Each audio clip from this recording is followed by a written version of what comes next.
let's try this one.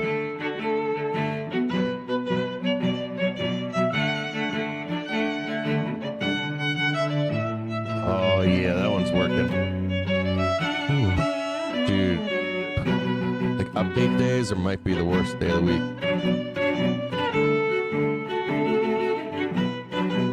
It's such a pain in the ass.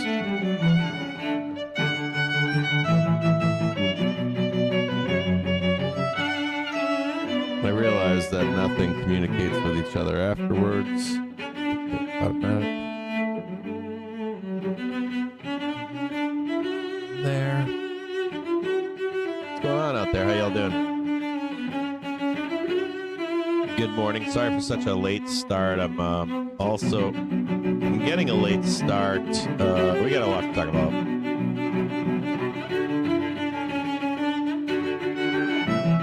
First, I'm getting a late start because I woke up this morning. I'm still in some pain.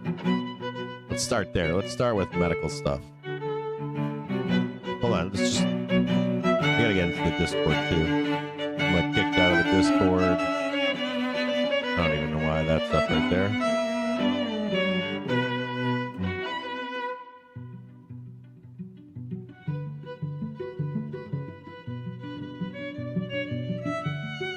I think the stream is up and that's not supposed to be there. This is supposed to be Discord. Okay. I forget what this is supposed to be. One of these is supposed to be introduced. Good morning. How y'all doing out there? We have a lot to I gotta check my camera too. My camera might be down. I'll have to reset it. Dude, what? It shouldn't have even been connected. What is going on here?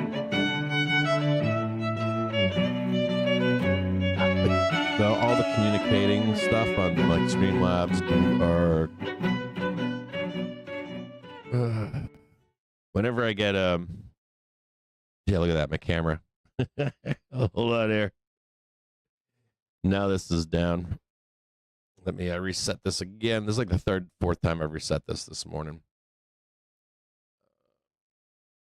It like turns off USB ports and it forgets. I don't know if it forgets, but needs to reconnect. I think Windows resets a bunch of crap. Unplug that. Just hang tight here, guys. Just a minute.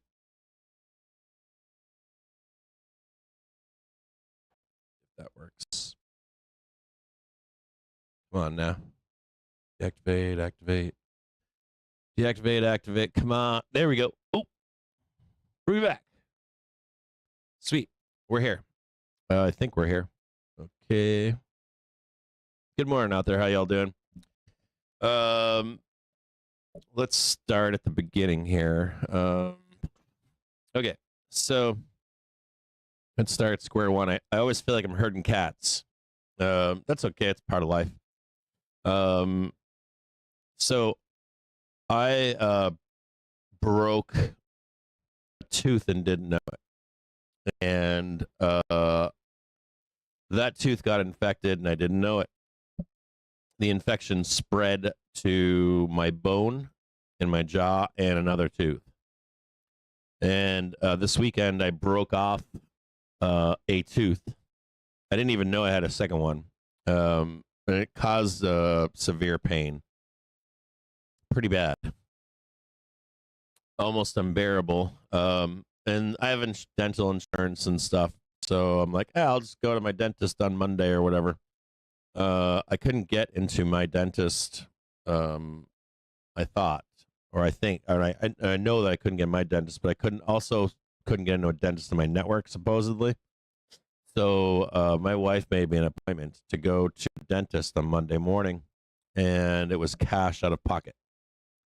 When I was done in there, it was $15,000. It was stupid. It was like $8,000 to $15,000 depending upon what I wanted to do. I literally got out of the chair and was like, "Fuck off." That's because I pay for insurance. Like I pay for medical, dental. It cost me a lot of money.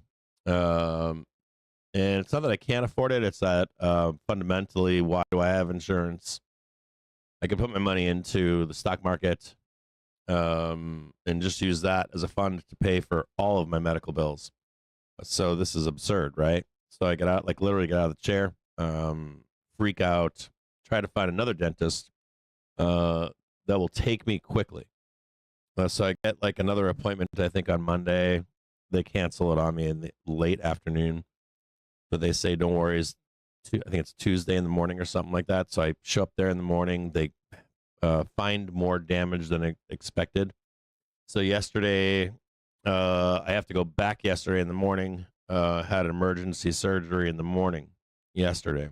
It was brutal. It took all morning. I was in the chair for hours and hours. That's not normal.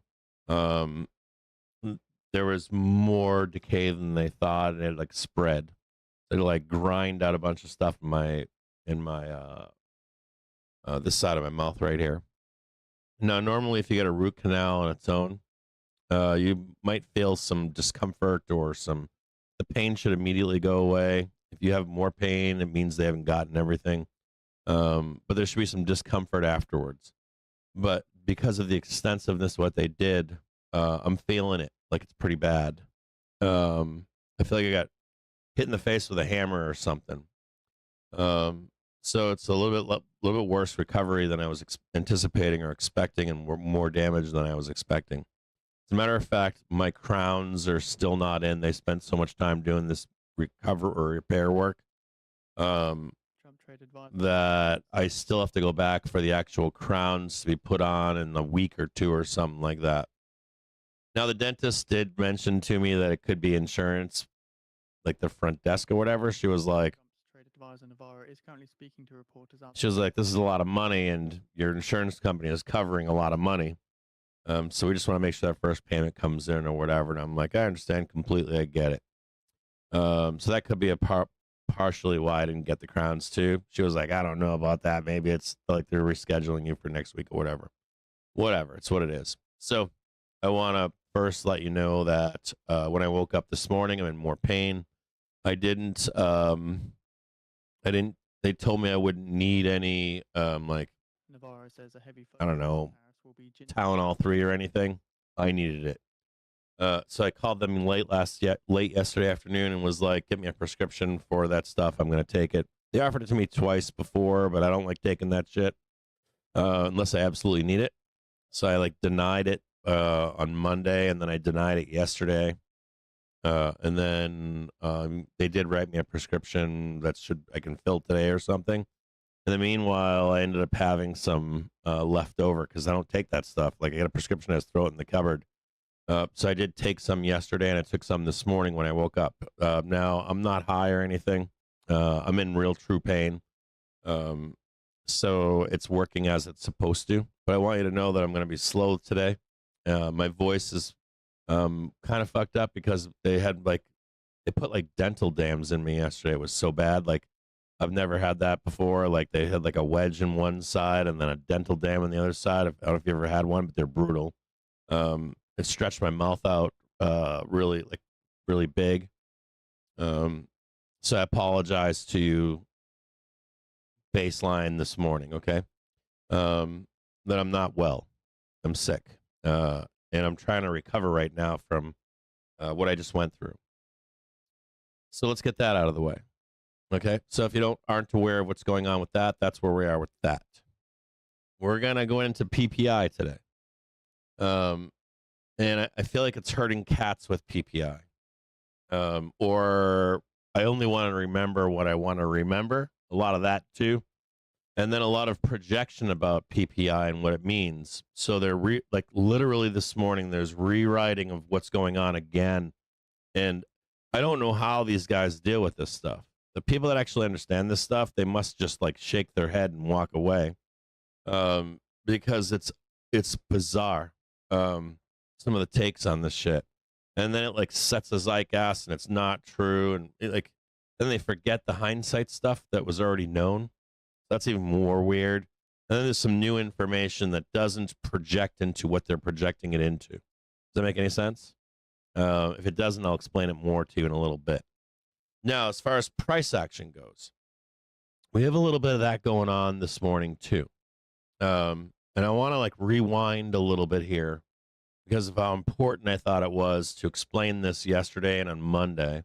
And some of the mechanics of OPEX and expiration, end of month. It's not as complicated as people make it out to be. And it's not an exact thing, but it's like awareness of what's going on. So I want you to also know that there are a lot of participants that do understand this stuff on a very high level, and but I don't know why it's such a small percentage of people. There's like another percentage of people, very large percentage, that either don't know or they can't wrap their head around it, or they do the whatabouts or what ifs and all this other nonsense, or they're not fully grasping the simplicity of some of the things that you need to know about the market. And they don't have to be complicated. They're very simple. And there's no whatabouts. There's no what ifs or this time is different. That's all fake. It's all bullshit. And I want to draw your attention to something important here. Before we get in, because this will roll into PPI, but I want to explain something important to you. That on a year basis, the stock market has an idea of where it's going, just an idea. Same thing for a 6-month basis, same thing on a quarterly basis, and same thing on a monthly, weekly, and daily to some extent. It's kind of, there can be some manipulation in there, but and what's crazy is in each one of those expiries, the longer you're inside of each one of them, the more important they become until that expiry. And this is kind of like a layered cake. There's different expiries, different gamma and delta hedging that goes on. And there's a moment where we can move, or there's like windows where we can move directionally or change directions. And then we get more tied into where we're going the closer we come to each one of these expiries. And that's the simple way to explain it. I can visualize it for you simply. And there is no whataboutism when you explain it like this.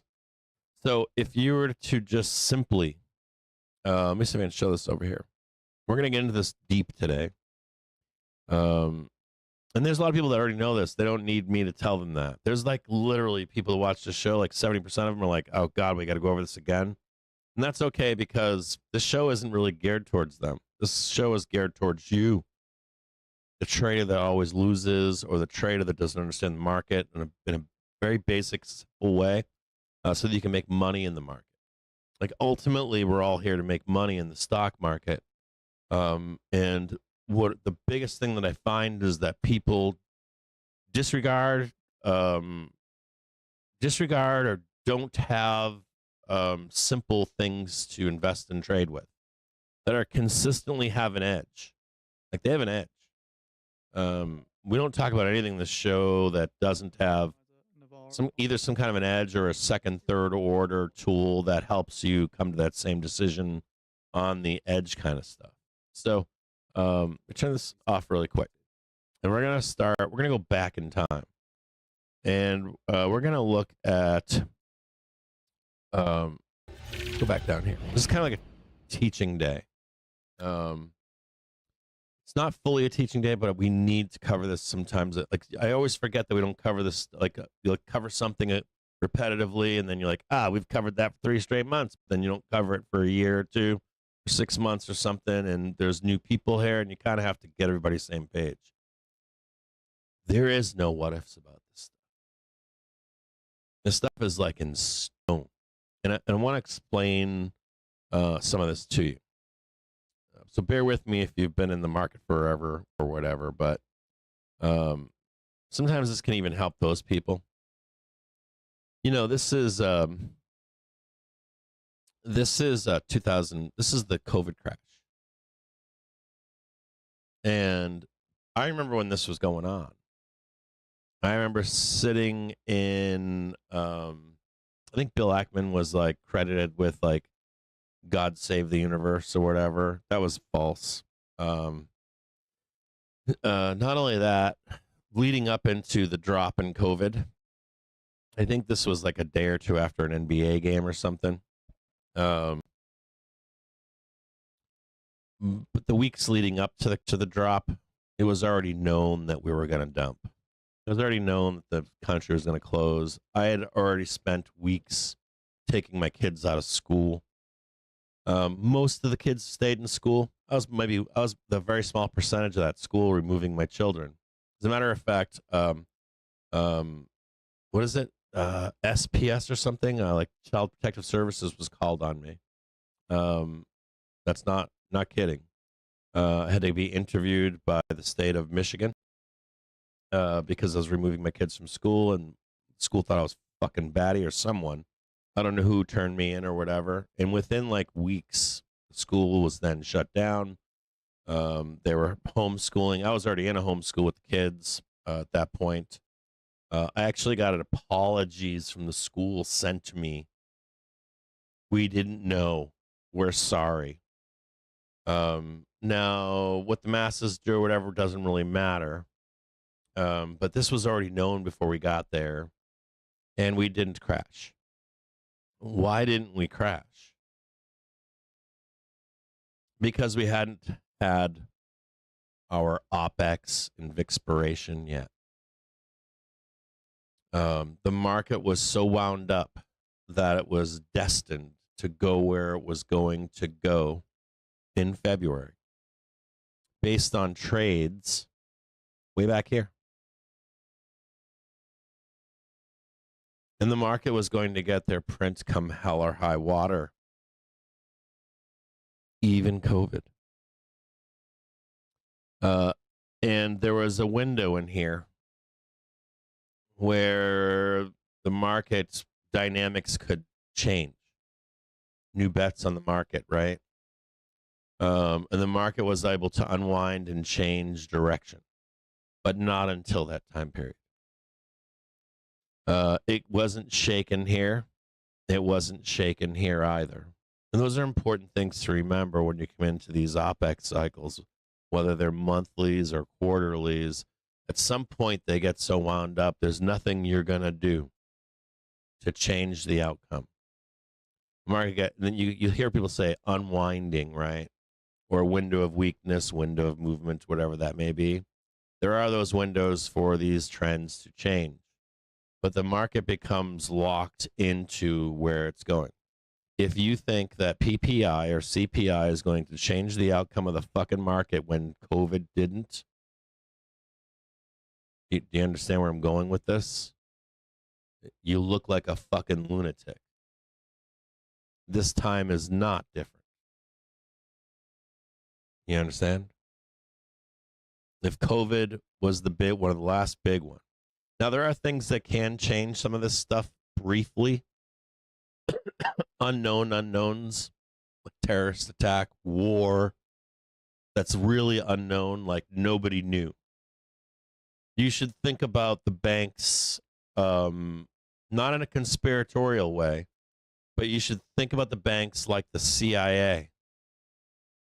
There are books written by many, many high-level bankers that set up offices or have worked in offices in other countries.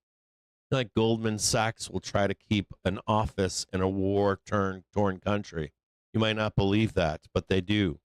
They'll have like one or two guys literally in an office in a shithole building and start making contacts with the power brokers that be in that country. They're like a civilian arm of national security to some extent. That's not conspiratorial either. So when you think about the market, a lot of it is, there's some movement and some things that can happen, and there are windows where we can change direction. But a lot of it becomes planned and then seen through, right, to the end. It's their market, not yours and not mine. And that's an important thing to be considering. Here's an example. It's Prime. We stayed on trend until we were able to change our outlook, right? And we have those inflection points year round. We have them on a year basis. We have them on a 6 month, a 3 month, a 1 month, all the way down to a week and a day. Right? So I want you to just think about that. Like, have that in the back of your mind. And I want to show you the most recent example. We can probably do it, this one. This will work. We can do it. This one right here. It's, I'll delete. Oh, no. Hold on here. Keep this really simple here. Can I delete? Do I have anything on this? Can I just done? Hold on here. Can I just delete?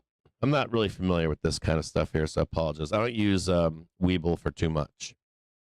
Just basic. I like Webull because it shows the round the clock SPY price, like 23 hours a day.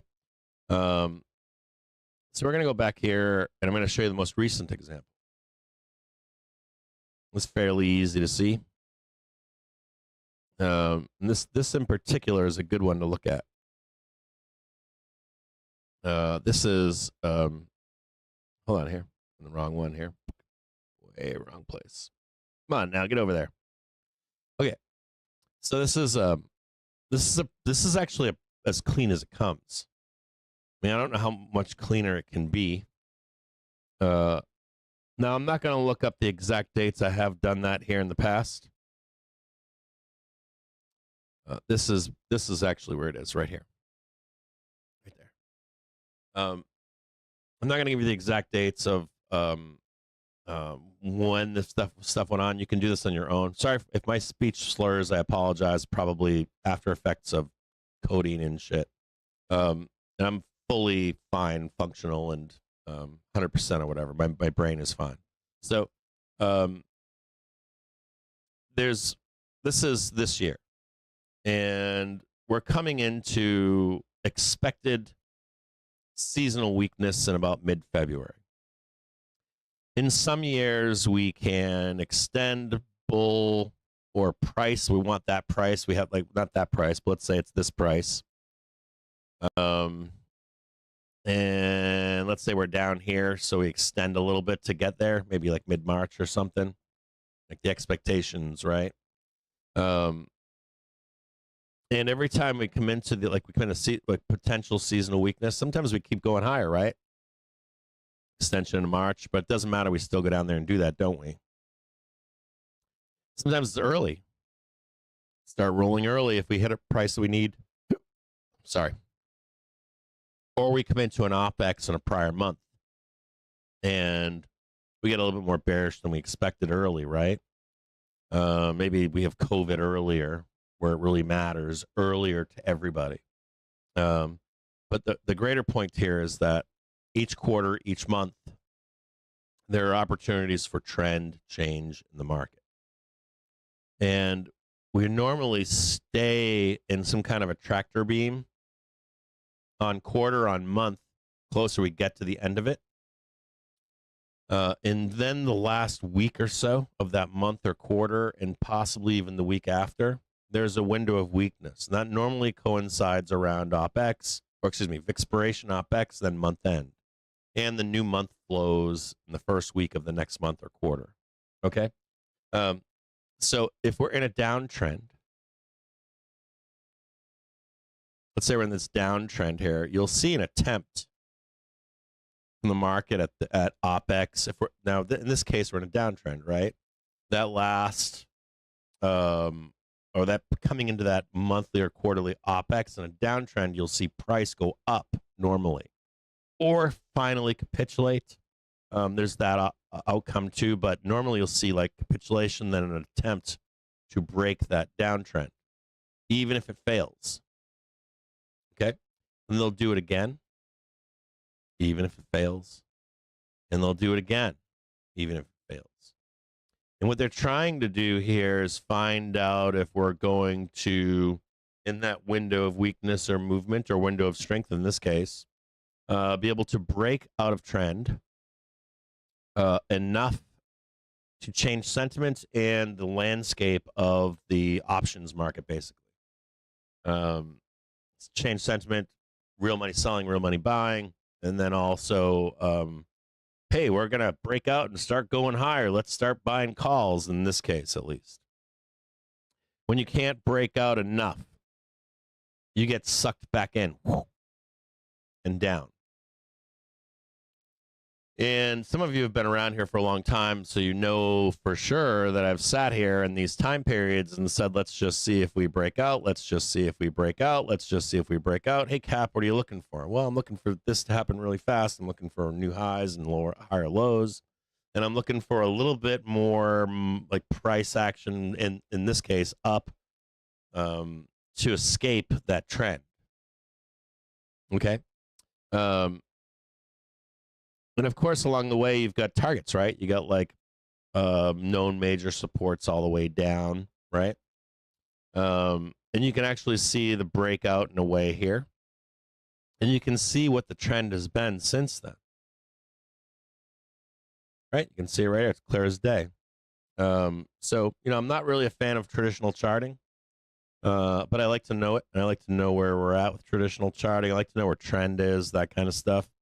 I want to know, but I put more weight into like gamma and ICT and triggers and velocity and momentum, the hidden hands of the markets, Elliott wave when it's wrong or when it's right, or when they open things or close things, or that kind of stuff, right? You put it all together and you start to get an idea of where you are in the market.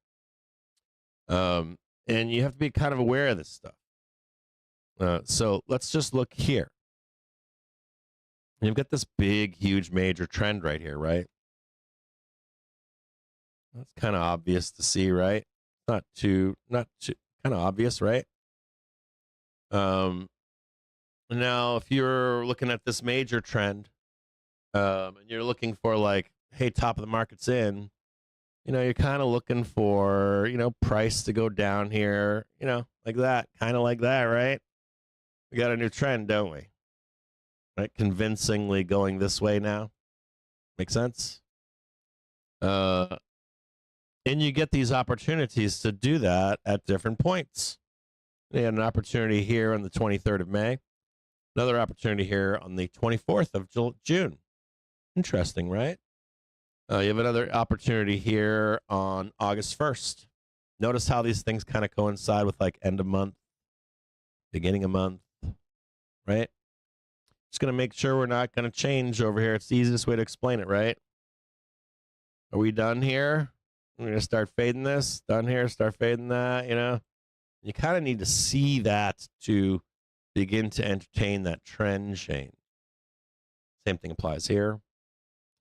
And if you can't get it done convincingly, what you do is you get sucked back up in a trend. Same thing on a down move over there what I showed you. Okay? And these are normally tied in, coinciding in with the map of the market, sentiment of the market, positioning in the market. And then there's smaller ones. So we have another one right here.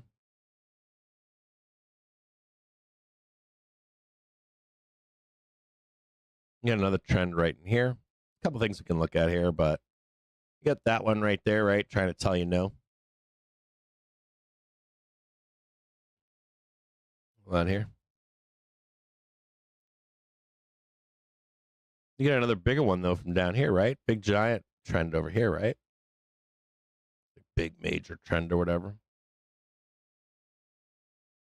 And there's some other things that are important to this, but not to this conversation. You cheapen the dollar, we can break trend.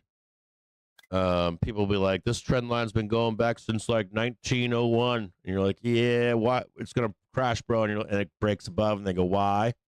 That's because of the cheapness of money. Something completely different. Not important on such a small frame that we're on, okay? And there's a whole bunch of other stuff, too. There's like returning to certain prices. There's monthly bars and 3-month bars and 6-month bars that can tell you other information. But on a basic, easy, simple to understand idea, just this alone on its own, forget about like candles and counting candles and all that shit and ICT and gamma and whatever. You're in this trend here, okay? And we're coming into OPEX and you have seasonality involved in this too. Like there's all kinds of other factors, but remember something. Like if we have a March where we're up, you need to be understanding why it's up. Not just say, well, we're going into seasonal weakness, going to crash.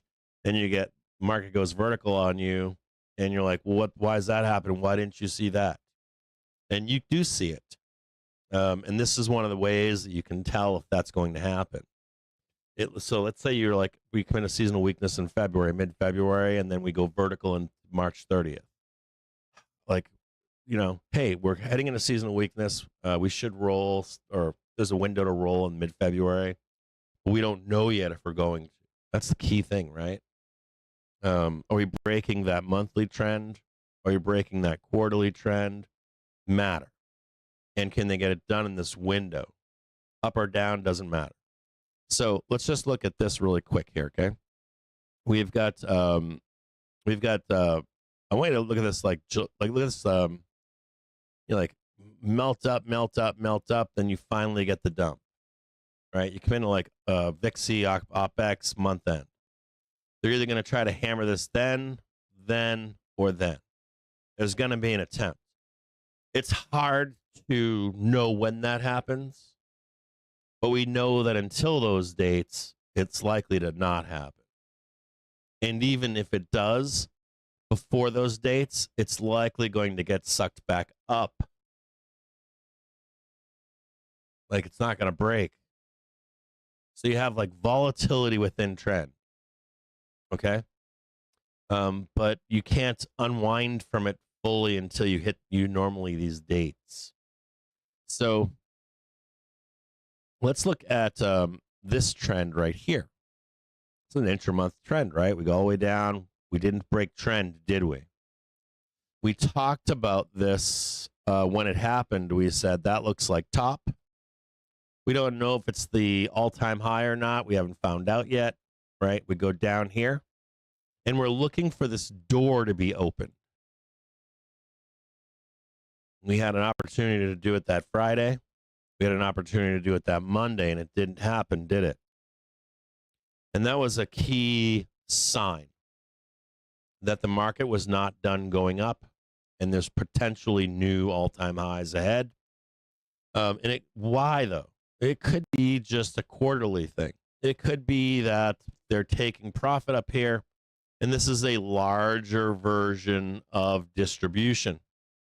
The big whales and whatever are going to take time to exit their positions and then reposition for the December, January, or even February. Believe it or not, long. Or they see something that tells them there's no way we're getting there. So we end the rally forever here in the seasonal weakness. Okay? So there's a lot of information that's not known yet, and there's a lot of information that people pontificate upon, and they have no fucking idea what they're talking about. They literally don't. The market's not even positioned for that outcome yet. So that gets me kind of, fucking, you'll hear me get angry, or you'll hear me like, shit on people or whatever. That's where the asshole comes from. Is that I'm like, these people are out of their fucking minds, They really are. They either don't know they're selling something, or they need to tell a story, or the soap opera of the stock market. I'm fine with all that, of course. But it's very hard for you and I to find the actual truth anywhere out there. It's not easy, because the truth is boring, isn't it? Number one, the truth is boring. There's a whole bunch of other reasons, but at any rate, so we're kind of tractor beaming it here, aren't we? So let's just take a quick look at when is OPEX this month? And in particular, this month, OPEX, normally it's expiration, then OPEX, and then month end, and then the first week of the next month. You want to consider seasonality, of course, right? We have the summer trade, then we have the season of volatility, and then we have bear season. And bear season doesn't mean we can't squeeze. Bear season doesn't mean we can't have a sideways correction. Bear season doesn't mean that we have to break trend. It literally does not mean we need to it's over. It doesn't mean we have to go all the way down here and then back up. It could just be flat. Could be up. What's more important is to be looking for the behaviors of the market as we come into those things. Okay. In pure price action, to be honest with you. To some extent, it's pure price action. This down here is pure price action. So the OPEX calendar for you, we should be watching the OPEX calendar on a monthly, quarterly basis. Even if you don't believe in the tea leaves and all that kind of stuff, this is not the tea leaves part of it. You know, like the JPM collar or whatever. Like this is the actual, this is what an edge is. Okay. So we're going to look first at, we're going to look for, this is like demystifying this stuff, by the way, if you don't know. So if you look at the OPEX expiration calendar for 2025, in our case, for August, OPEX is on the 15th. Okay, we're going to write that right in here. This is OPEX.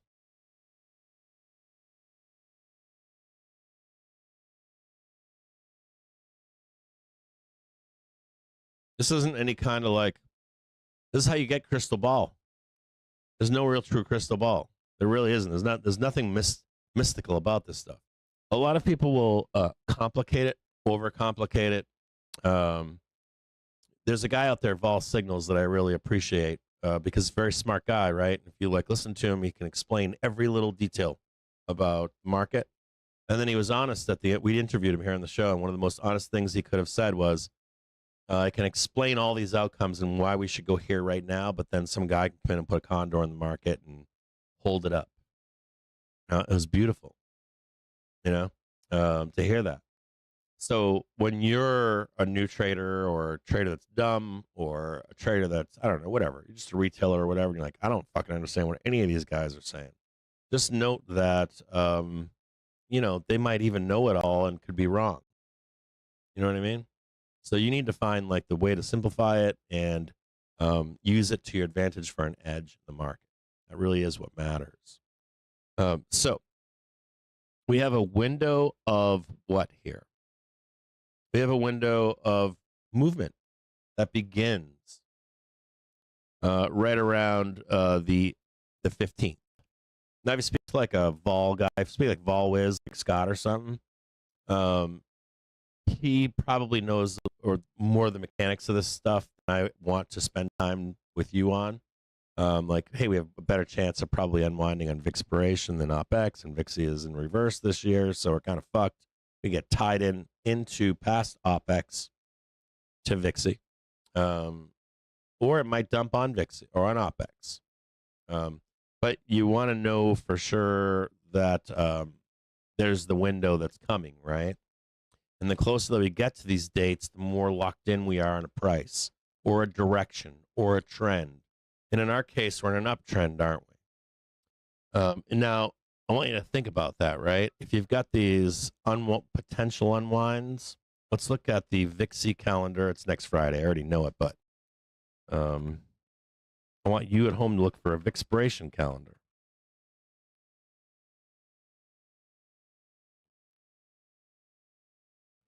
And it's on August 20th, which is next Friday, right? I believe it's next Friday. No, it's next Wednesday, excuse me. So I even got that wrong. I thought it was Friday. For some reason, I'm mixing up OPEX and Vixie, which I know is on a Wednesday, but it's in reverse. So I'm kind of like fucking my brain up here. So here's the 20th, right here. And this is Vixpiration.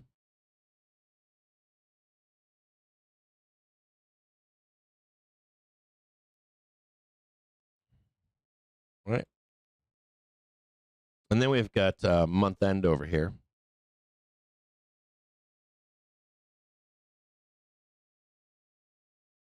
Here's OPEX. Here's Vixpiration. This gets more important. Trust me, I got more important stuff here for you guys. This is the 29th. This is the first right here. We actually end the month on a weekend, and that usually does matter. I don't like when like the dates there's like trading days of the year and then calendar days of the year, and they both have their important things. Then we have seasonality, right? Season of volatility. We haven't had a lot of it, have we? If we don't have a lot of it, normally you get more volatility towards the end of volatility season. So you got to keep that in the back of your mind. The next thing you have to keep in the back of your mind is that if we're traditionally exiting the season of volatility, we haven't had much volatility, maybe we're going to add some at the end of it, right? And if we're entering real bear season, if there was one for the fall, this is it over here, or potential bear season.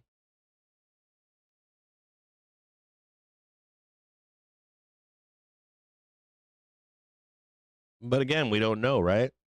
We don't know what the layout of the options market's going to be when we get there. We don't know a bunch of things, do we? Like we come into this like a window over here, but we'll get more information. Here's month end.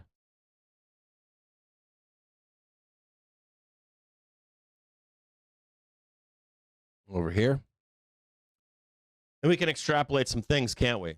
Coming in or exiting season of volatility. We haven't had much volatility. We're also entering the bear season. Does it mean we're going down? No. But we're aware of that stuff. And there's bears out there aware of that stuff.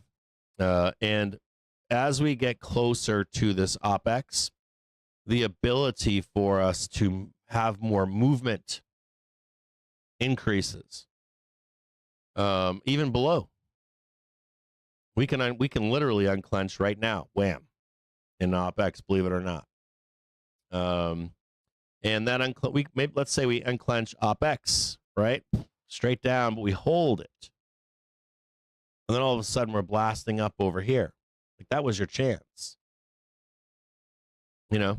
Or we crank up into OPEX in the first up here, right? And then they try to send you down over here in expiration into month end. And if you don't get low enough, we could have an extension into September. One of the most bearish months of the year. So you kind of have to know where price is, where trend is into September. We also know that August is one of the worst returning months at the end of the month.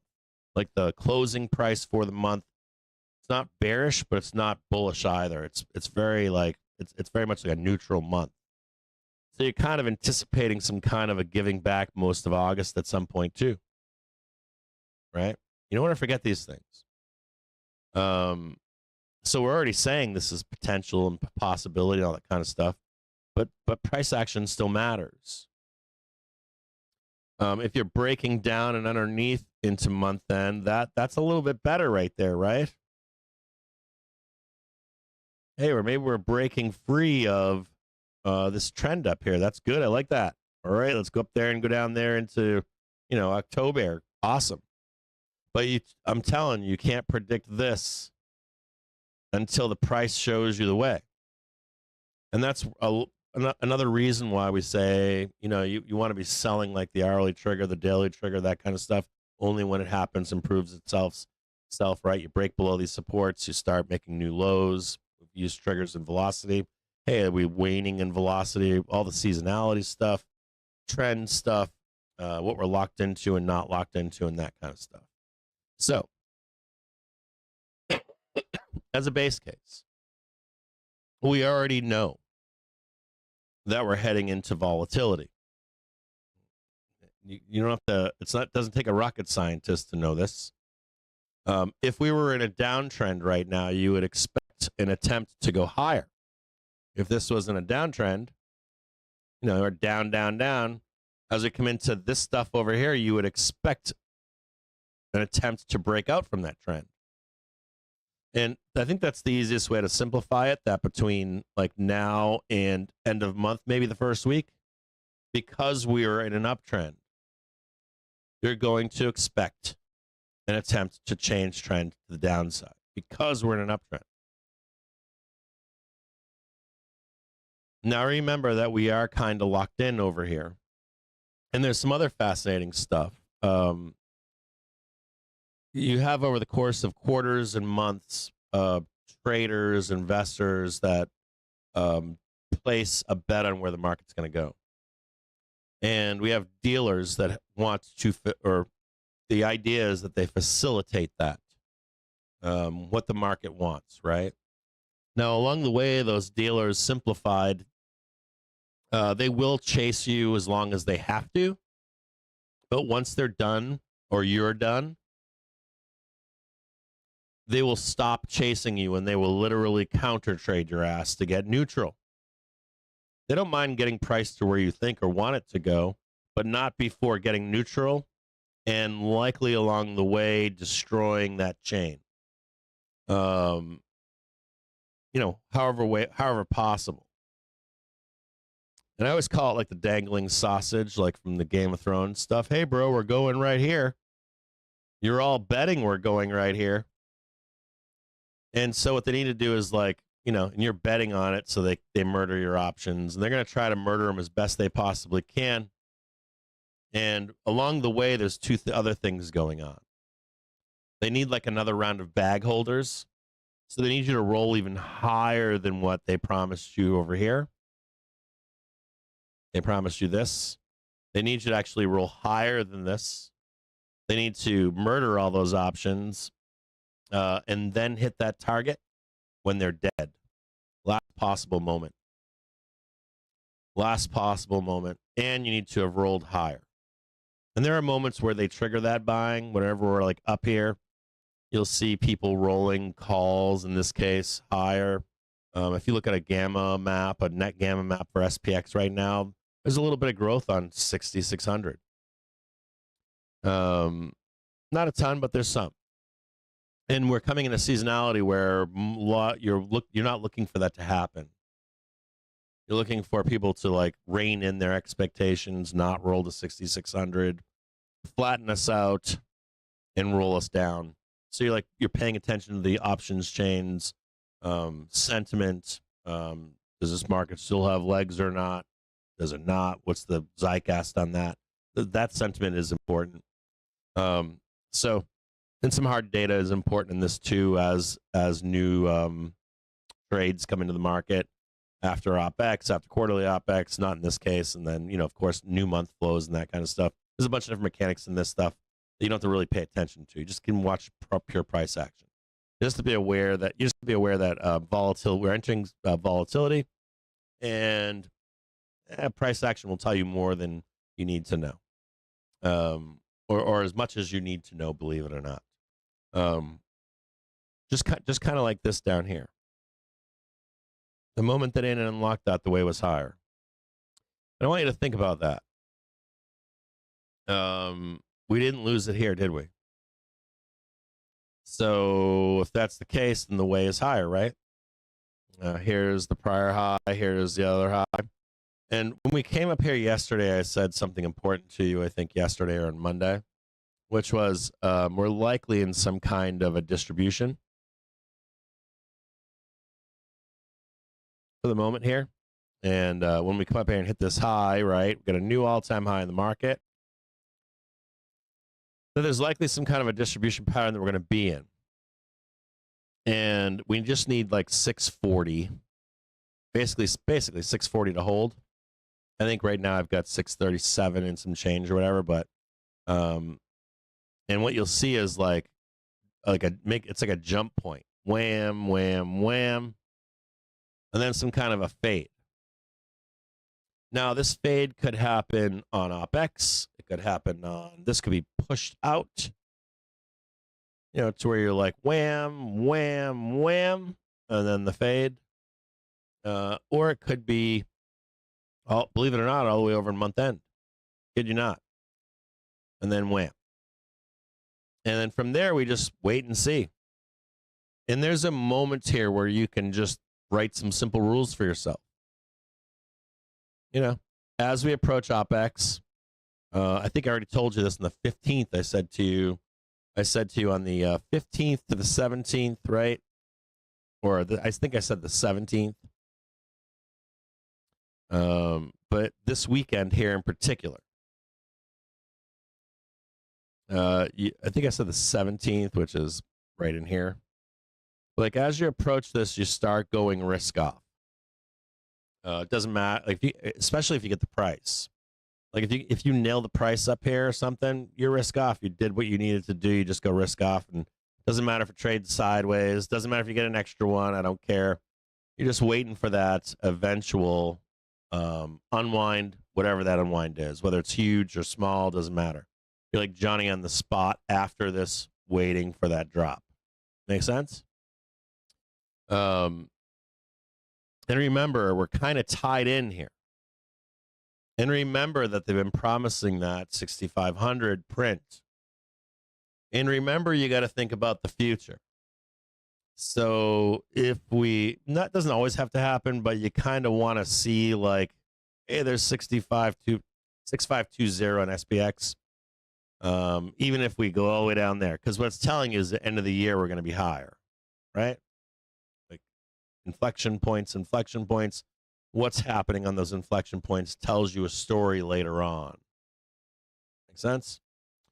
And not only that, let's say we go up here into OPEX, so we hit 650, 250.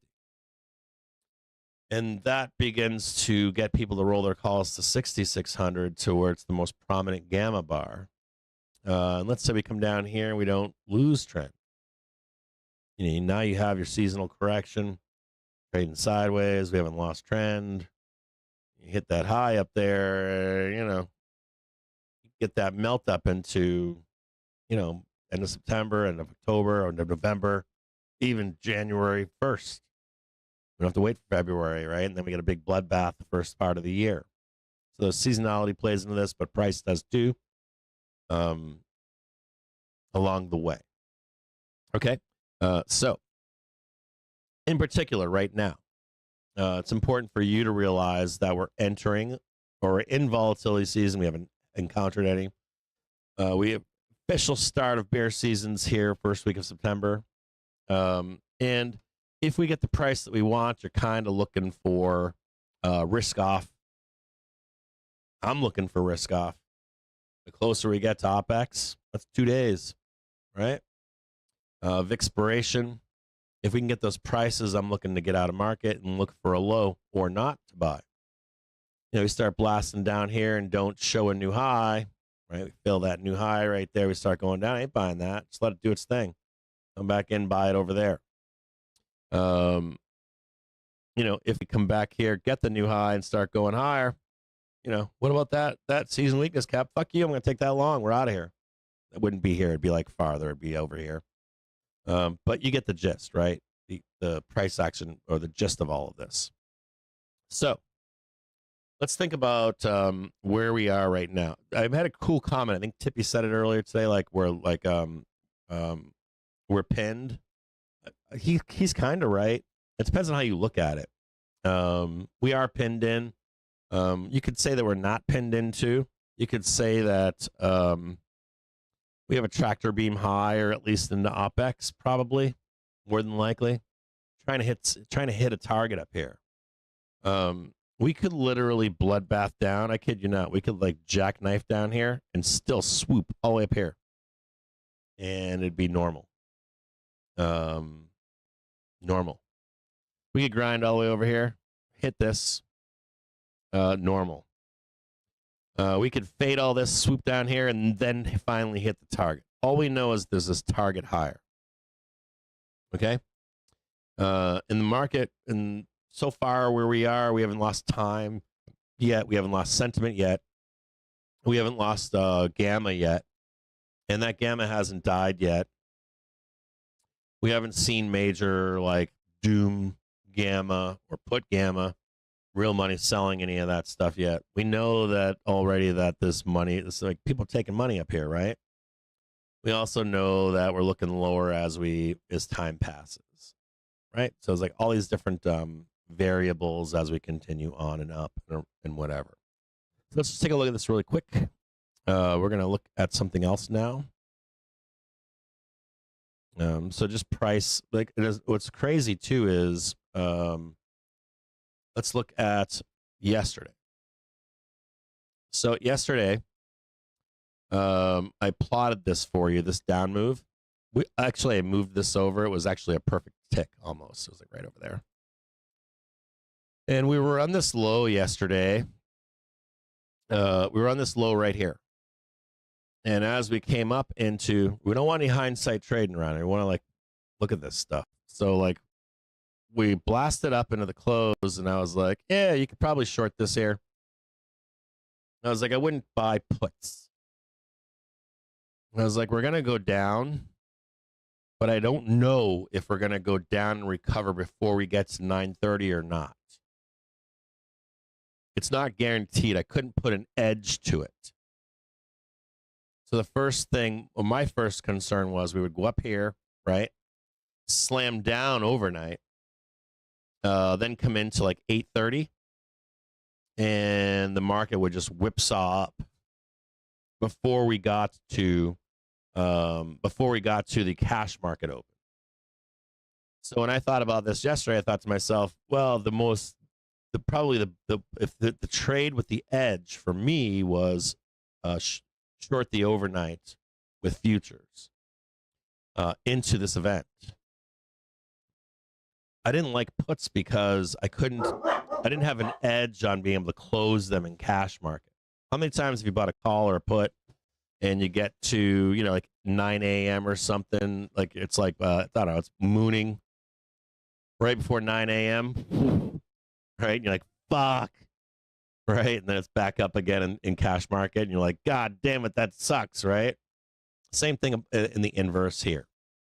Now, we did get a put print in cash market here. But we did see this. What I found fascinating was that I showed this to you yesterday before I left the show, and I was asked this morning, look, Cap, we went all the way down here. Is it the same? I'm like, yeah, we knew this was going to happen. But what's important here? I said to you yesterday, this is the low, and I can't guarantee that you're going to be allowed to buy another dip. If this had happened in pre-market and bounced, you might just be buying that dip in cash market. Does that make sense? Now, if it happens in cash market, what does this mean? It means you were giving another fucking opportunity to buy the dip. It's the same trend higher. Make sense? So you were afforded an opportunity to buy the dip this morning. But I was being asked inside the Discord this morning, what do you think of that? I'm like, we knew this was going to happen. Happened a little bit later than expected, or held a little bit longer than expected. But you should buy that. And you would expect that to be bought if you were given that opportunity in cash market. You would add to your position for this upside move. We're in this tractor beam going higher. And not only that, I showed you yesterday this other little portion here. Sorry for my voice, I apologize. This is my CJJ used call out. I showed this to you yesterday. I was like, I don't think we can get down here, but if we can. The bulls are basically alive over here to 637. I kid you not. We could actually blast all the way down here today and go vertical, and the bulls still own this market. They really do. I kid you not. And we're kind of tied in right now, right? That's that. I don't know if it was Tippy. I could have been wrong, but it could have been somebody else. But we're kind of tractor beamed in here. Even if we drop, still kind of like on trend, tractor beamed in. Why is that? So I'll show you why right now. It's fairly simple and easy to see.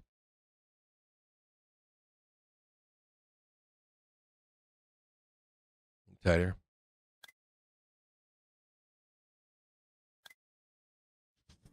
Come on now. There we go. Dude, what is going on here? Like, fuck is going on here? Like, there we go. Okay. And this is the problem right here. We have a major gamma bar at 6450. And we have another one here at 6500. Now, this 6600 is really what you want to be watching for future. This was lower the other day.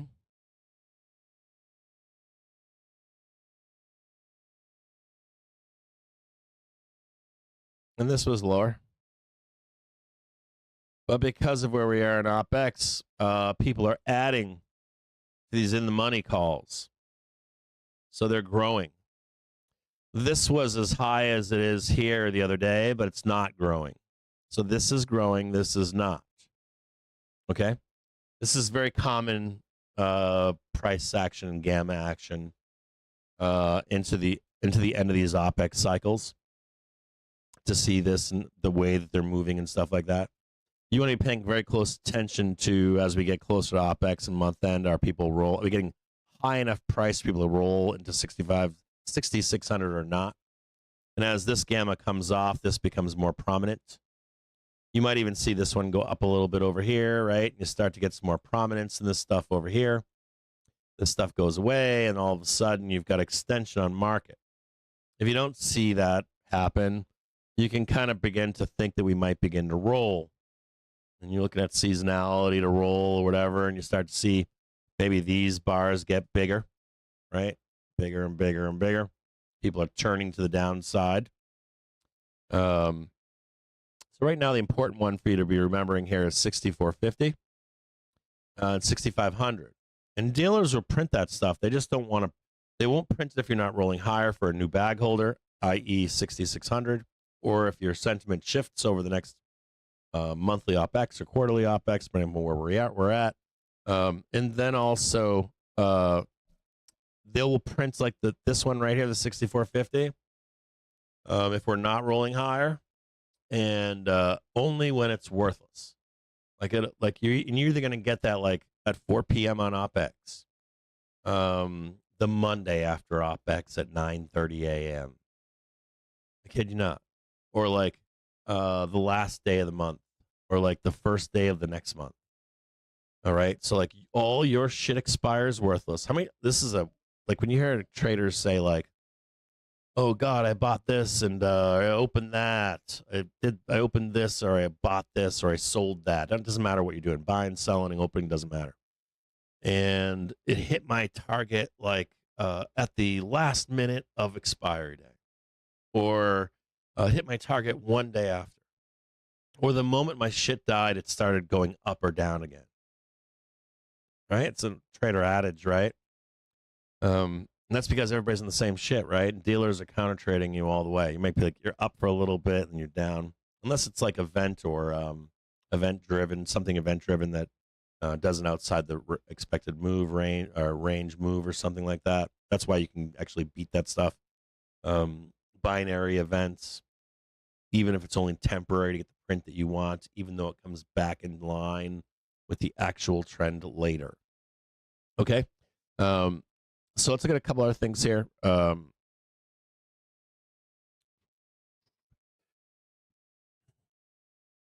do SPY here. Let's look at 1-date gamma on SPY. Just 1-date gamma, we've got 642. Let me write. I got to write some of this stuff down because I'm going to go through a bunch of different numbers.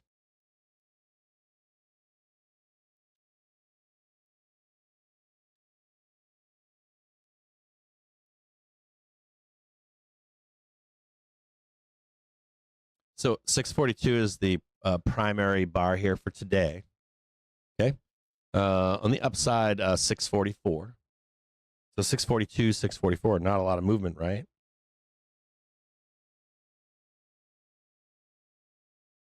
On SPX volume for the next 2 days, we want to look at that. And you can see there's what? Remember, coming in OPEX, right? What does this look like? This looks like Data Gang, doesn't it? They got a whole bunch of stuff they got to do, don't they? They got to roll positions. They got to close positions. You can see just this next 2 days, right? They're opening positions, closing positions. You see it, right? It's fairly easy. So we're kind of like pinned into this. 6450. 6470.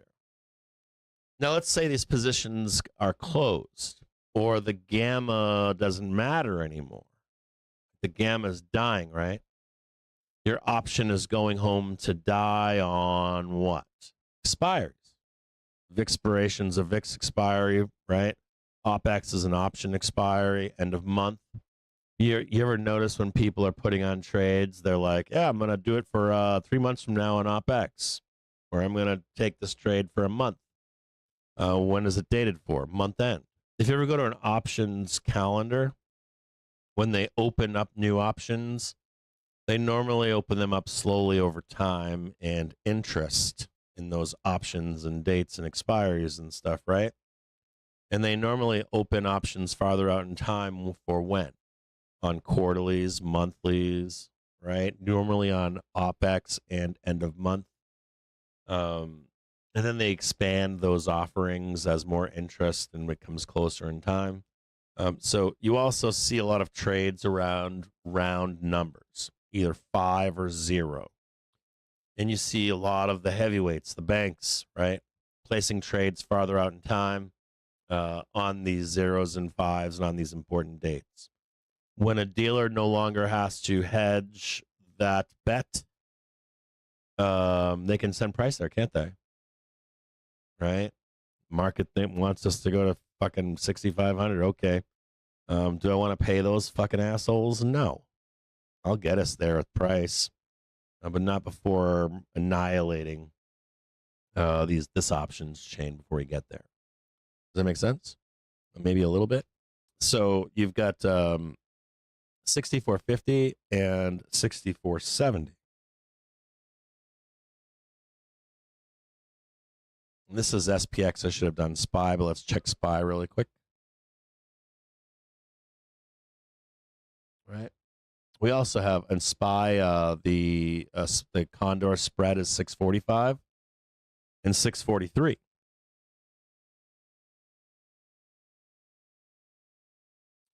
Over here, right? And so the important part of this is we know that mechanically, still there, right? We know that mechanically, we go to an hour over here. We know that mechanically, the market wants to go somewhere up here, right? And the whole market is bid on that price. So what I really want, if I was a dealer, I'd be like, oh, fuck no, I'm going to murder this shit. Let all those options expire. Big fucking band of options expire on OPEX. And then I'll send price up there. And then all of a sudden you're buying the 66 or 6,500. The moment you're done with that, the dealers counter trade you and they bloodbath your ass and they make you buy it again. If that's what's going to happen. Sometimes it doesn't happen. Sometimes you don't get the roll to 66 in this case. People start turning bearish in their bets. And maybe we hit it for a brief moment, then it's just down, baby. Bearish bet, bearish bet. What do they do to the bears? They rip it back up again, don't they? They destroy the bears too. And the bears need to buy more puts. That's why you'll hear me sometimes say like a bear hit and run. Oh shit, that was just a bear hit and run. You know? Like they'll come in, make the hit here. Let's say you go up there and you hit that, you don't hit the roll to 6,600, right? The bears come in down here, right? They get the low. And then the bearish bets are rolling in, sentiments changing, and all of a sudden you get real money selling in a reinvigoration of bearish bets. But once this stops, the dealers are back up again, squeezing, murdering that bet. And then if you're hitting more puts, they're following you again to the downside. Okay? So we want to be watching these mechanics as we move forward. And we also know that there's a window. There's a window between pretty soon, right? Like, we're saying the 17th, but it's close enough, horseshoes and hand grenades. Regardless of price, that we're probably looking for, this is the second right here. You're probably wanting to begin the process of either hedging So if you're not hedged out into, like I'm hedged out in November, but if you, let's say you closed, let's say you took the money and ran over here, you're like, nope, I brought in my dates and I was being tactful about it, and I made the money and took the money, ching, ran.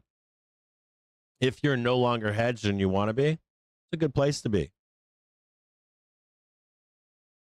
Regardless of a squeeze, it's a good place to be hedged. If you're not, because there's some kind of a draw in here, no matter what. I've showed you that already, right? There's going to be price action where we are attracted to at least check to see if we're going to break trend, right? Almost a no-brainer that this happens. When, we don't know the exact date, we just have a window of when it can and will happen.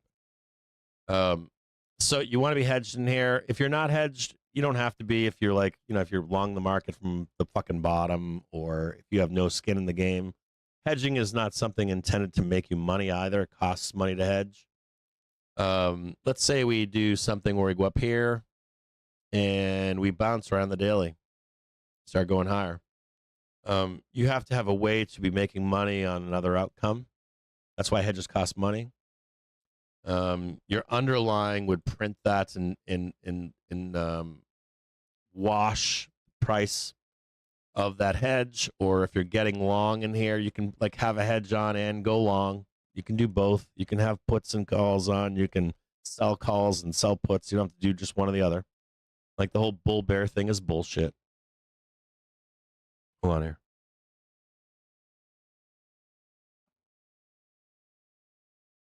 You don't need to be calling this the top. It's nonsense. You want to be looking for price action to confirm it. People call tops all the time. Like, that's it. That's it. It's like top of the market for the next 5 years, bro. Don't be doing that shit. There's no point in it. So at any rate, we are heading after Friday, or into, I want to rephrase it, into OPEX, and then expiration month end. I just want you to know to expect volatility. I also want you to know that you're going to hear people from now until then scream and yell, top is in. And they're going to scream and yell that this is the one. PPI, baby. That did it, right? Not really, right? We have not lost where the dip buyers are. They're here.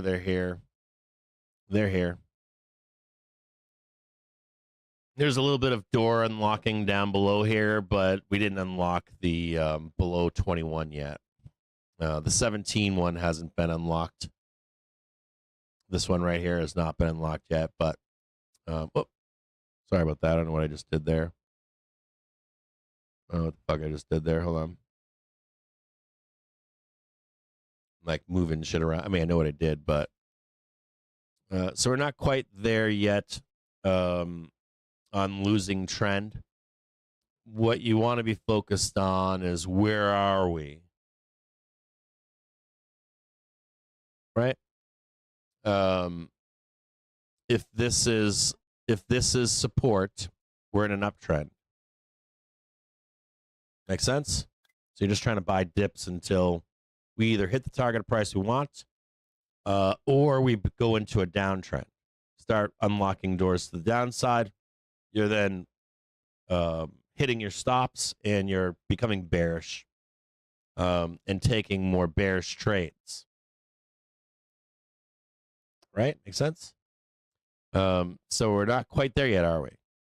As a matter of fact, I wish I could leave this on, but we're going to do it again because I did it yesterday. We're going to do it one more time today.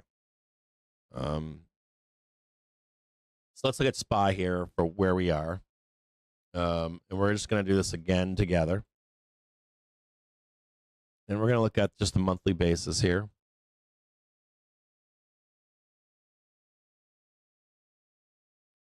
Hang tight here. Some velo going here. Velocity.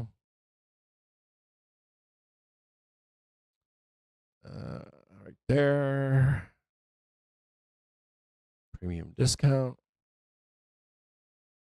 And we're going to look at a few things. Let's start at a base case. Let's start at a base case. I was asked another question today. I'll answer that too. Let's just look at a daily. Just sit back because we're coming in OPEX. We are a little long in the tooth here, aren't we? But we are squeezing too, right? Kind of see it squeezing on a monthly basis. That's indicating a blow off top. Weekly is indicating a blow off top. Quarterly is pretty long, but it's indicating the same thing, blow off top. Some kind of a blow off top price action on a daily basis. This is a bigger momentum. And there's a few things we could do here. We could either have the blow off top or we could have a major correction that would help us to continuation. That's like the 1990s or whatever. But this looks pretty good overall for sustained bullishness or the topping of sustained bullishness. On a 30-minute basis here, we were losing some momentum. That was kind of dangerous right here. We were getting daily closes, lower, lower, lower, lower, and we got saved. We started catching higher closes here on the 13th of August. This is saving us. Now, we actually just blew off some velo on an hourly basis. This is good to see. This is actually bullish here, seeing that. Looks what's happening. Rip, rip, rip, rip, right? Now, is the potential to go under and then rip again? Yes. Daily velo looks great. So this kind of implies what I was telling you earlier, right? I think it was 617 or 630. I forget what it was, 631 or something. 637. We'll find that right now in just a moment. So we're going to go over here and look at the month. I'm going to snap a line here, but I don't think it matters too much. This is what you'd be looking for a seasonal low minimum. 604. You've also got 574 down here. That's legit too, believe it or not. 574 is legit too. But it doesn't matter right now. You're not concerned about this until we get into the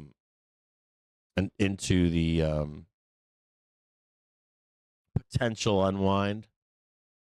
Then these would come into focus. What is really important here too is to be looking higher. On this monthly candle, remember that August is usually a low month. It's not red. So if this is a big print, August is usually flat, slightly red, a little bit of gain, so slightly green. Spinning top, maybe slightly green. More importantly, though, for where we are, we want to be looking at prior history. You can kind of see where this like sellers are here. You can see this push up. You know that it's okay for us to go down here once, but you don't want to go down here and stay under here, do you? Because it's bad, right? Best case scenario would be to like bounce and go higher, right? But there's something more important on a smaller time frame, and that's this right here. I want you to look at this one right here. This is that 617, right? Kind of see that right there. That's like 20% of that candle. See that right there? It's an important line, 619.26. I think it's 617 or whatever. But I don't even like this right here, right? You give away all that candle, you're opening doors now. So I don't want to give any more than 20% of this candle back. Like, I don't mind giving away all of this, but keeping this 20%. That shows that the bulls are still here. So let's get rid of this one for a minute. Let's look a little bit closer. We're gonna look at a weekly. See what we can see here. So we know that we got to hold 604. And we know that we've got these weekly lows here. Right? Want to hold all this stuff down here. Hold on. I got something more important to show you here. This is for like corrective stuff, right?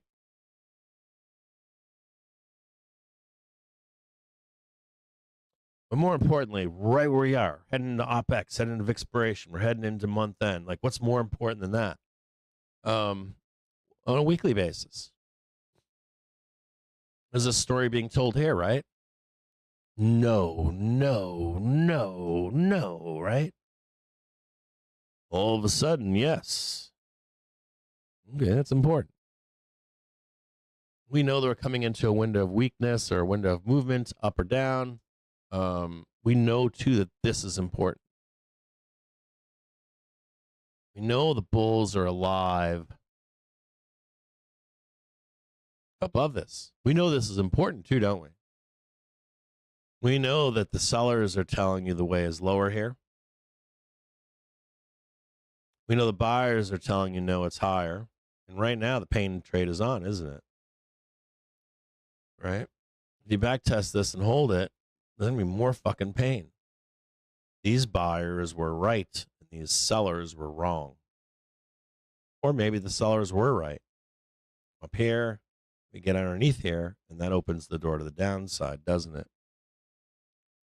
If the sellers were right and the door is to the downside, we have some targets. Over here. Got a bunch more down here, too, don't we? Got weeklies down here. We can start looking at these. When? When we're underneath. You know, we go down here, make a low, then a new low. Yeah, we start looking at those W's and M's that are lower, don't we? But until then, we don't, do we? If anything, if we're coming into this OPEX and this expiration and this month end, we're just sitting down here trying to buy a dip, aren't we? We got a window of movement. We go down there, buy a dip, stops underneath. You know, Cap, it's going to be bear season. Yeah, I get it. But if that bounces and makes a new high, I'm going to get long, like right here, aren't I? Even if I'm bearish. Price means something. It's very important. If I'm down here buying a dip and it fails, we get the low, then we come back up here, get the new low. I just get my stops and I start turning bearish again, and I start making some money to the downside. Very easy. Not emotional. No bull, no bear. I don't give a fuck about your outlook. I already know the market is tied into certain things, right? Gamma, options. I already know about seasonality. I already know about quarters and months. Fairly easy. So let's look at this candle here. We know that the high right now is 646.15. We know that's not 6,500. We know it's not 6525. We know a bunch of information right now, right? There's a whole bunch of information here. This is an important line, isn't it?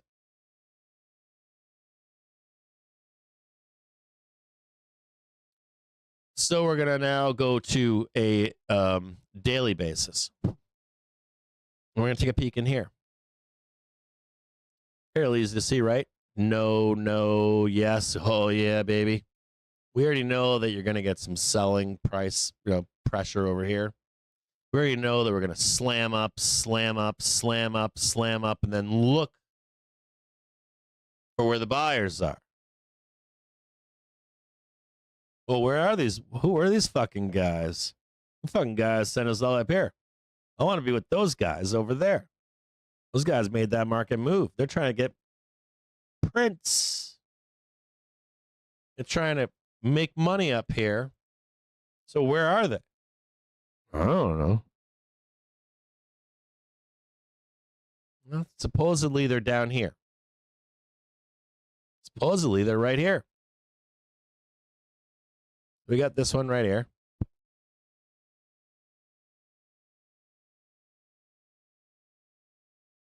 So theoretically, we're making an assumption here that these.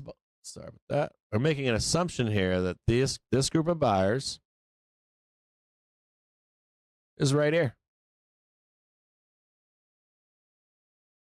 if this group of buyers fails, you can forget that white line. I guess we could go down here. If you like, if we go down here, right, you expect these buyers to be here. And you could allow for a wick here. And that says that these buyers are still here and this is all still valid.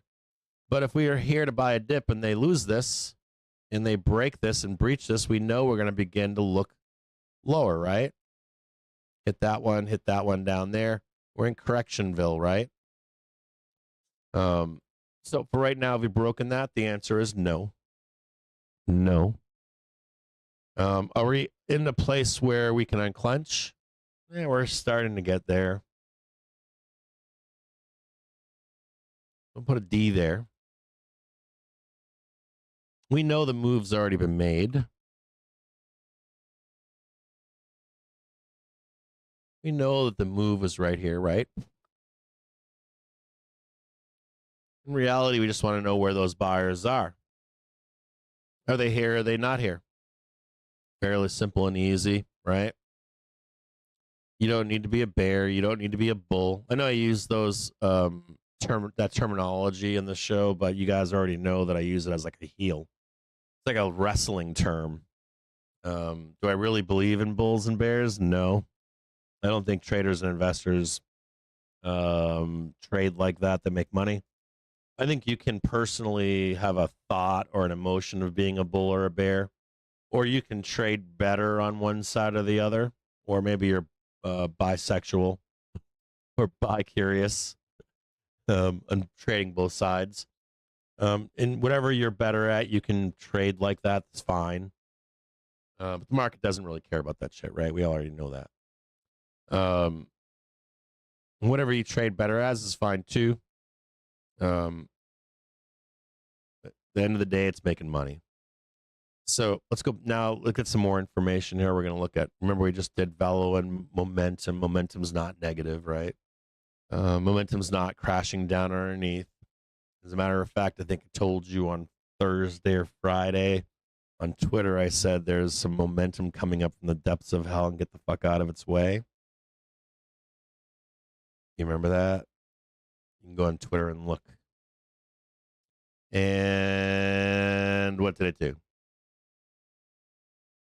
I was like, momentum's coming up from the depths of hell. It's going to start ripping our faces off. We're going to keep going up. And that's what happened, right? We know that there's like some kind of like take money and run, profit taking. We know we're going to be looking to see if these buyers are still here at the end of the month, beginning of the next month or not. They're out of here. Are they rolling higher? What are they doing? We don't know that information yet. Anyone that tells you they do, they're out of their fucking minds. They're lying to you. They're lying, or they're uninformed, or they're underinformed, or selling something. I don't know. It could be any number of reasons. This is going to tie into PPI later, by the way,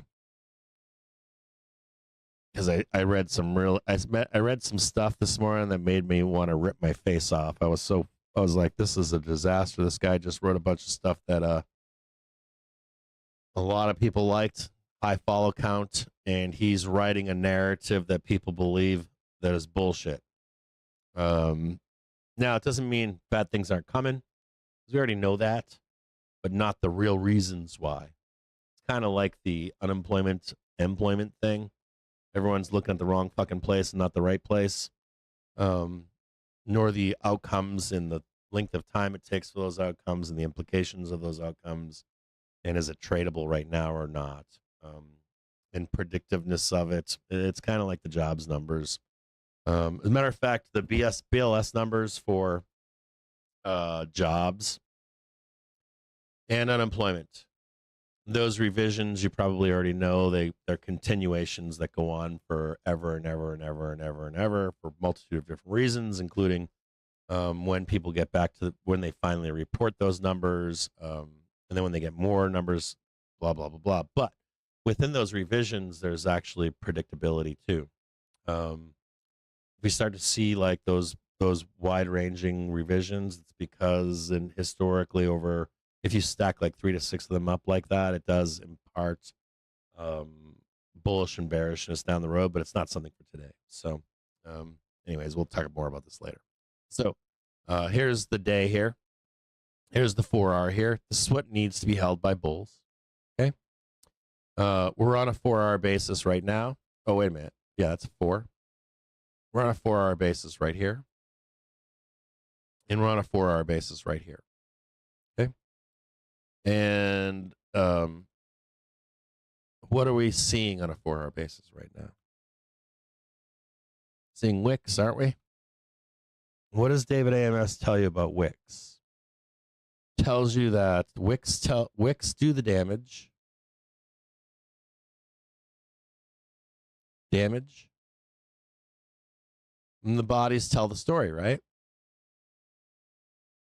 We never remember the wicks, do we? Ever. We never remember the wicks. But when those wicks are happening up or down, everyone's hair's on fire, aren't they? The wrong fire. The wrong kind of fire. And the wrong kind of commentary, and the wrong kind of talking, and the wrong kind of positioning. Either closing. So up wick closing, down wick closing. If you're like, hey, I'm long here, wicking, selling, get out. Down wick, close, we're out of there. That kind of stuff, right? So at least right now, let's look at where we are in the market. They wicked us here, told us the way is down, but then we saw the wick here. Buyers said, nope, we're not done. Oh, shit, right? They tried it again over here. Big down wick. Buyers still here, aren't they? What are they doing right now this morning? They're still fucking buying, aren't they? Let's be honest. What the fuck's going on here? The fucking wick right there. This isn't my opinion. They're still here buying, aren't they? They're still adding, aren't they? For what? You tell me. Tell me your opinion as why they're buying there. There's got to be a reason, right? If the fucking buyers were gone, there'd be no wicking here, would there? It'd be out. We know that OPEX is when a lot of this expiry is, don't we? These fucking bulls think they're going to get a print, don't they? Meanwhile, you got like condors on the market. You got Theta Gang in the background, opening and closing positions. You got dealers trying to fight all these different forces to guess where we need to go and not pay anybody, right? Or you need all that stuff to expire, no rolling higher, sentiment to change for these guys to go away, right? Let's go to a 1 hour and see what we can learn here. Look at that. Ooh. Ooh. Oh, hold on. Let me plant my nipples. Oh yeah. Oh, yeah. Oh. Not bad little price action right there, is it? So we're on an hourly basis right now. We're at a little bit of a top here. You can kind of see it right here. Some supply in here. Let's look at some triggers with pivots. The panikins are out. Fucking panikins. We're below the intraday pivot point here. I don't like seeing that. 644.99. Don't like seeing that. Always like being above the pivot point on traditional pivots. We've got a prior high over here of 646.19.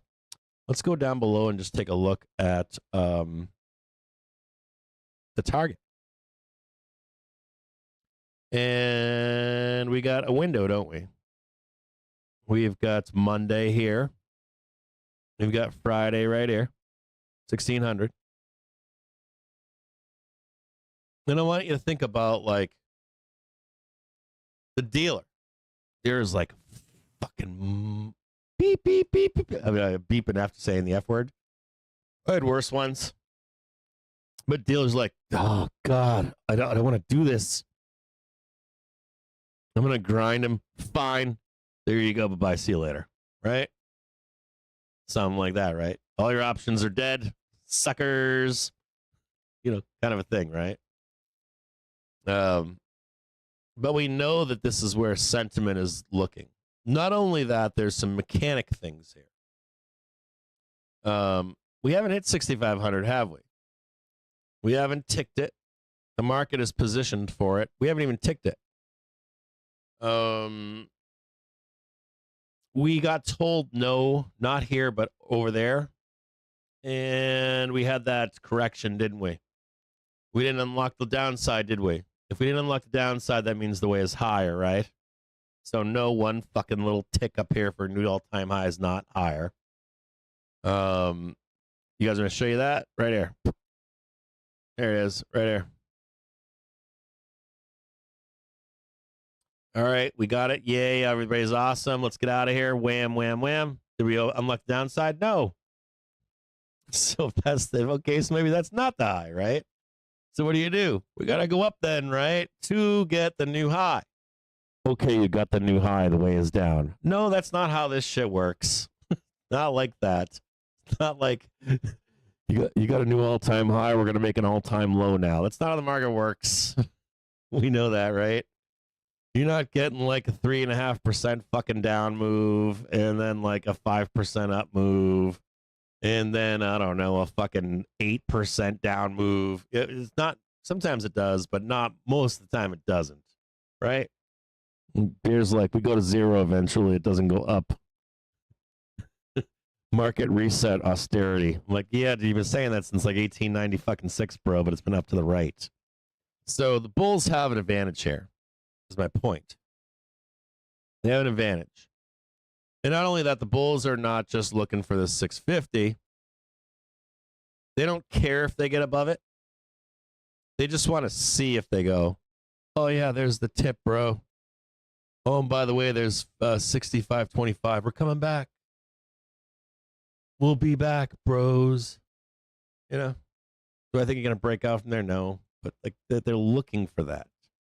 This is also where FOMO gang lives. You don't ever want to live there. You shouldn't be trying to execute positions up here and all that nonsense. You're just looking for it. You're actually trying to take the money and run. So I want you to think about that into this weak period of weakness. This is being used to burr, baby, burr. Burr, baby, burr. Burr, baby, burr. And you're looking lower to buy a dip. So can we execute trades to the upside beginning of this week? Sure. We can take small bets. What are we doing in this distribution that we talked about earlier this week, right? Which was, any back tests of 642, 640. You can get long. And it's going to bounce down and go like this nonsense the whole way as we roll.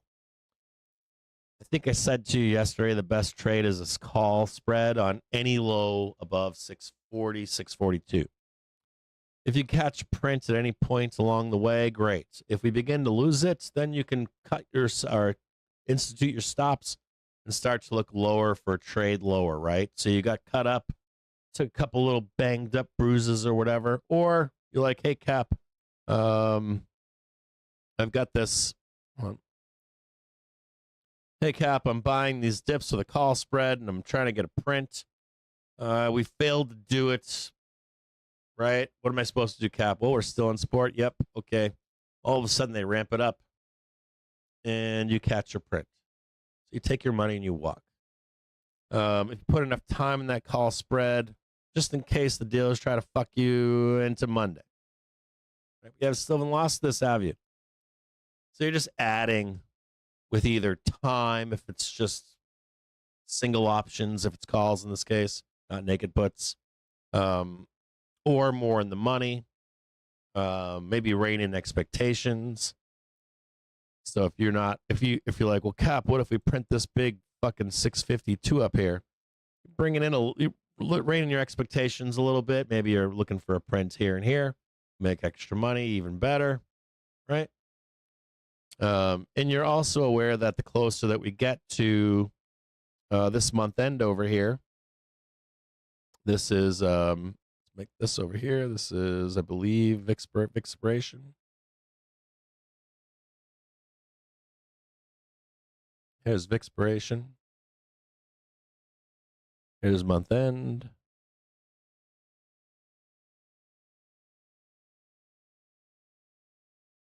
And there's some other theses here that would work too if you're in a call spread. Let's say they fake you out here. We hit the new high, but no, right? Let's say they jackknife us down for Vixpiration. Wham, wham, wham. Oh, shit, I got caught in it. But you're in a call spread with enough time on it for that upper target, and all of a sudden it comes straight back again and hits your target. Make sense? Remember, one low is not reversal to the downside. So we're not bearish yet here. Right? You're just like getting long, stops, managing stops underneath, that kind of stuff. Make sense? And we probably want this target between now and end of month. Why? Because our thesis is this market has more legs to the upside at the end of the year into February. So we're looking for that bullishness even if we get seasonally weak. Now, if your thesis is not my thesis and you're like, hey, Cap, you know what? I thought we put the top in, bro. We're not. This is it, man. This is top of the market. We're going to crash. We're going to get Black Monday in October, and you're fucked the next 5 years. Disregard everything I've said to you. You don't have to trade my trade. I don't think you have anything but your opinion. I don't think you have any facts based on that at this point that are really relevant. The stock market's not positioned for that right now. But, you know, if you want to do that, that's fine. I'm going to trade what's right in front of me. And whenever that top comes, like the permanent top, till we get to a bear, I don't know, a fucking bear market or whatever, we're not there right now. Price ain't doing that right now. So until that happens, this is the way we're going, up. So I want you to think about when people are scared. I want you to think about when someone says to you something like, oh my God, my hair's on fire. Oh my God, are we going to crash? Oh my God, are we losing trend? Most people say that means they're not paying attention. It means those people aren't watching. It means those people aren't looking for specific price action. If you're ever looking for people that know this stuff, it's always like John L., David AMS, Binky's pretty good at it. Talking Monkey.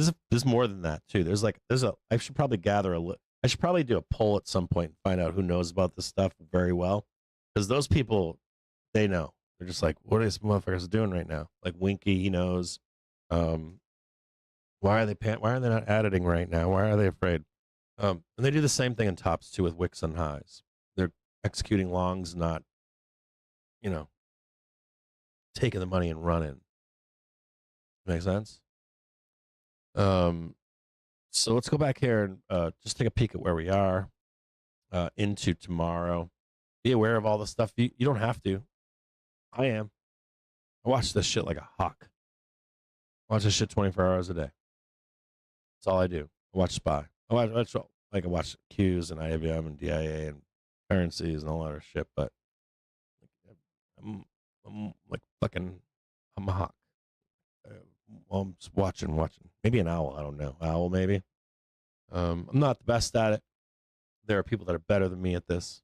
But note that there's probably a community of people that are watching it all day long and do ask each other objectively, hey, am I wrong here? Am I right here? Did I miss something? Because they trust each other. They all know that they're watching. I miss things. People miss things. It's part of the human part of this, right? So you trust those people. You know what I mean?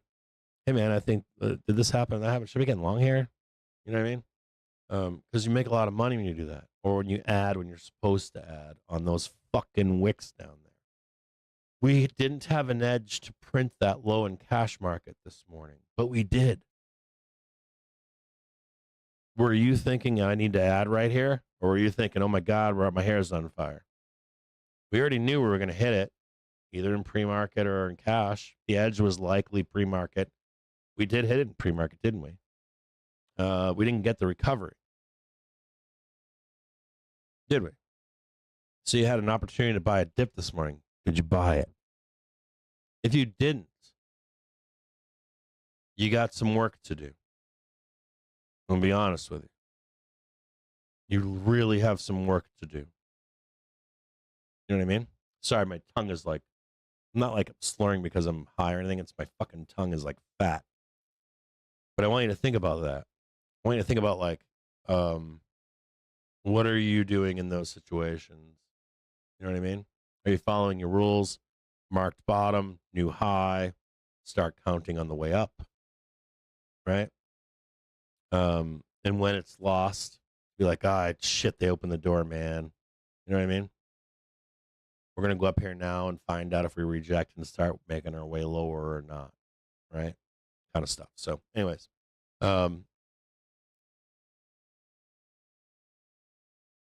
you don't have to. You just watch the show, hang out in the Discord. Those people know. You can just ask them. They'll just tell you. And they know what they're talking about. They really do. Like, that's where the predictive part of this comes from. Okay, so from here, we know about the approaching doom and approaching volatility. We know that bears are going to tell you fucking bedtime stories. We know that people are going to tell you bullshit. I'm telling you right now. You're going to see manipulation of information, data. You're going to see manipulation of story. You're going to see people trying to, it's like all of Wall Street's not on the same trade. You're going to see, I'm bearish, so we're going to sell my own from my puts or my hedge or whatever. Volatility gang. I want to get paid. Right? I got a volatility trade on. I got a bear trade on. So I want you to think about why those people are selling that narrative. It's okay. It's not bad. I'm going to sell a narrative to the upside too, right? Just be aware of it. Be pragmatic and objective. And look for the actual, hey, we are going to turn bearish. Oh my God, they're going to buy the dip. All that kind of stuff. So, where are we going from here?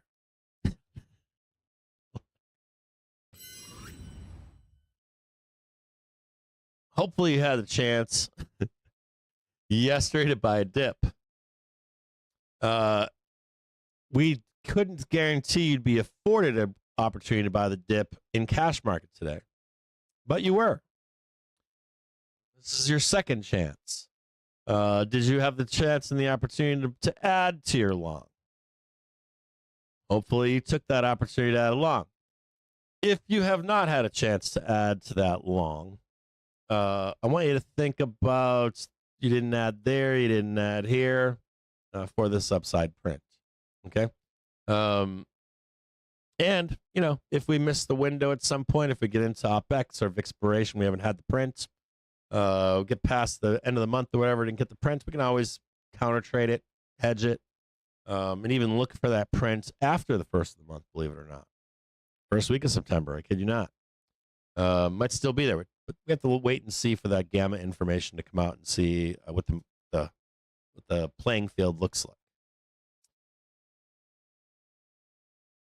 So we're going to draw this in an hourly basis. And I just want to show you exactly where we're going.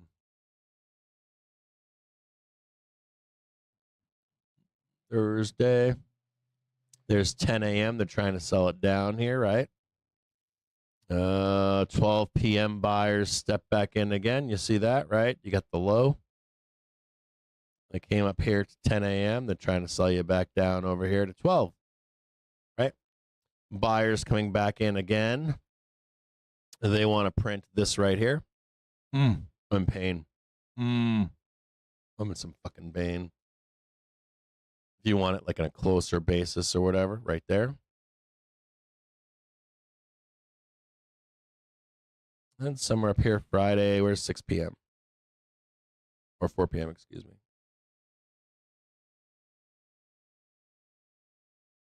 This is 1600. My God, pain. This is Thursday, 1600 right there. I'm expecting us to go higher today into the close at 1600. A little bit of selling in the overnight. Then I'm going to expect a fucking super ramp here into Friday close, believe it or not. I mean like a fucking super ramp. Go over here and look. Let's check it.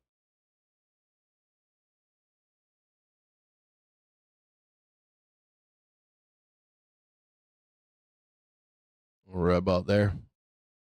Whammo. This could be Monday too. We could do it all the way to Monday. We could do Monday 1600 right there. Doesn't really matter if it's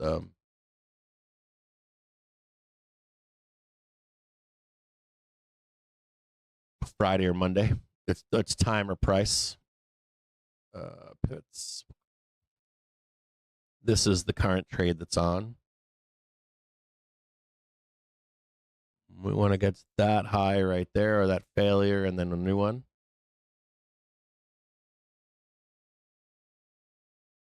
This could come as soon as Friday close. So we'll draw that like that.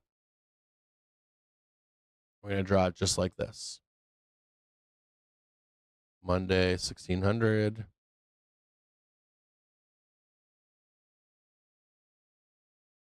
We're going to first start with, doesn't even matter. Hold on. Oh, nope. Damn it.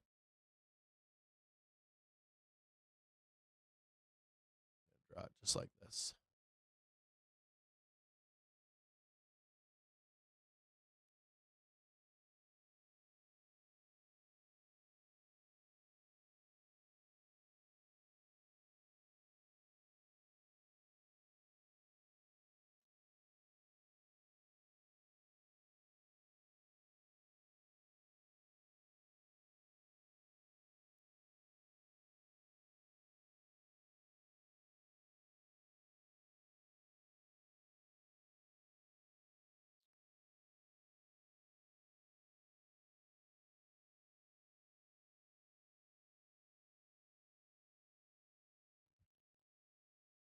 High or low.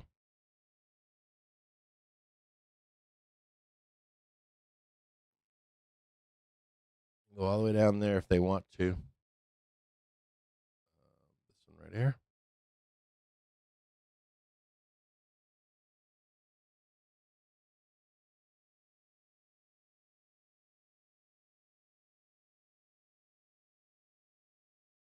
And just note that this can be moved all the way over here. It's moved all, we can grind all the way they want. We can grind all this out. We can go right down here, pin, right? And then all of a sudden, super ramp, super ramp, super ramp. This is just a you ever see me on the show sometimes and I'm like, oh God, I gotta wait. Oh my God, I gotta push it over, right? And meanwhile, we're just buying dips along the way, right? Dip buy, dip buy. Oh God, you write it down. Keep dip buying. This is all still valid here. Make sense? Let's go a little bit higher. So go right about here. Like that.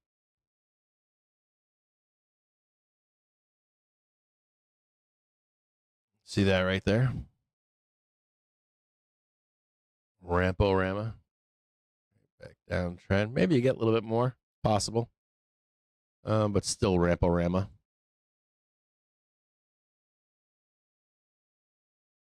So this is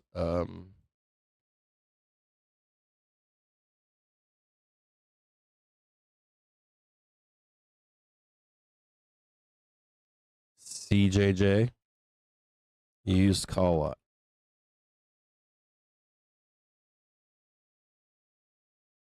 We rarely, excuse me. Hold on here. We rarely get down here, but I'm always watching. I'm always hanging out. We tend to stay on hourly trigger. Where are we going right now?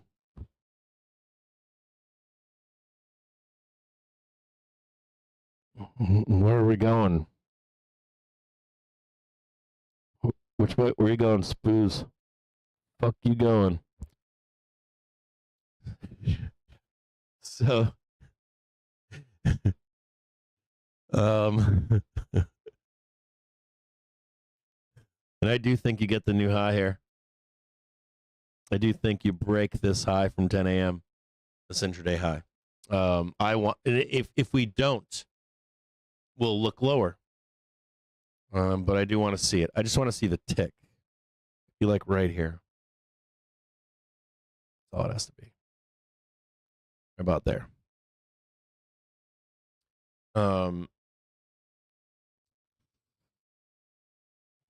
Where are you going, Booze?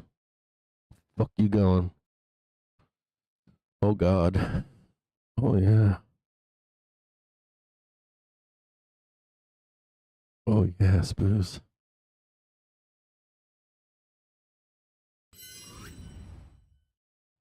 No worries. I got y'all. So within here, right, we got this high right here. We just want to see that tick. That's all that needs to happen today. That's it. Could happen now, could happen at the close.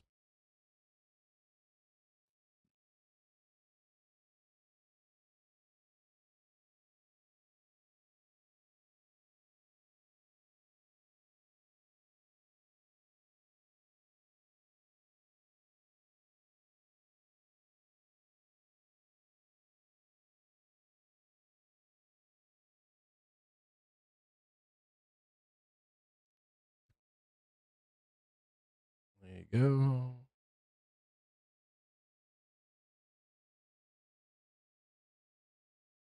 There you go.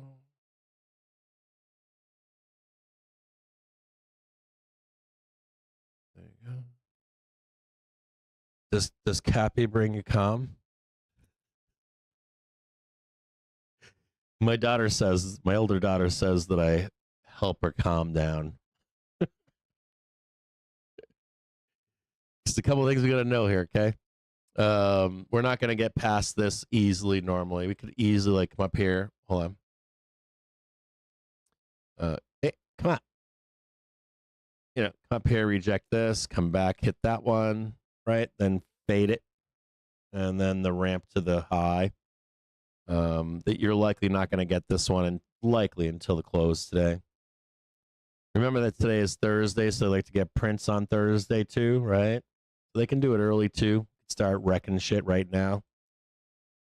You want to see some hair on fire? I'm going to show it to you guys. Remember, we also have Vic's fuckery at... dude, I took a long time talking about that, huh? I pissed a lot of people off. That's okay. The people that know should already know where we're heading. We're going higher. No, my plans haven't changed. I was asked this morning. Like the whole group of people, the whole gang of people were like, dude, what's going on, man? We're going to crash. I'm like, we just went over this yesterday at the close. What are you guys doing? Like, why are your hair on fire? Who's not long? Who didn't add down here? Who didn't add yesterday at the lows? We're like, rounding up cats. Goddamn bunch of cats. It's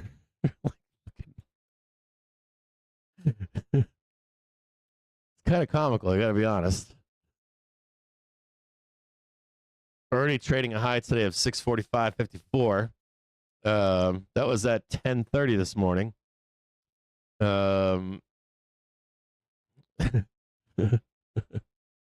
Way is higher. Nothing has changed. The market is on tractor beam.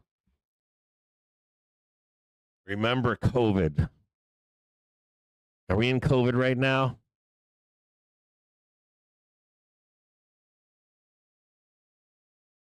Why the fuck are you listening to those guys out there? Don't listen to those guys. They're crazy. They're out of their fucking minds. Well, we're not in COVID, but I think PPI would have done it. I'm like, what the fuck did you just say to me? Fuck on out of here. Get the fuck out of here.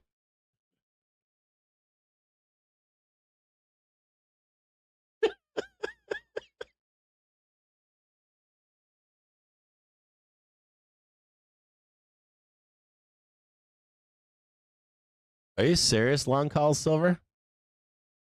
No shit, huh?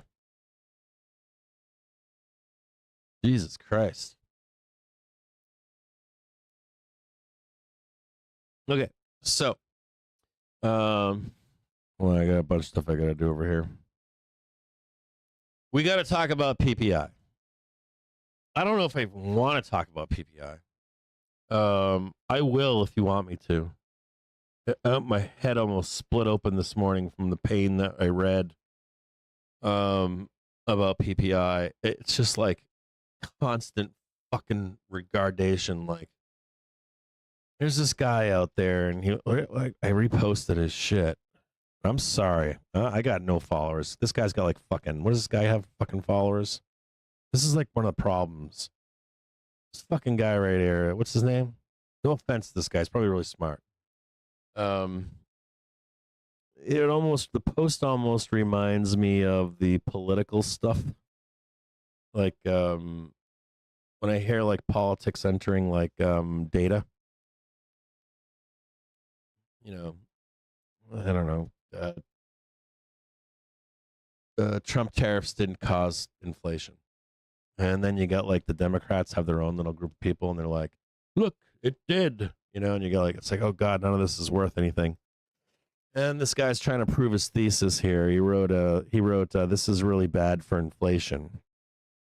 No offense to this guy. He's probably really smart, smarter than me. He's got a bazillion followers. He's probably pushing a narrative.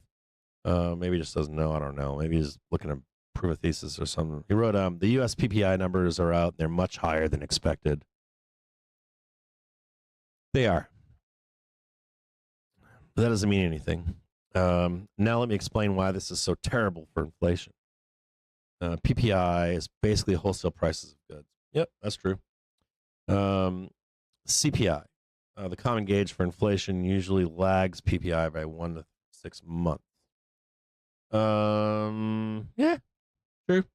Can be a true statement. Yes, not can be. Probably true statement. He leaves a really big range, which is good, like 1 to 6 months, because you want that.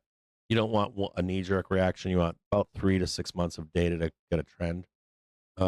Approximately 2 months for groceries, approximately 3 to 6 months for manufactured goods. This means that, now this is where the part where it gets crazy. This means that in 2 months it is very likely, like all caps, very likely that inflation will spike significantly as producers pass prices on to consumers. That whole statement is garbage. Means nothing. Means absolutely fucking nothing. And there's way more information you need to know about this, which should be stated in this guy's post. The first one would be, we have cycles of inflation. Okay? I'm going to try to get into this right now. We have cycles of inflation, natural inflation. Okay? They're cyclical. And all kinds of smart people have pontificated upon those natural cycles of inflation and their impact on them. The current thesis is that like the Fed and Treasury can blunt those things. Participants can amplify them and blunt them in the stock market. You as the consumer can have an effect on those things, on those natural cyclical inflation cycles. Participation in the economy is the same thing, but there are also some triggers in that natural inflation. You know what some of those triggers are? I've told you before. There are companies that plan way in advance.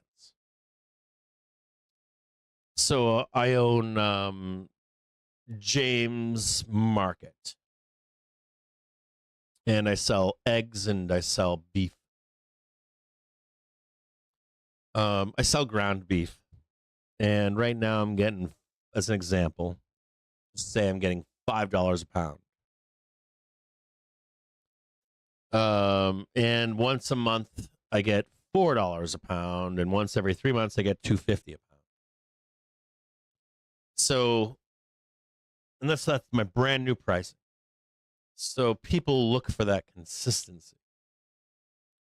Well, beef costs $5 a pound, and I know that I get once a month I can get it for $3, and once every 3 months I can get it for $2.50. So I drive on down once every 3 months, and when it goes on sale, I load up on it. Well, I don't have a deep freezer, so I expect to pay that $3.50 to $4 to $5 a pound. So everybody's got these expectations of the price of ground beef, and they're always looking for when it's expensive or cheap. And the guy that's selling the beef and the guy that's got the grocery store and the guy that's making the beef know that they can only raise their prices rarely. These people are expecting beef to be stable over, 5 or 10 years. I need, as the beef producer or the beef seller, a window of opportunity to raise my prices. And it has to be something that the consumer believes and accepts. You hear that? So you need something bad, don't you?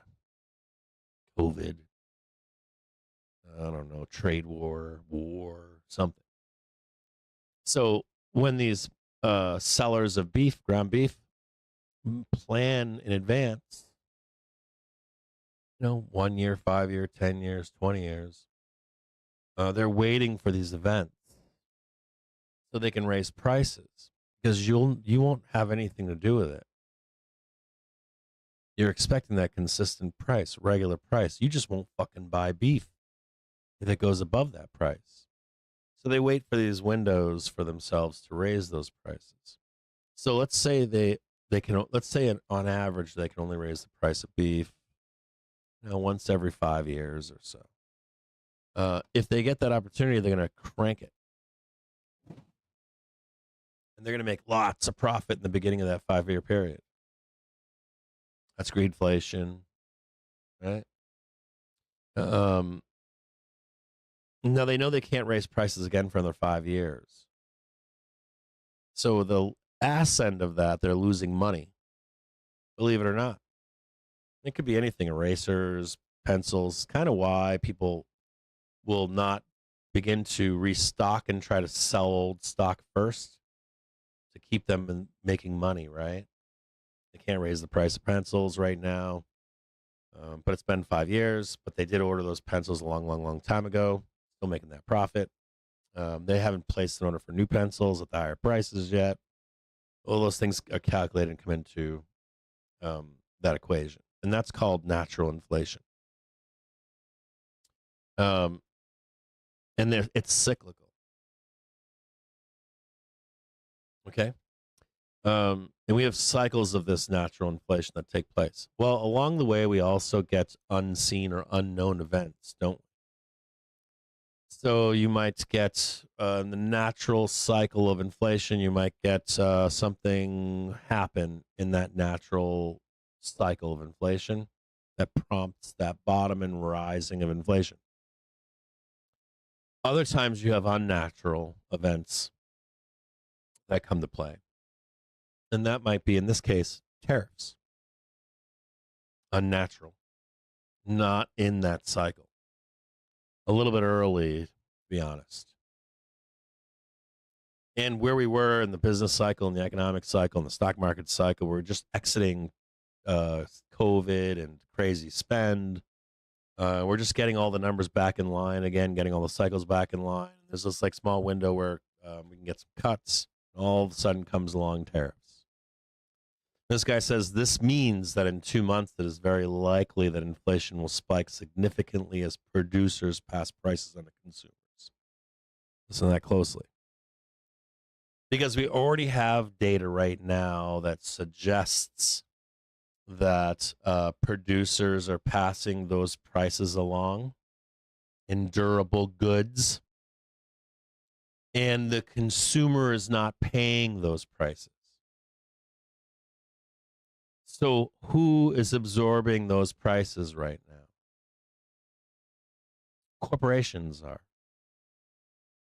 They're either taking the hit, or they're finding new suppliers, or they ordered more in advance.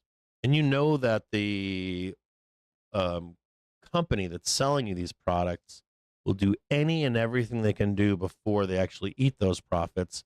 The easiest thing for them to do is to pass them along to you. And when the hard data on the consumer is great, consumers at a 10, you will likely absorb some of those. You'll be willing to absorb some of those increases in prices without those companies doing anything. But when the consumer is weaker, they begin to refuse to absorb those prices. And the consumer is not a 10 anymore, they're like a 6. And we can already see that the consumer is not accepting those prices. Okay? And the weaker you become, the less chance of you absorbing those increases. So when this guy makes this statement that this means that 2 months is very likely that inflation will spike significantly as producers pass prices on to consumers, right? You got to dissect it. Some of it is going to be natural cycle of inflation. Some of it's going to be tariff based. You're likely not going to absorb the tariff based inflation as the hard data on you deteriorates. If you don't believe me, you can just look back at tariff 1.0. And we had an initial spike in inflation where the corporations attempted to pass it along to you. And then inflation dropped. Believe it or not, it went down because you said, fuck you, no, I'm not doing this. So they had to find ways to lower the prices of their goods. Okay? Now, natural inflation is a different beast. And that's the dangerous. I think Wolf spoke about it this week, or spoke about it earlier this week. Said something about rearing its ugly head. That's the services inflation, but it's also natural inflation. And it's hard to outrun that. And if you're not going to accept those prices, what happens? Well, the economy begins to slow. Corporations have less profits. You don't necessarily absorb that stuff. Sorry, you won't. Historically, you won't. As you deteriorate, the hard data on you as the consumer deteriorates, you're just going to say, I don't have the fucking money anymore. Sorry, buddy. So if you're thinking that like tariffs will be the end, this is another thing too, like tariffs in 1930, the lead up to the crash in 29, they amplified already bad shit going on. Speculation, deteriorating economy, that had nothing to do with tariffs. It was just the ice cream on the cake. It's just like another part, like one more push off the edge. So like this whole thing about PPI saying that it's going to be pushed on to you is likely unknown at best. As a matter of fact, you would be looking not for that to be passed along to you, but for the economy to deteriorate. And that would mean they can't pass it along to you, so you start to see worse guides, worse EPS. You'll see the consumer slow the economy by stopping buying things, right? So I think that there's some implication from that statement that tariffs are going to be the end of everything. It's not really the case because we have natural inflation coming into the cycle right now too. And this is really where the pickle is for the Fed. The Fed could have cut rates if we didn't do tariffs. Now they can't because they have to fight natural inflation. Now when you're adding tariffs on top of all that, it doesn't really allow the consumer to get out from underneath the thumb of it. And this is where Trump comes in wanting to cut rates right now drastically and quickly. The real danger, though, is if we're doing that for this short-term benefit, woo, yeah, and they don't have tools in the future to fight or blunt this stuff, and that shit ever runs away. You know, not just tariffs, like we have laddering of trade war, natural inflation raging. You know what they can do? The same thing they did during COVID. Do you want to do that again? Let me ask you that. Do you want to do COVID again? There's already talk of tariff checks. I'm serious. That is one of the posits out there because that's where we're going. You know what I mean? It's like all this like panicking about PPIs, like that's high, it's being passed along. It has not been passed along. That's a projection of what could happen. If the consumer was a 10 right now, I would say, yeah, that shit could get passed along. But the consumer is not at a 10, they're like at a 6. So the possibility of that PPI number being passed along to you as the consumer is probably not going to happen. We ain't never going to get to that point. You're just going to say, fuck you, no. Serious. And then you'll see the economy suffer because of it. If that makes any sense to you. And that's kind of the hard thing to discuss when it comes to like tariffs. Tariffs are a tax. And they are. You're not telling them that the tax is like a hot potato. Corporations will attempt to pass along to you in every way, shape possible. They'll lie to you, tell you a value meal is a value meal. They'll give you a fucking less chips in a box. They'll give you shittier ingredients in the box of chips that are smaller now. They'll do anything they possibly can. They'll even go bankrupt. They'll take loans to carry them through until you are able to absorb those costs. They'll do every fucking thing. They'll literally go bankrupt. And that's a normal, natural part of these cycles. If tariffs were a tax on you fully, everything would be priced at like bazillions of dollars. You just would have absorbed it all. It's just not the case. If you look at inflation, it goes up and down, up and down. No, the rate of inflation goes up and down, up and down. We actually have cheaper prices sometimes. I think Wolf actually mentioned that. He was like, I buy avocados, they've come down 30%.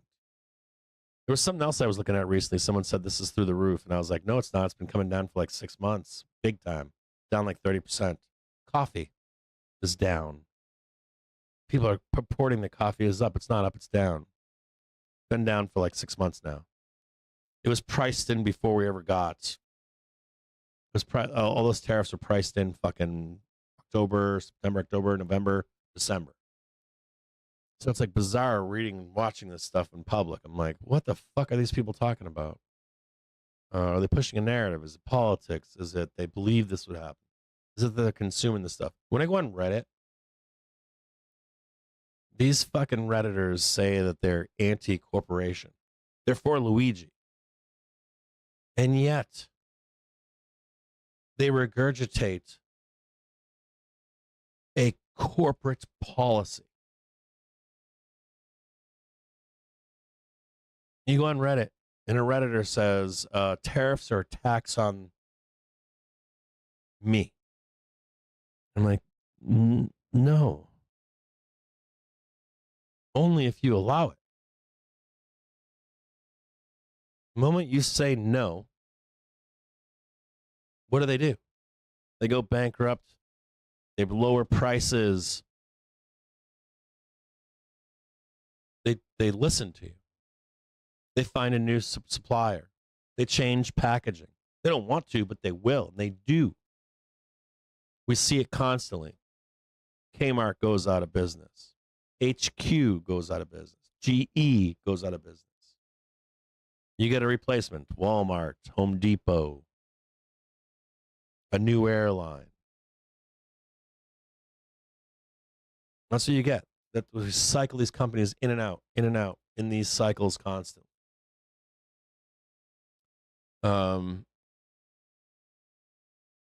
So anyways, my point here is that I'm shocked when I read that on Reddit. That's just fucking false. That is a company, literally like a Walmart, going, I want to spend some money telling Americans that tariffs are bad and that they're going to pay them. Because I, as Walmart, are going to force you to pay them. What they don't tell you is that you, as the consumer, can tell Walmart to get fucked, that you're not going to pay it. And you will be forced into it at some point when the hard data on you as the consumer is low enough. Like, fuck this. I'm not spending $20 at $30, $20 at McDonald's. I can go to Chili's for a $10 burger, fries, and a soda with sit-down service. I can go to Culver's and get a way better drive-through experience and food experience for the same price. And you end up doing that. And that's how we get new companies. That's how Walmarts fail, or McDonald's fail, or Kmart's, or even Home Depot.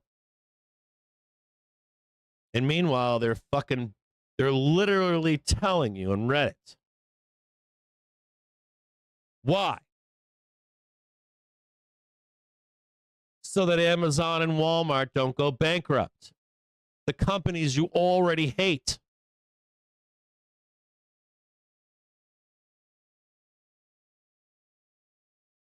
These companies never want to go bankrupt. These companies never want to do better. Back in the day, those companies would go fucking bankrupt and be replaced with a competitor. They're literally begging you to beg for them. And the worst, most criminal part of this is they still front-run prices up on you. So if the tariffs are rescinded, or if they never get implemented, they don't bring prices down for you unless you demand it. They don't give a fuck about tariffs or no tariffs. They're going to raise prices regardless. And then you're mimicking these people on Reddit. You're literally peddling their fucking ohm.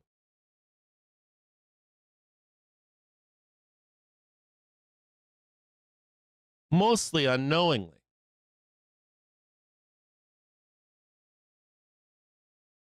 Fuck corporations. Make them eat the tariff. Make them find a better producer. Make them switch from a glass bottle to something cheaper that works. Make them seek out an American company for the bottle. Make them seek out a Mexican company. Whatever it may be. And if they don't fucking survive, fuck them. There'll be another company that will. They'll be able to take out new loans. They don't pay back for 20, 30, 40 fucking years. They can undercut pricing. You already hate Walmart and Amazon. Fuck is wrong with you? You can get something better.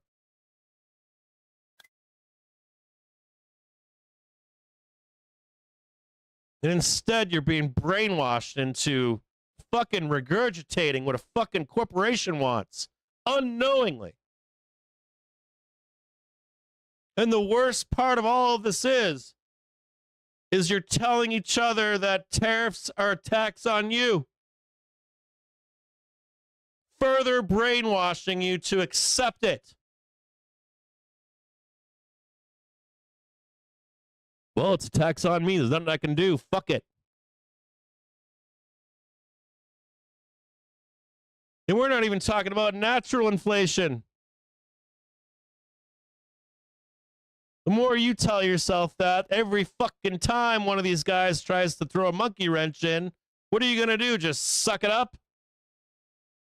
What if they don't rescind tariffs? Now you've been told to accept it. You're out of your minds.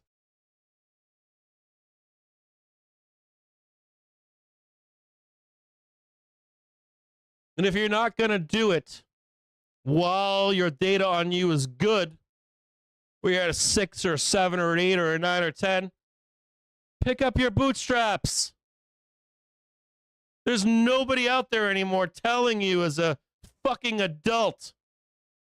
Did you know that before like the fucking 80s, everyone knew this? Now you have nobody on your side protecting you to tell you this. Whether you're in good standing as a consumer or bad, you can tell these companies to fuck right off.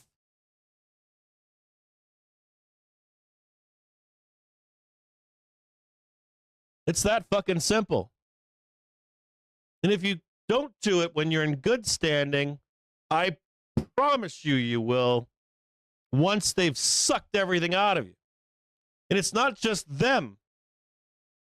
Your county government does it. Your city government does it. Your state government does it. Your federal government does it. As long as they know that you are in a good standing, the consumer data is good. Well, sir, I've been reading everywhere that the consumer data is bad. Yeah, they're stupid. We know they're well off. Oh, shit. Don't tell anybody that. They're dumb. So we're going to implement new taxes on a county level. Oh, does the state know that? Yeah, they know too. We got to get to them first. And then you got corporations that, well, fuck them. We're going to fuck them too. Federal government's like, no, we want to run a new tariff thing. We got to get there first before any of these motherfuckers.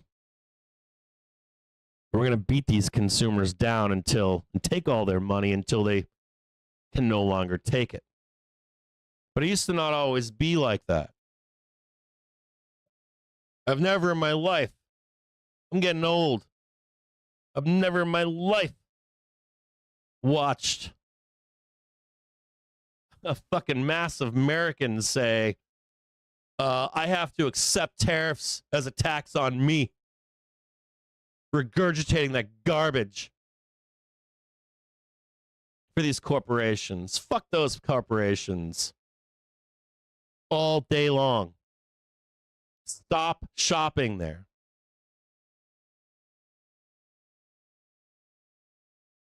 So this data, this PPI, the CPI, all this stuff, and where you are in the consumer data is already telling that by the time we get there to that stuff being passed along to you, it likely won't.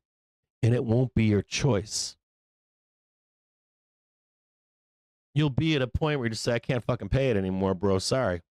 I'm not paying to have my lawn mowed by some asshole anymore. I'm not paying this extra this and extra that. I'm not buying the $150,000 truck. I'm not doing it. I can't. And that's how the economy slows. It's very similar to like rents. It's very similar to other data. You can use this data to your advantage too. It's kind of like when you see used cars. Oh, what the fuck was that? What did I do? I don't know what I did there. There we go. It's kind of like used cars. What else is it like? Like rents. Hey, the rents are really the ask is really high. Well, have you looked to see those high numbers? How long they've been on market? Are they meant to be rented? What's the actual rental rate right now? They're asking $5,000. Are they getting $5,000? Oh, they are. Oh, there's a bidding war. They're getting 6. Oh no, it's actually half that. I can use that to my advantage. Everybody says the rents are high right now, but the actuals are half that. Probably a bunch of people screaming because they never tried to negotiate for lower rent. You don't want to be that fucking guy who's just accepting. If you have access to that data, you can actually be financially literate. If you find a bottom in the used car market, you can probably buy there, and as prices increase, that actually sell cars higher, your car be worth more longer. Depreciating asset that's not really depreciating at the rate. Right? Same thing applies to rentals. Same thing applies to wages versus prices. Oh my God, inflation's killing me, Cap. Did you notice that wages are going up? They didn't give me a wage increase, Cap. They told me no. Oh, you want tissue? Because I'm looking at the data over here and it's saying wages are going up. Did you try to apply for a new job somewhere? No, Cap, I didn't. Well, shit. Pick up your bootstraps and go look for a job and ask for more money. Or stop whining. It's that simple. Does that make sense? So meanwhile, while you're going through all these problems, there are other people in life that are like, oh, I'm going to buy a car here, used car here, because we're at the bottom of the fucking trend. I'm going to buy a house over here because of the bottom of the fucking trend. I'm going to switch jobs because there's a lot of jobs right now. Their wages are going up. My boss won't pay me. Boss tells me fucking lie after lie. Those people are weaving through life. You got some guy buying a $150,000 truck. Woo! One step away from disaster, and you're like, you know what? I'm going to wait. I'm going to buy that truck a few years old. Does it have to be perfect and new? No. Do I get to keep some money in the bank? Yeah. Well, those people weave through life, and they're in the rat race, and they're able to avoid a lot of those pitfalls and bad outcomes. And then they're old, and you're like, wow, how'd that guy get there, and I'm still stuck down here. And then you look back all those years, and you realize, shit, all I did was bitch about tariffs coming on me, and I never switched jobs, and I never negotiated for cheaper rent. I wasn't able to save money. I had that fucking nice new truck. Now I'm getting older, and might get washed out. And all these series of bad decisions along the way is why you end up where you end up, right? A lot of times, especially when something bad happens that you can't predict. I got my leg cut off by a polar bear the other day, and then didn't see that coming.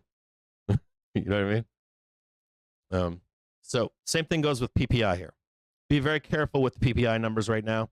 Those are bad numbers, but they don't imply immediately that you're going to be eating that shit.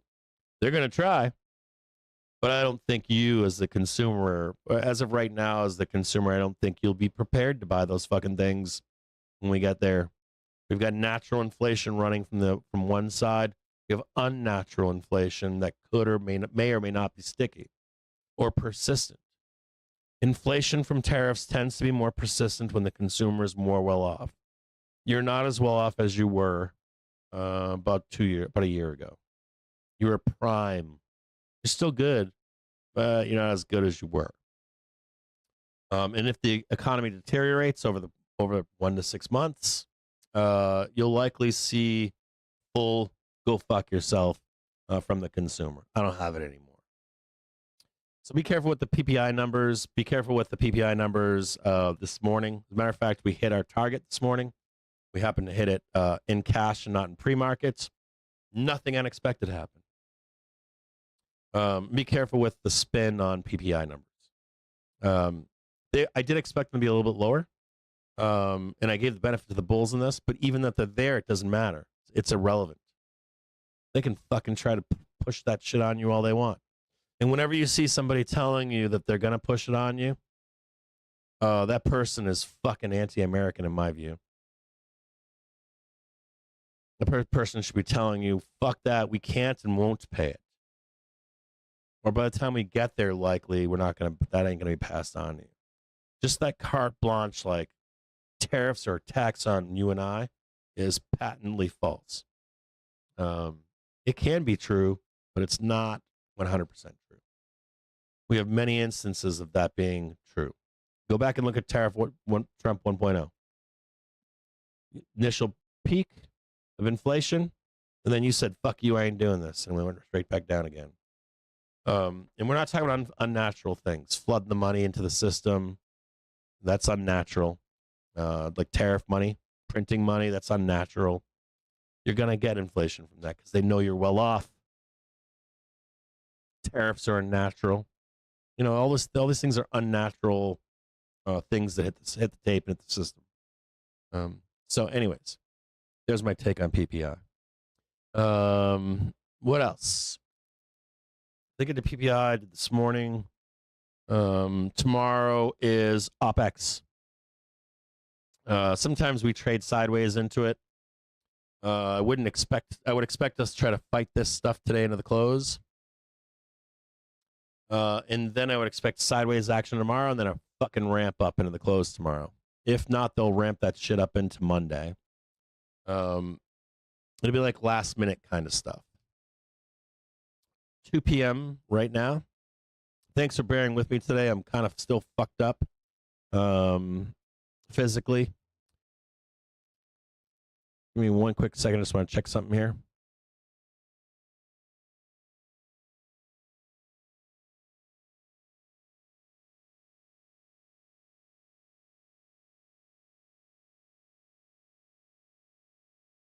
YouTube said we could swear again. Oh, that was comical. I was like, why are they telling us we can swear again? It's so they can mark you in their program to keep kids from watching shows that are bad for them. The AI bullshit, checking your age, the nanny state.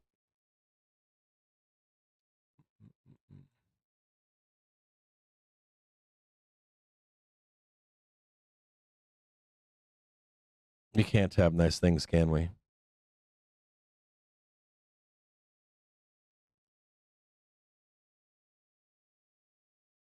Can't even do the nanny state right. Check some here. Okay, guys.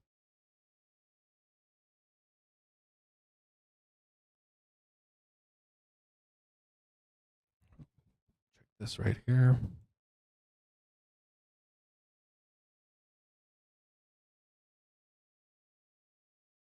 We're going to melt the fuck up here. I already know we are. We're going to melt this fucker right up into tomorrow's close.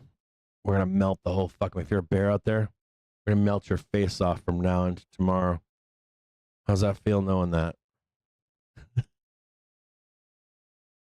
We're going to melt this shit straight up. Kicking and screaming. Can't wait. I think I said, like, we're going to drag them kicking and screaming to the top. Like, screaming bloody fucking murder up there. The whole fucking way. It reminds me of, like, what's the Michael Douglas film, Fatal Attraction? Where she's, like, freaking the fuck out and he finally shoots her. She's got, like, boiling stuff, like a boiling rabbit or something, family animal. Going crazy. The seller's going to be doing the same stuff. What do we got here? This is, there's Friday. And then maybe one more pump on Monday. Oh yeah. Yeah, we're gonna grind all the way up. Grind up and sideways. Into this close, we're gonna grind this all out. And then we might get a just listen to me closely or be very careful, okay? Could see like a little bit of an unwind Friday through the weekend, and then a new all-time high on Monday before we really roll. Let me just show you that really quick. There's potential for this, not guaranteed, but I want to show you this just in case, okay? So where's Friday? Here's Monday. Ready? Watch this closely. Could do some kind of a grind like this. Maybe bring this in a little bit. This is 48.5. Be very aware. Watch this close. This is important. Especially if you're a fucking bear. It doesn't mean it's going to happen, but I want you to be careful of this right here. It's kind of like a weekend bloodbath. Like over the weekend, like weekend bloodbath. Pretty bad, right? All the way down here, and then one more up here. Let me show you this right here really quick.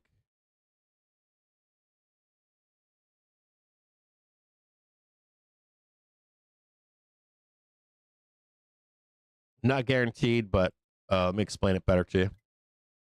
So you melt up into Friday, dump it Friday to Monday, and then literally to the Monday at 4 p.m. That's the actual high right there. Just be aware of it. It's possible. So you're like you're like, oh, we got the new high cap start. It's time to short the next 2 weeks. So you're like, oh yeah, it's great. And then boom, take all your stops. And then we actually go down thereafter. After Monday for Vixpiration week. Just be aware of it. Not guaranteed to happen. We'll watch it closely. If we don't hit this high up here, we don't hit that high right there, it's potential for Monday.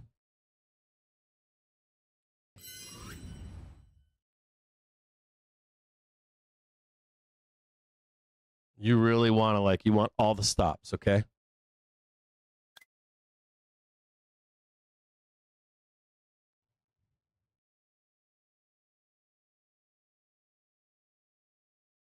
Expectations, grind up, flattened up into tomorrow's close.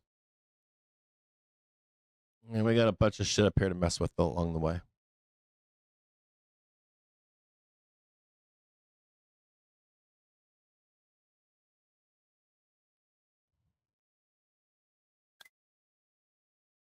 I've never in my life seen that. I've never in my life seen people that hate corporations then regurgitate a corporate fucking slogan, internal, from owners. Never in my life. Never in my life I ever thought I'd see the day where, I don't know, Bob on Main Street's like, yeah, tariffs are a tax on me. You don't ever hear, you don't ever see in the main news, Bob says, fuck you, I ain't paying that. It's it. That's like the shit that freaks out companies. You tell a company that, they freak out. I'm serious. They panic. Or if you actually don't spend money there anymore. You saw McDonald's panic, right? I told you before that even happened. I was like, watch what happens there. And they've done every circus act they can to make you believe that they're like, we've got a new value meal for you. We're gonna drop prices. We're gonna do this. We're gonna do that. It's because you told them fuck themselves. You got to. Okay? Ooh. Yeah, come on down. I like to buy you. Come on. Sweep on down here, baby. Come on down. Let's just take a peek at this really quick. I'll buy this. Let's go. Just take a peek here. Let's do a 30-minute. Is there any dip buying down here? You get the 4-hour down there. Let's do a 15-minute. Oh, yep, we're already there. I see the 30. It's right by the 4. Oh, here we go. 15 minutes. Let's see if we can buy this right here.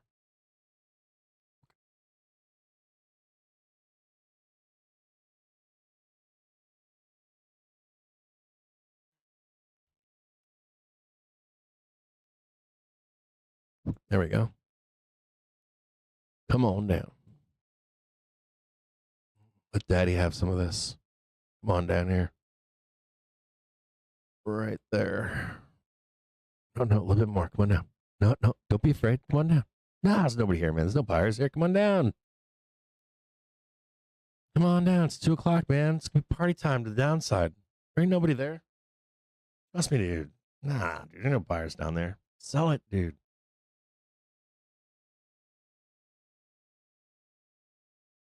Ain't nobody down there. Come on down. That's easy street the whole way.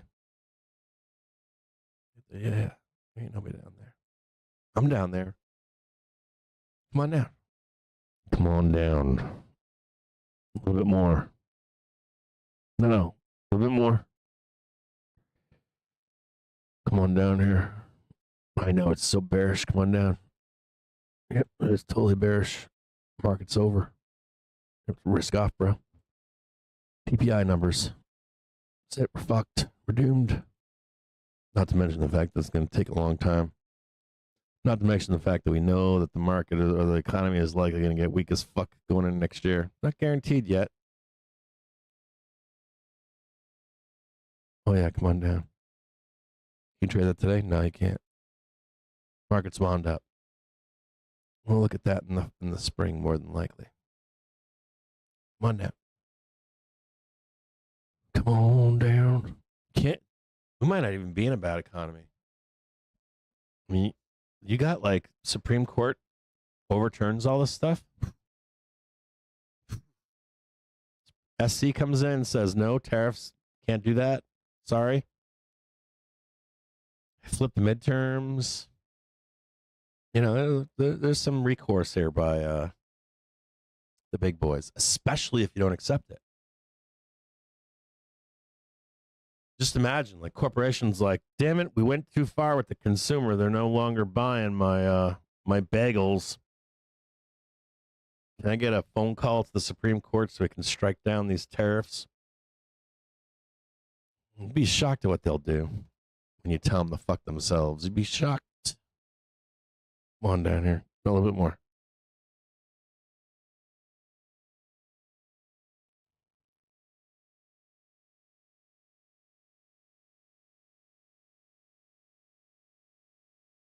Why did you pay that $3,000 for the new phone? Well, because of tariffs. So you just accepted that? Yes, I did. Why? Because Reddit told me. Why the fuck didn't you just tell the fucking Apple to go fuck themselves? Well, I was told that that's always passed to me. So I just accept it. You ever thought that maybe there might be another Apple one day? No, never.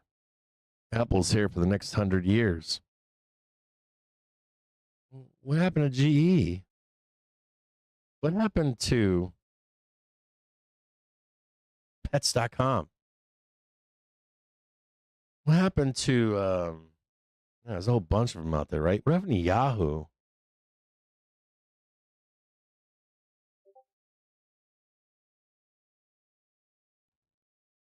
Oh no, was it Pets or was it Chewy? Can't remember if it was Chewy or Pets. Well, oh dude, my fucking tooth is on fire right now. Not the tooth, it's like aching underneath, like the sore. They really had their fucking hands on me. They had their way with me yesterday. There's these two dentists, like women. They probably got a phone call from some fucking bears. Like stretched my mouth out and shit. It really felt like I had something big in my mouth, like giant, like that big, bigger than my head.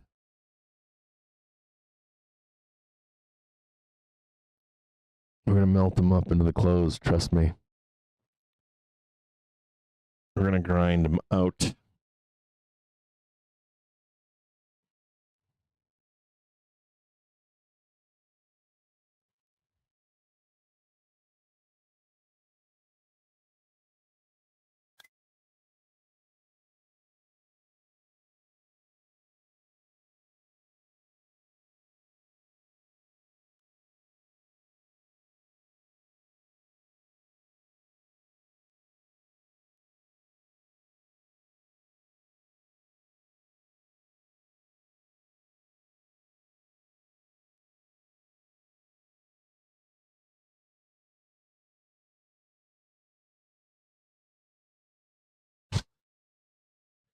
Yeah, Gateway, Compact. It's almost like I almost feel like social media and the media is so controlled by powerful and corporate interests and oligarchs and stuff that they don't give a fuck. They're just like, fuck it. Like, let's just start changing the narrative. You know? Like, it's so bizarre. Like, we're literally losing. This guy wrote what's called, but the other day I read a story. This guy was like, we're losing like any voice of objective voice of reason, like a mass media objective voice of reason. Like, it's just gone. There is not one place you can seek out today and with a bazillion followers. CNN, Fox News, WAPO, fucking New York Times. I don't know. It doesn't matter what it is. Fox, I don't give a fuck. There's like not one left. 60 Minutes maybe? On a Sunday? I don't know.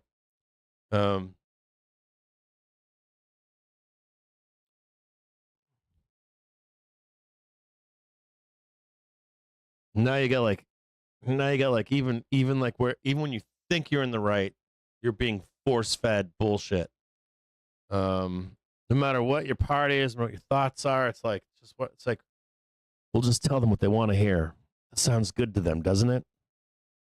Are you that person? No. What about the other group? Part of them? No. Profit and power, bro. Whatever turns them on. Just fucking say whatever the fuck turns them on. As long as they know that I'm going to pass these fucking prices on to them and they're going to eat them. You know what I'm saying? Yeah, this group likes to blame these people over here. This group likes to blame these people over here. It doesn't matter. As long as they know they're going to fucking eat it. That's all I care about. More money in my pocket.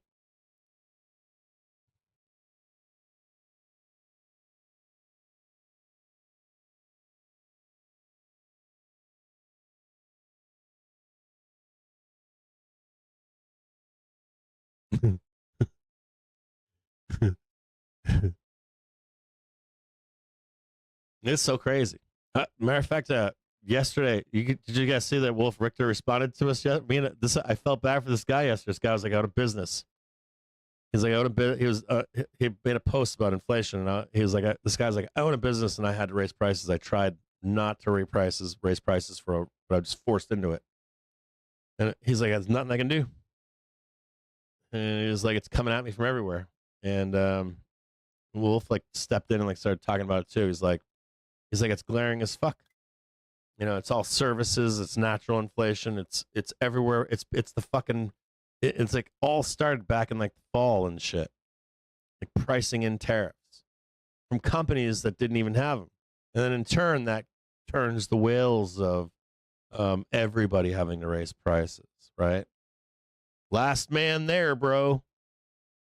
When the first people that are doing it. They're the most profitable, aren't they? Regardless of tariffs come to pass or not, or taxes or anything else. It's like it's just like one mad rush of greed, and it's done from like your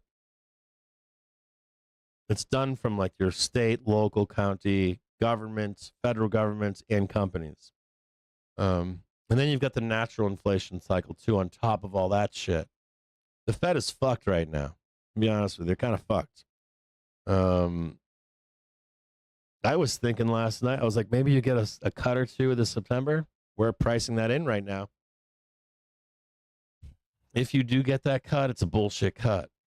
If it was me, if I was Jerome, I would not be fucking cutting. I'm being honest. If I was Jerome, I'd be like, fuck, no cuts. If you get a cut, it's political.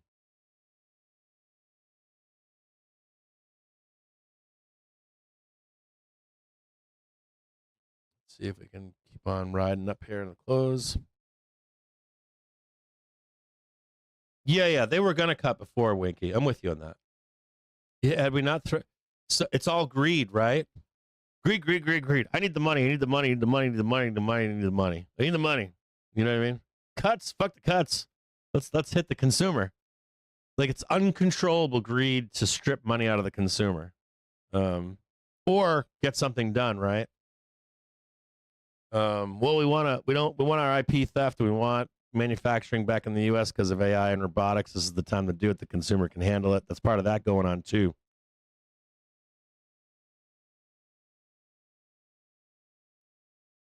It's almost like AI data centers.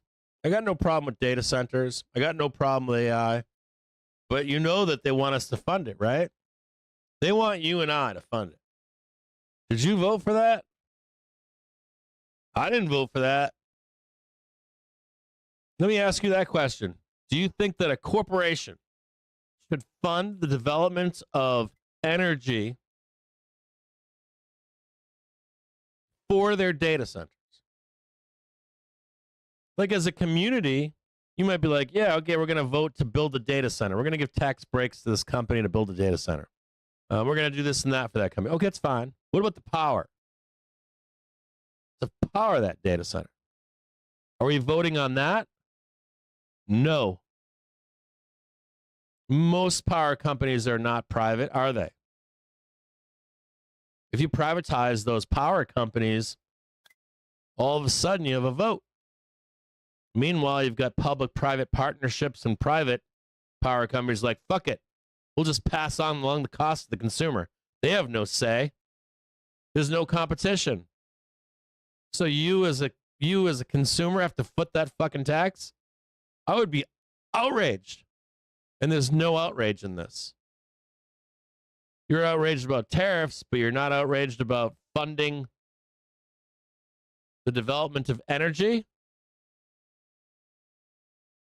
for free.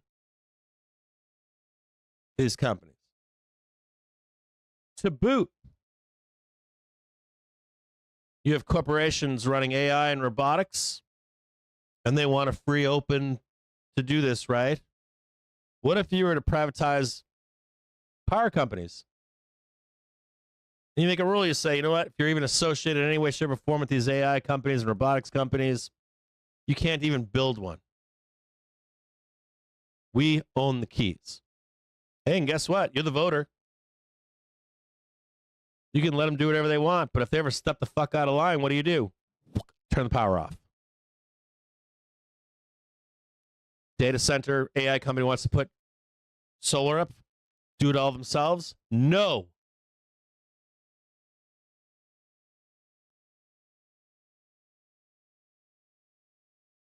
And you take it to the UN or something, and you do it with all UN members.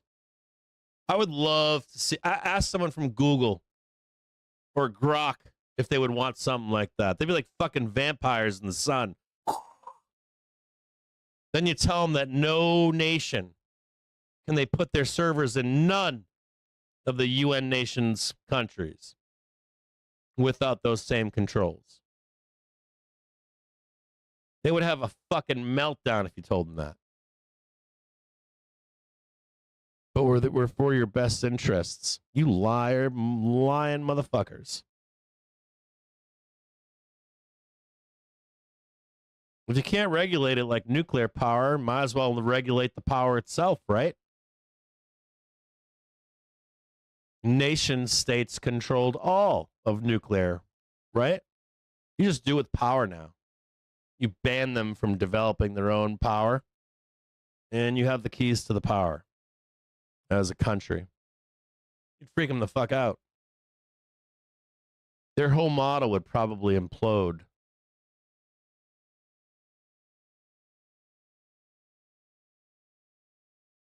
Can't believe that we listened to this today.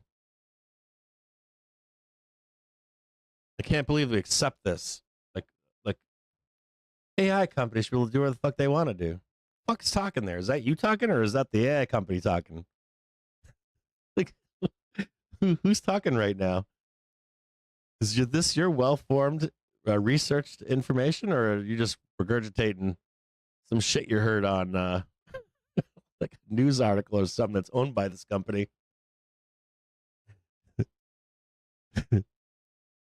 Those talking points, boy, they sound like I've heard them before somewhere.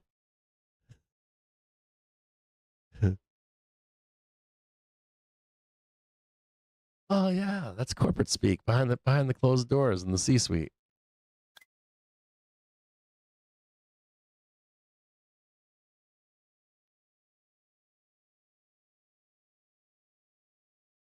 Let's look at some what's in here.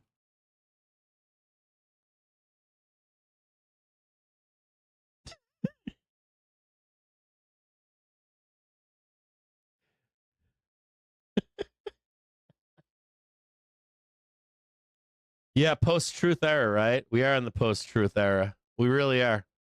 There was a guy describing it the other day. He was like, we've always had, the guy was like, oh, we've always had politics. We've always had like conspiracies.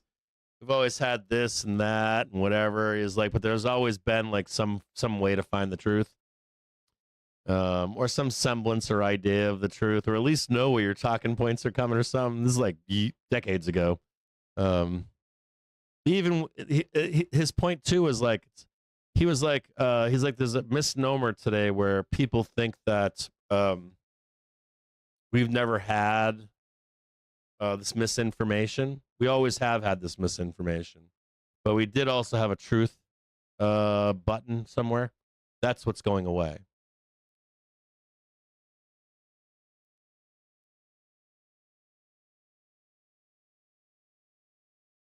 I read something ironic yesterday. I saw an article yesterday that said, here's an example. I'll give you a great example right now.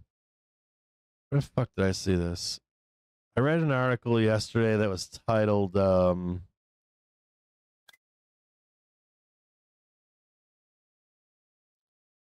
was, who's the crazy guy? The conspiracy theorist, Alex something? Alex Jones, is that his name? I don't know. Let me just see here. Here we go. So I found this ironic.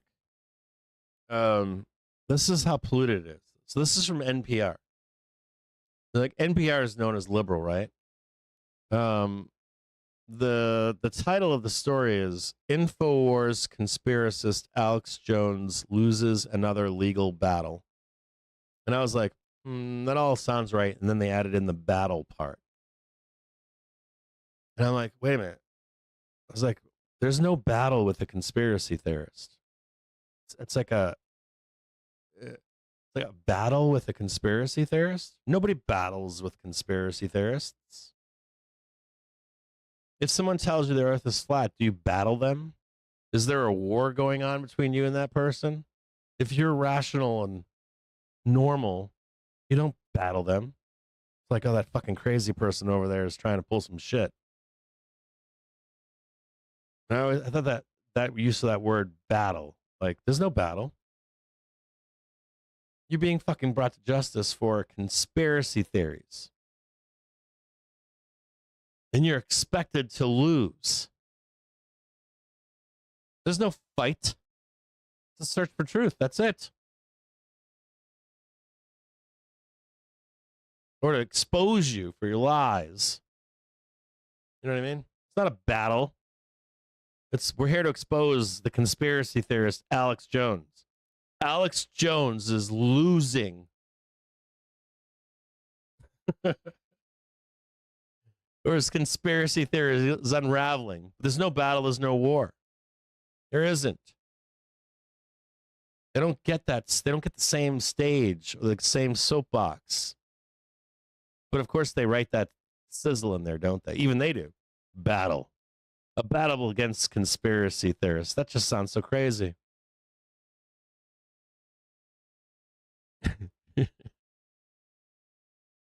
Nobody's battling conspiracy theorists.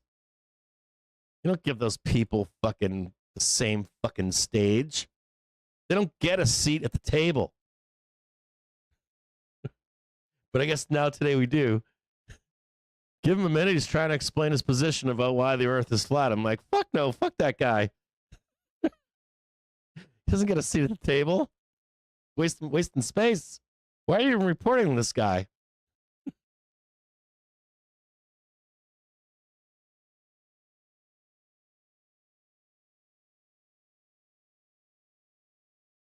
You don't even give them quarter. And the less attention you give them, they usually lose quickly.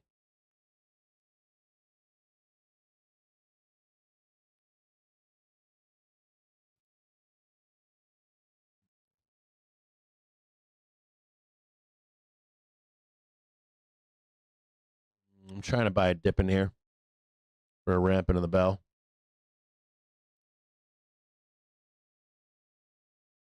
Let's see what we can do here.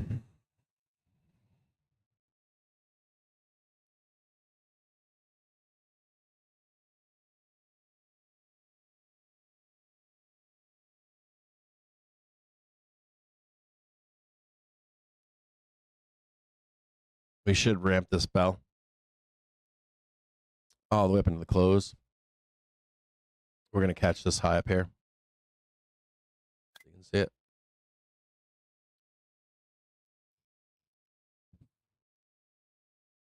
We got for options over here. Ramporama. We got over there 645. Oh, they want me to pay for it, huh? Let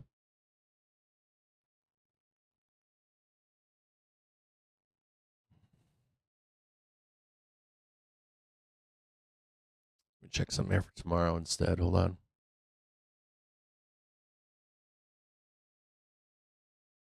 $646, $48.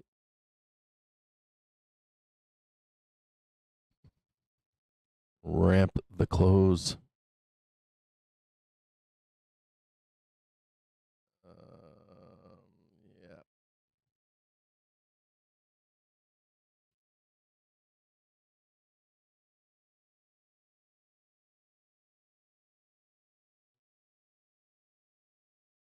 Trying to get long here. Time is right now. I might have to wait till like right here to do it, but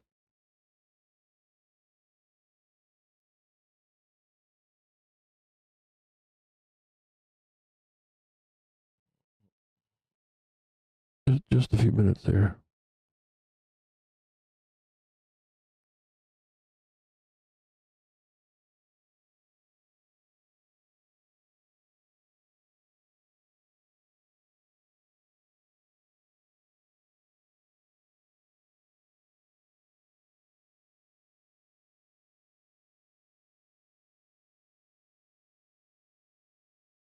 Yay. Just an FYI for you, I'm building up some more calls. There we go.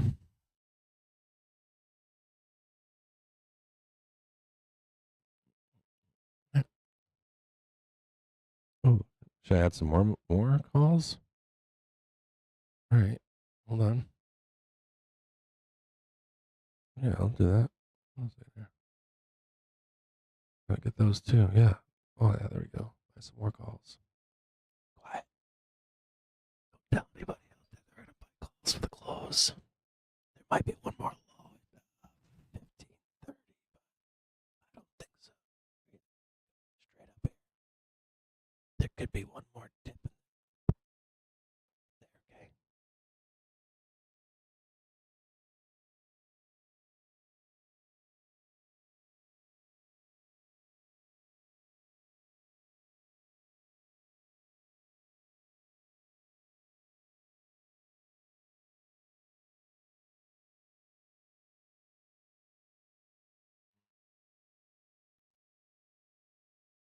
Well, I think getting things wrong is okay. You know what I think about that stuff? I think those are all good points.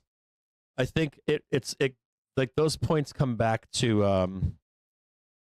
know what it reminds me of is like science changes, right? What we think or know about something changes over time or evolves. But practically speaking, the rest of the fucking world operates on those constants until something changes. Does that make sense? You know what I mean by that? Like the rest of the world operates on those assumptions until they change. Otherwise, you get left behind. You know what I mean? Oh, there we go. Yeah, undo it. Ooh. Oh. Oh.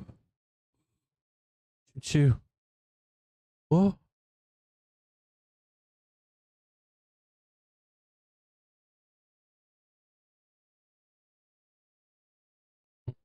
Got that gamma rolling off. Got that gamma rolling off. Got some gamma rolling off. We got a whole bunch of gamma rolling off in the next couple days. We got some gamma rolling off. All those cheap.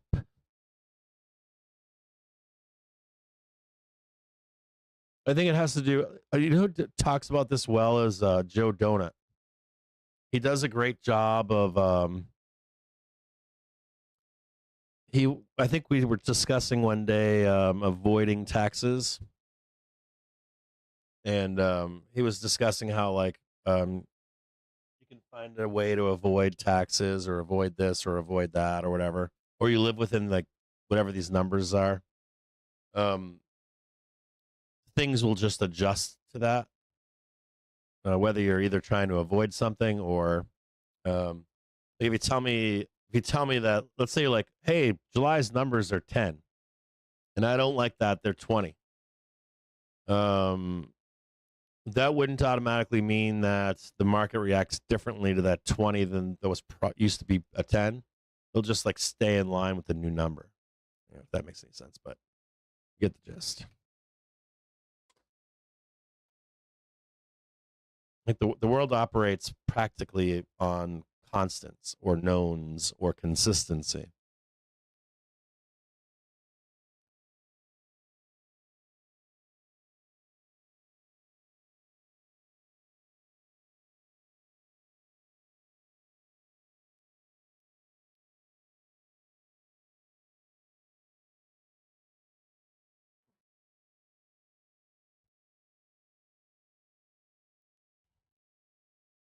Yeah, we should crank the bell for this high right here. A little bit of pullback here and tomorrow, but then we're gonna melt again. We'll melt. What we should do is melt up and flat into tomorrow's open, and then what we'll do is we'll trade sideways, and then we're gonna pop up at the end of the day. What I think, and then what I really think happens is we blood the weekend. We don't see the actual high until Monday close.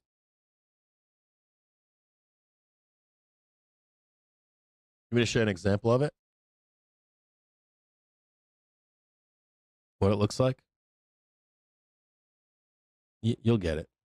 Any lows on 40.42 buy. We're at a bottom right now at 43.81, so it's not too far away.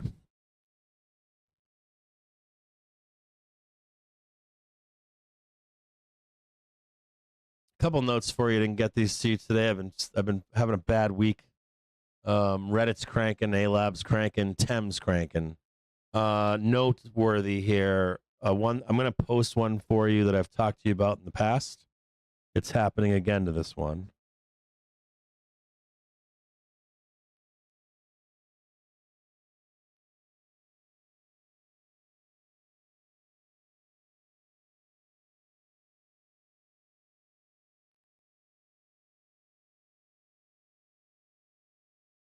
Yeah.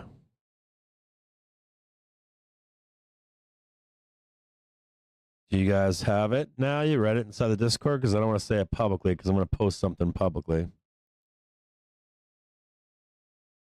I want you to look at it first.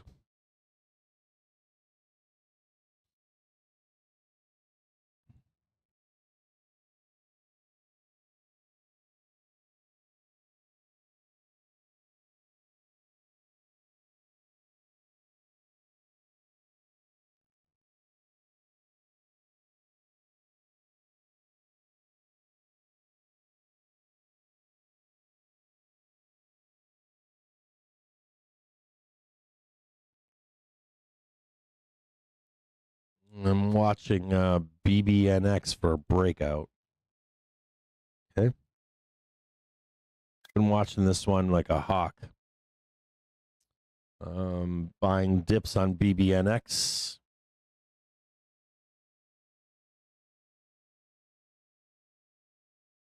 I'm going to post it publicly.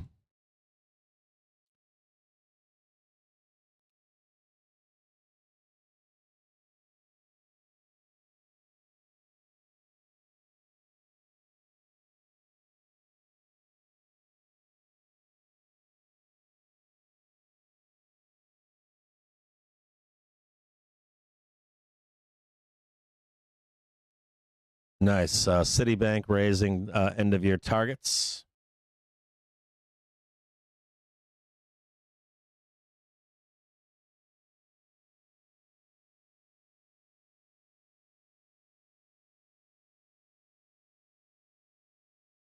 Banks raising targets into end of year right now. I'll read this to you.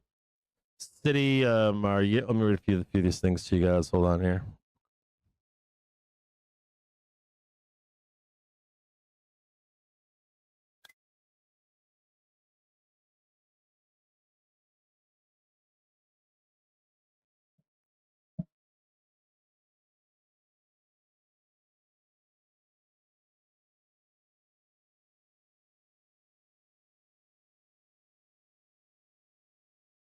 Hang tight, guys. I got some shit I gotta do here. God damn it.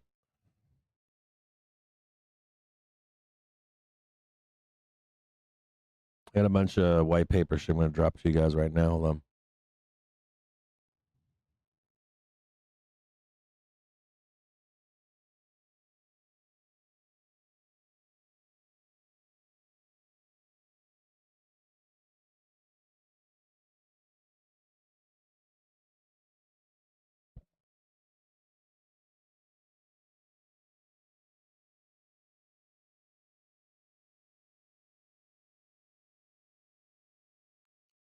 My fucking face is killing me right now.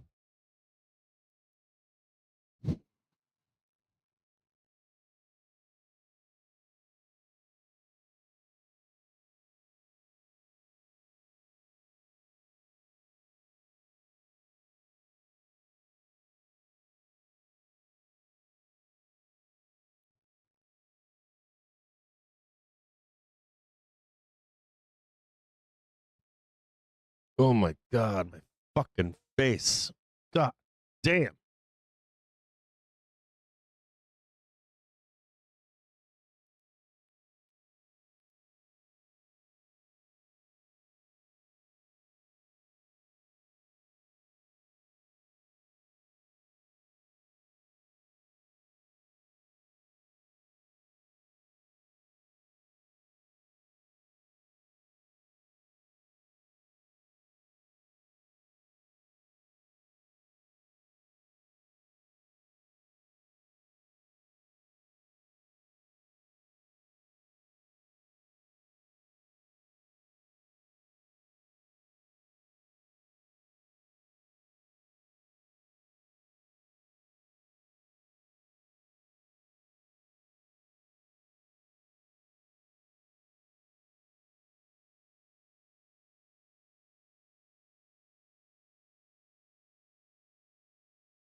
My face is pretty fucked up right now.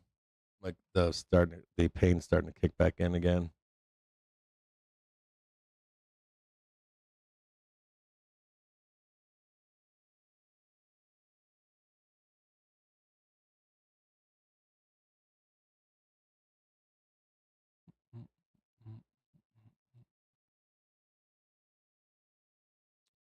Spoo's cranking right now.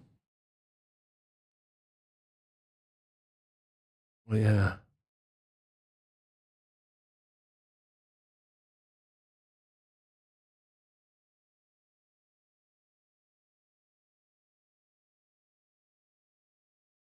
First target 645.16.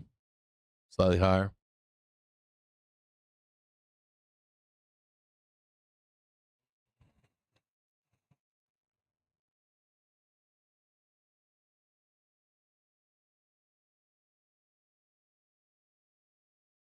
Oh, fuck yes. Fuck yeah, pump it. Squeeze the fuck out of that thing right there. Make me some fucking money.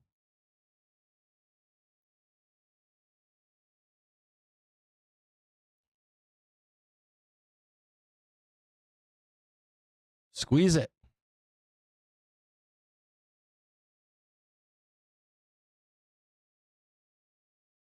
Oh, yeah. Oh, show them the way up there.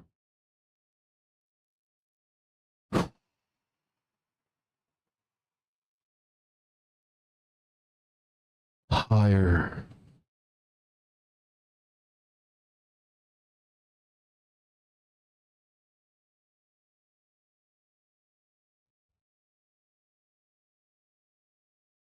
Higher.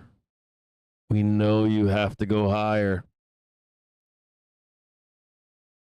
You don't have a fucking choice. Been watching your ass do this for how long now?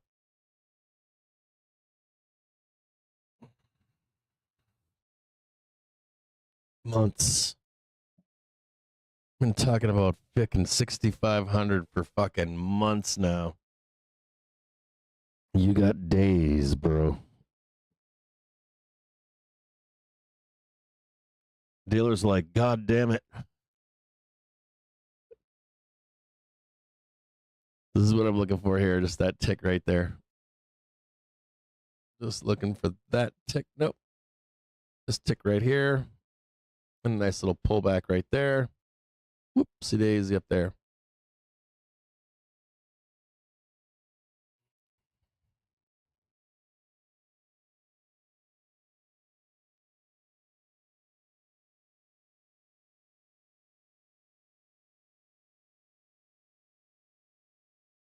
Here, I'll show you guys something here. Think tighter.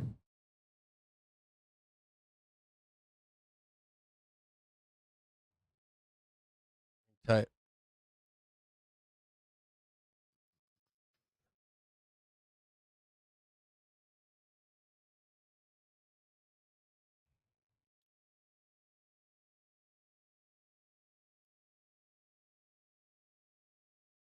Hang tight here. Maybe 1 hour. Yep. 1 hour time frame.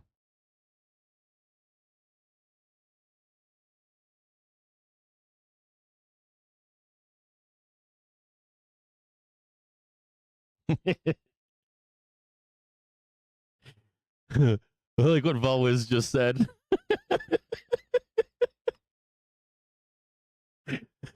Yeah, up, down, up, down, up, down. I do the same thing. In your mind, you're like, I know exactly where it's going too. Up, down, over there, then up, over there. And like, what does that mean? You're like, I don't know, up, down. Well, I'll try to post. I'll give you guys. How about this? I'll go back to look at. I got something for you. I talked about this. Hold on here. I'm gonna put some stuff in here.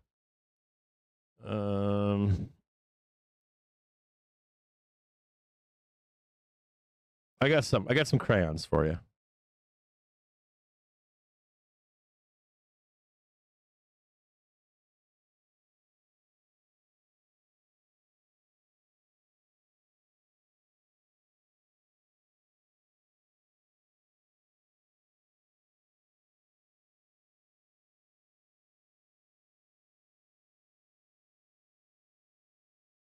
I got you guys covered. Hold on.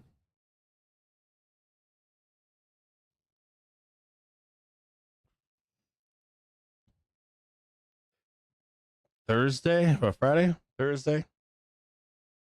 Wednesday, Tuesday, Monday.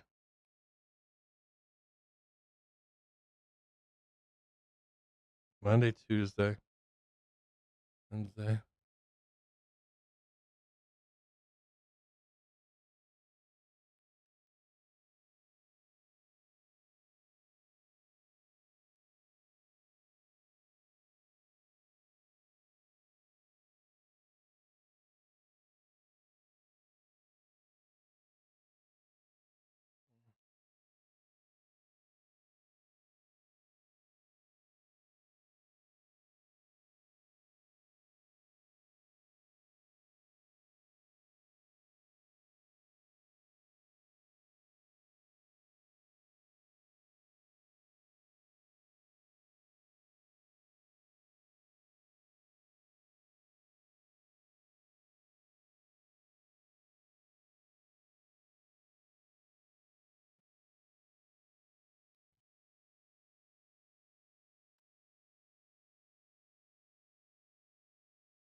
Oh my god, my fucking.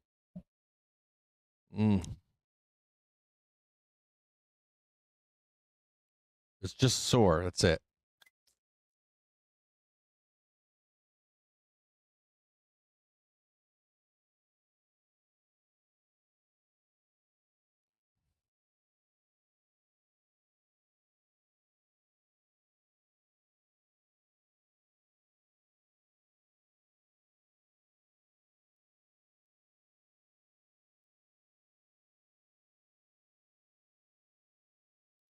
Yeah. Thanks, Tippy. Oh, fuck.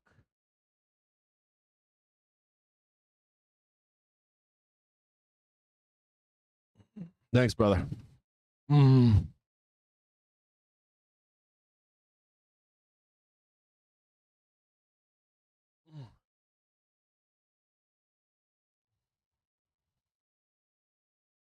Just a note here, you're buying dips in tomorrow for high prints on 42 and 40.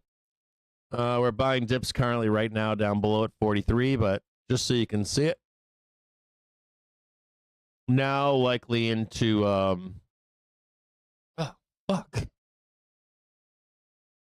Now like keep buying dips from now into Monday at 42. Over here. And 40. I don't think we get this low. Lower probability down lower, but just be buying these dips until we either hit price or we get through Monday. I posted a chart as an example. It shouldn't trade exactly like that, but that should be the gist of it.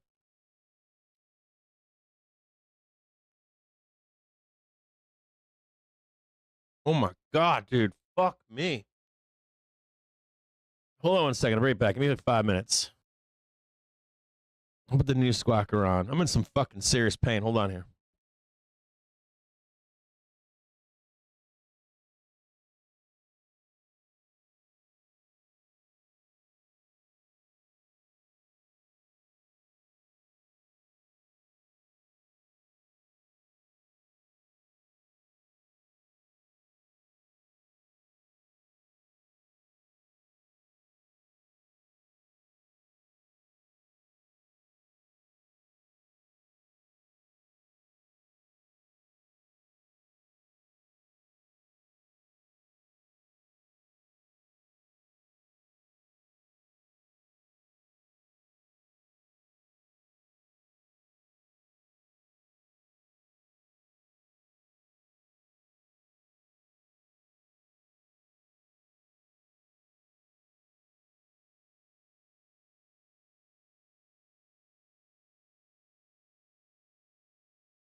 I updated that chart inside the Discord for you.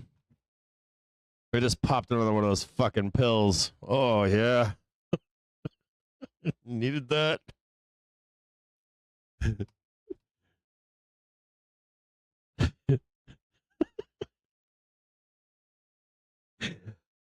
Like, you know, a volatility man's got to make a living, you know.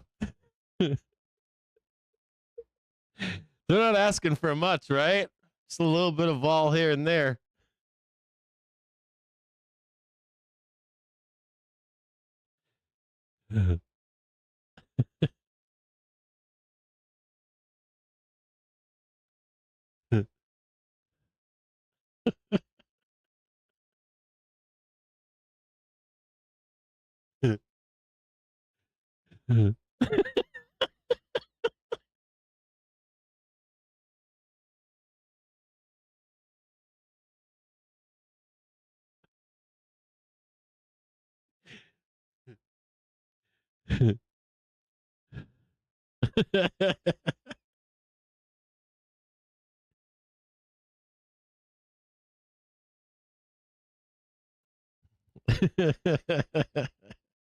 So that line is that's Friday close, OPEX Friday, and then that Monday. They don't care.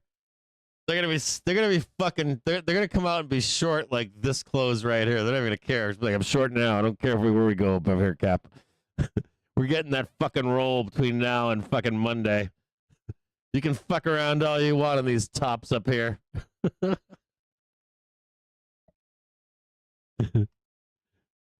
Oh my god, my fucking tooth. God, fuck me.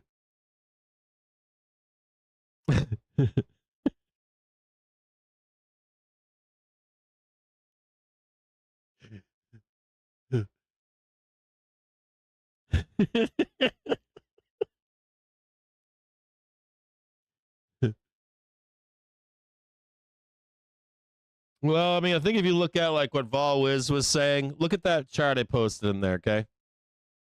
You can kind of see that the process is already starting, right? So I can see Vol Wiz's point. He's like, yeah, we get these highs, man. You just hang on tight for a few days and you're going to be in the money. No, he's very happy there. I already know that Vol Wiz is like fucking looking for that fucking that top, man. Friday, Monday, like, wham! Come in on fucking Sunday, futures is on fire, but then it squeezes up one more time. Vol Wiz is like doing the rings with the cigarette, and he's like, still holding. I'll see you on Tuesday when we're on fire.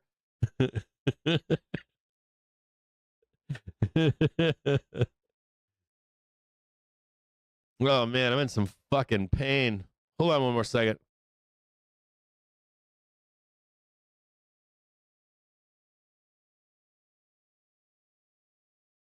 I shouldn't have went on a goddamn diatribe today. What was I thinking? I shouldn't have fucking went on a goddamn diatribe about PPI and fucking holy Christ and fucking I know like I don't know why it just triggered me. Like I'm looking at like I don't know, like kids that don't know what the fuck they're saying in public, and I'm like, oh my god, nobody's telling them. Like they look like like I'm a freedom fighting young American. I'm like, dude, you're repeating exactly what Walmart wants you to repeat. No, I'm not. Yes, the fuck you are. The fuck is wrong with you?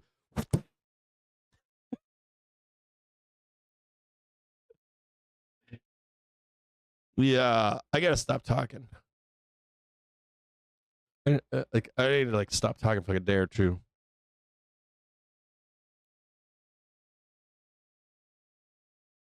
Yeah, I just took a half of one of those. My prescription was delivered to me. They're says they're COD3 tablet. I don't know what the fuck that is. It says acetaminophen -COD number 3 tablet. Let's go look. Let's look up that stuff is. Hold on, I'll look right now. I only took a half of one.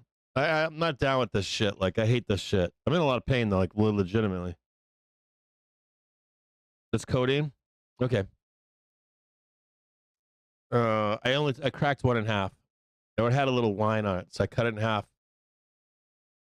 And then I crushed it in my mouth, and I fucking chugged a glass of whiskey with it. Glug, glug, glug, glug, glug, glug, glug, glug. Just kidding.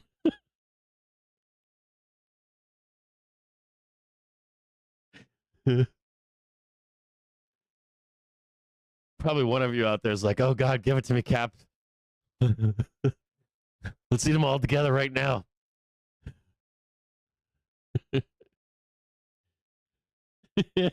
Oh yeah, I forgot about that drink.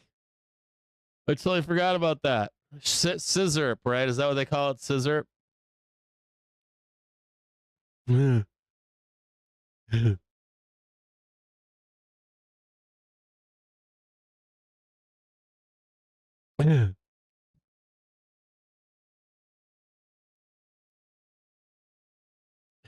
I see you, hero.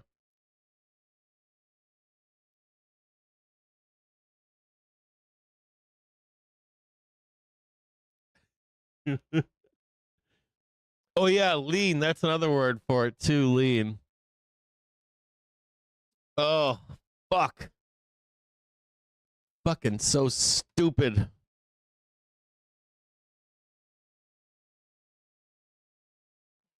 Finally, these fucking dealers late to the goddamn last minute for the print.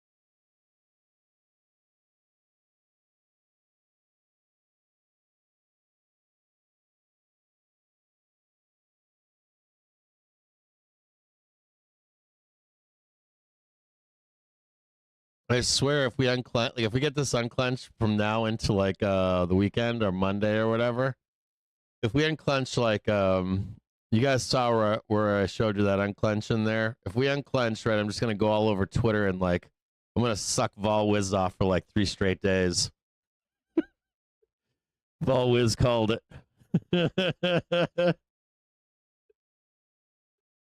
So I'm gonna do. I'm gonna pump his ass up all over fucking FinTwit and be like, "Nope, that guy called it. Fuck all you guys out there. It was Vol I'm dead serious. He fucking knows.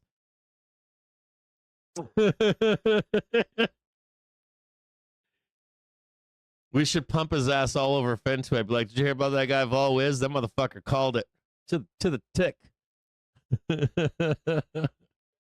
think it'll be great. He's a fucking rock star, anyways. Fucking gangster. Did he post any trades in the Discord at all? I saw him talking to some of you guys yesterday.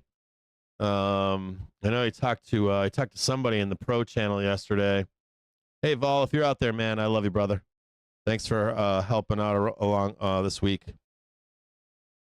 Was he posting trades inside the Discord for Vol? Yeah, you want to do that when he goats it? I'm down for that. You want to do that? We'll all comment on it and be like, fucking called it. Agreed. I'm with you on that. I'm down. I'm totally fucking down. I'm totally down. We should make like a sexy picture of him, like snap a picture of his face and then put on like a Chad body or something. We'll all be at his feet. Oh, I'm down. I'm totally fucking down. That'll really piss off some bears too. Volatility fucking gang, fucking looking like kings in vol season. I'm down for that. I'm fucking totally down for that. They don't get like volatility is like smashing volatility is kind of the thing these days, right?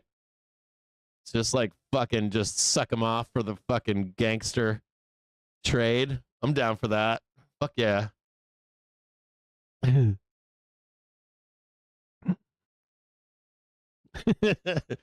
Yeah, they're, you know, you can kind of see what they're gonna do, right? They're gonna like grind us up and then like sideways and pound higher into tomorrow. Oh yeah, keep doing it. Oh. By the way, you should be able to be paying for a year subscription with me with all this shit telling you it's going up. Free fucking money. Yeah, give me the big green fucking ball. Send it. We got the new high just then, by the way. Just a note to you, it's 318. Listen to me fucking closely here, okay? Listen to me real close here, okay? As soon as you make this high, I want you to get out. They're going to try to sell this fucking thing. Okay, like after the bell, you can kind of get out the bell here, but you could wind up higher on tomorrow, but it would be better by the dip. Listen to me closely, okay? Take the money and run after the bell and then buy the morning low at 9:30, 10 a.m., okay? They should shank this fucking thing. They'll get like a high tick, shank it, and then run it up into the close. Okay, maybe a call spread. Yeah, here we go. Take the money at the end of this, okay? Listen to Daddy. Daddy calms everybody down.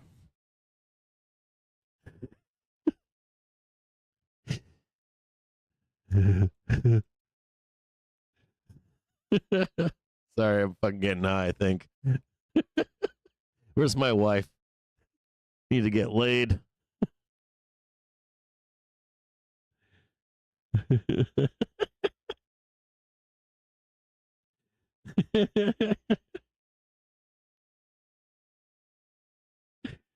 I can't watch that, whatever that is.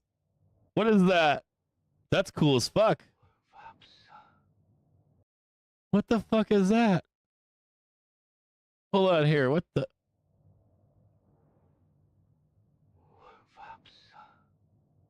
That is cool as hell. Hold on here. Jason, that is badass, bro. Dude, Jason, that is super fucking cool, man. How do I bring that shit over there? Dude, I gotta download this, Jason. This is cool, man. What the hell is this?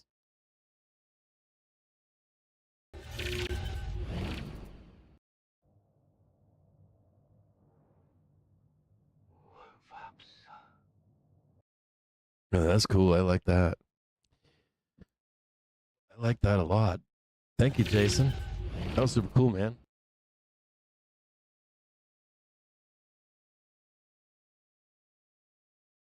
I'll get that out of the way over there.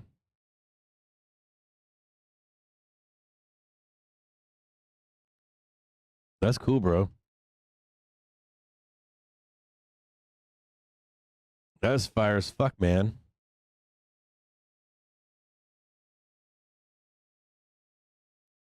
Oh, yeah. Oh, fuck yeah. Oh. Oh. I just need the tick. That's it. Just the tick. Okay, it's done. Almost everything it has to do. Might be one more pump left here. Woo! Free Money Thursdays with Captain Jim James. Even after going on a tirade all morning.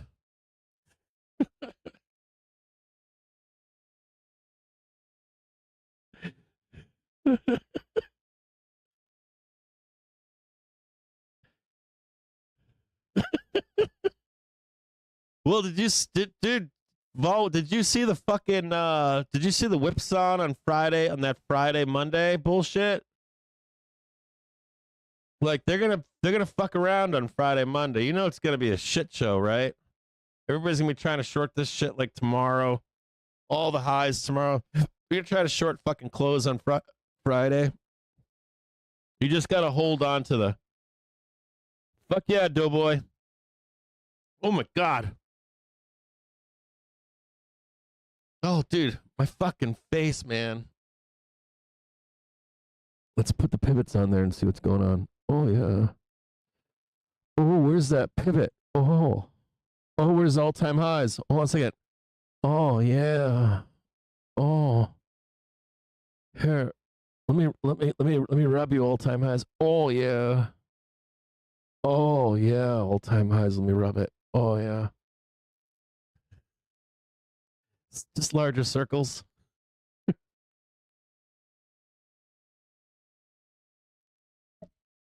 YouTube AI is like definitely adult content over there in the Jim James show. You don't want none of that, Dewey. You don't want none of that, Jim James. Bunch of grown straight men in their offices rubbing their nipples.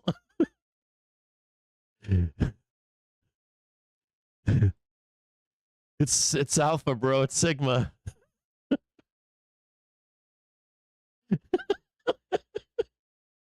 Gets caught by their boss. Whole office is listening in.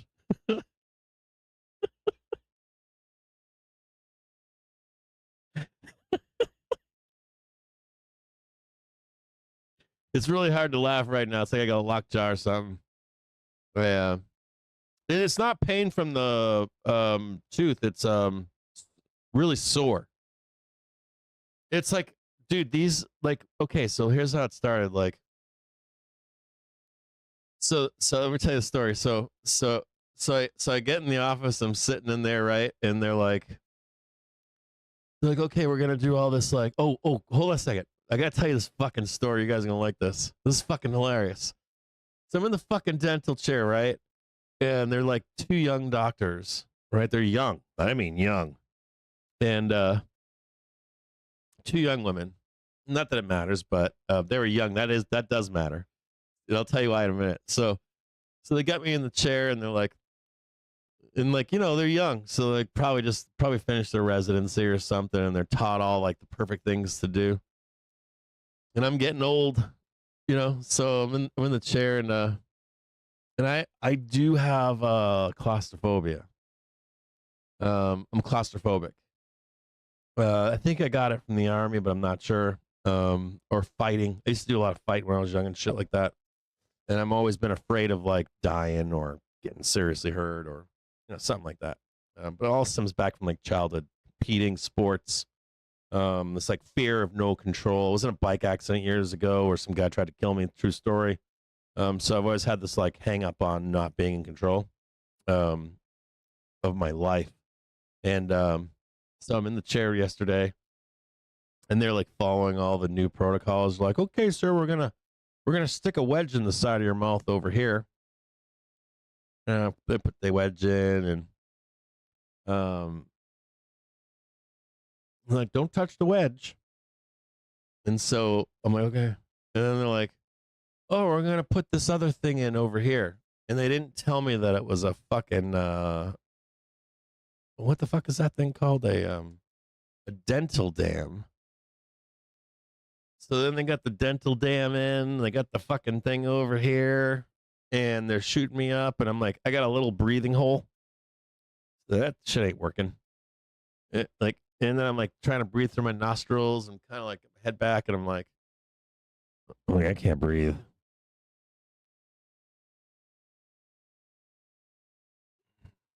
And I'm doing the counting back from 10, trying to do the yoga zen shit. I'm like, okay, gotta get zen. That lasted like another fucking 15 seconds.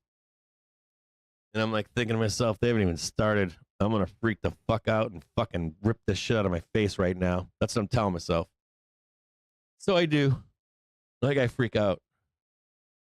I'm like, get this fucking shit out of my fucking mouth. I'm like, fuck is all this? Fucking rah rah.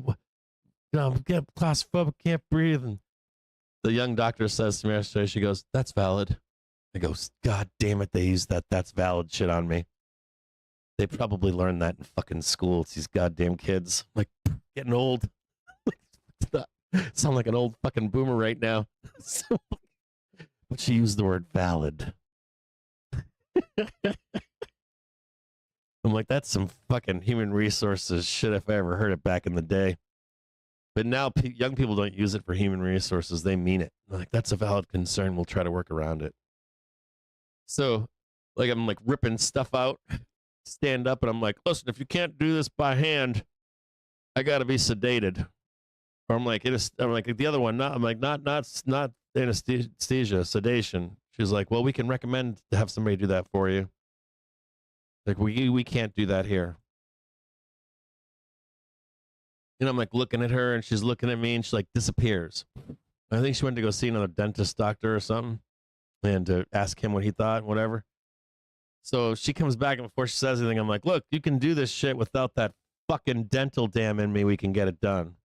I'm like, you can put that wedge back in if you want. I'll just stop you whenever we need to stop. And I'm like, but you got to use your fucking fingers. Or pry bars or whatever. And I guess she had already asked like an older dentist that, and the old man was like, do it the old way. Just like tie him up in the chair and put a string on the door and we'll just yank that fucker out or something, And I was like, that works for me. I definitely won't hit any claustrophobia. So they put me back in the chair, and then I put my own the wedge back in by myself. And they're like, oh, you got this. I'm like, I got it. I'm like, I'm fine with that. I'm like, I'm super fine with you like pulling and on as long as I can take the shit out or whatever. So I stayed, and you know what those two young dentists proceeded to do? They fucked me up. They were like, this fucking guy's fucking claustrophobic and won't do what we tell him to do. So they got one of them on one side, like pulling my fucking cheek wide open, even with the wedge, and the other one's yanking on the other side. And I got like fucking like women with their hands in my mouth. It's very BDSM. Just like, I'm in the chair and I'm like, they probably been trained on how to do this with some asshole like me. They're gonna fucking make me pay for it. I'm probably in more pain because of that than if I just done what they told me to do, but I was freaking out. I was like having a panic attack, like sweating, hair standing up, and they could tell, like she could tell. She's like, and the younger one goes, the one said valid, the other one goes, don't worry, my dad has claustrophobia too. And I'm like, motherfuckers. They're calling me an old man by relating to their dad. These girls are in their late 20s, early 30s. I look like a grandpa to them.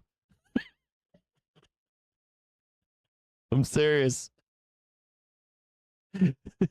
Not their boyfriend, not their buddy. They're dead. I love my dad. Don't worry about it, sir.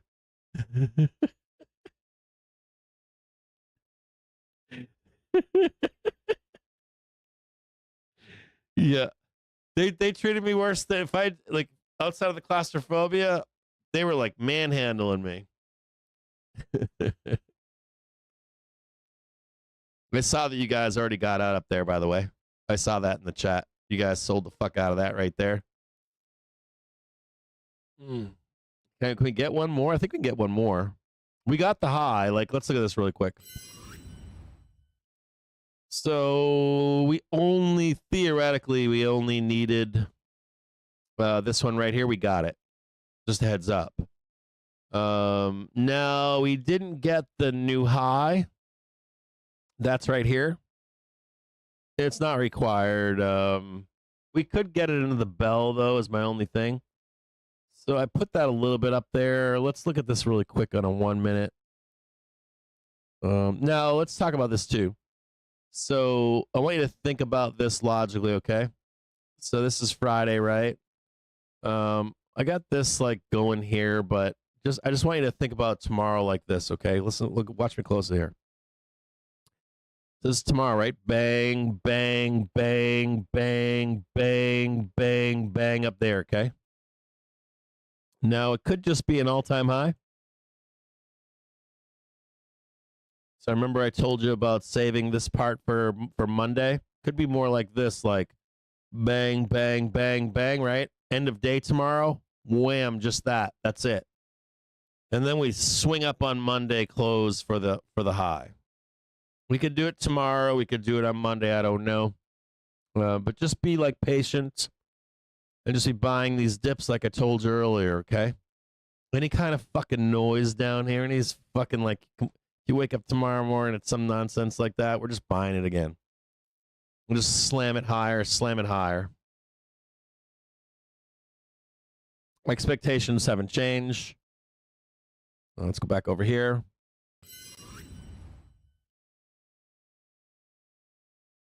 I think we can get one more out of this. Or I'd like to see that tick right there. But not required.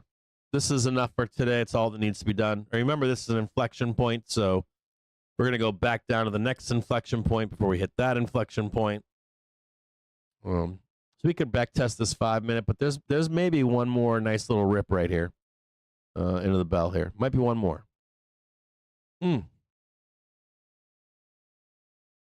God, that fucking hurts. Yeah, I definitely felt like an old man yesterday. That definitely felt like an old man. I think we might be able to squeeze one more out of this. Fig the pig, baby. I like Fig. I like BBNX. Is that going higher again? Oh, yeah.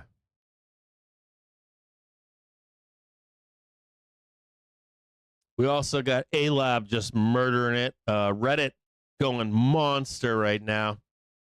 Trading 241.20. I told you guys on Reddit, man, you just add and hold long and strong. I told you, what was my thesis on Reddit? Long hold, dudes. Hold that shit for a long, long time, okay? Any pullbacks you buy, any unless we're out, dude, BBNX, baby. What the fuck is BBNX doing right now? Woo! Woohoo! I want you to think about Reddit like twice a year. Every fall and every spring, unless we're in a bear market, you just add. If we're in a bear market, don't add, but until the bear market's over, and then we'll add some more. That's like a 10-year hold. It's going to make you a millionaire, and you're going to sell options against it. It's a beautiful fucking stock. You guys know what my thoughts here on Reddit. They have so much unrealized gains. I haven't seen them get knocked off yet.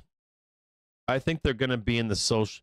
When I look at social media, like when I look at like X and Truth Social and Reddit and BlueSky and all these different places, even Google and YouTube and Twitch. I think we're entering an age where oligarchs and corporations are trying to take over the world, and they need their own fiefdoms, their digital fiefdoms. I think you're going to see those digital wars as we get older, and there's a fight going on right now for your attention. So it's almost like monarchy, but social media monarchy or some kind. Where you vote with your people and you got your safe space with your people. I don't know who wins that, or maybe there's multiple different kingdoms. But I think Reddit's making a play for that. Until those wars are over, I think that they're viable. They're one of the players, like X, True Social, BlueSky, a bunch of others too, Twitch, YouTube. I wouldn't be shocked one day to see like Google. Well, they do a lot of that now, right? You live within their bubble, under their care. Gross. Like, you use my AI and my robotics. You do your taxes with me. You do your credit cards with me. You do your loans and your school loans and your debt and all that kind of shit. It's like one big thing.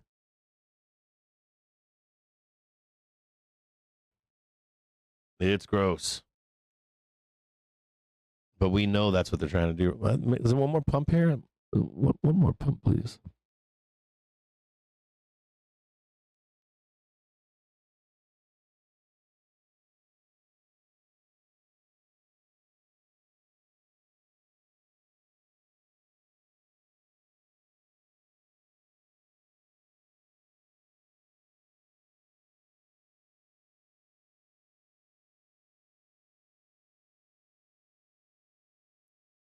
Oh yeah, give me that one more ping. Oh yes, yes. Yeah, give me that ping up there. One more ping up there to the bell. Oh, yeah. Yeah, there it is right there. One more ping.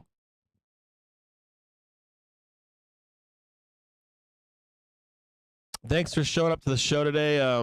Please like and subscribe. I appreciate it. If you can join the community, I appreciate it too. Supporting what we're doing here. What else? I'll see you guys again. Not right now, 3:38, but I'll see you again tomorrow morning. Be aware that there's a potential for volatility beginning on OPEX. I think that the market is probably strong until Monday. We'll check back in with Rubner on Monday close. I love you guys.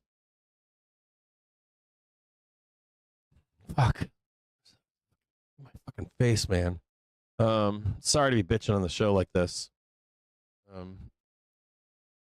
See if we can grab like that right there, and that right there.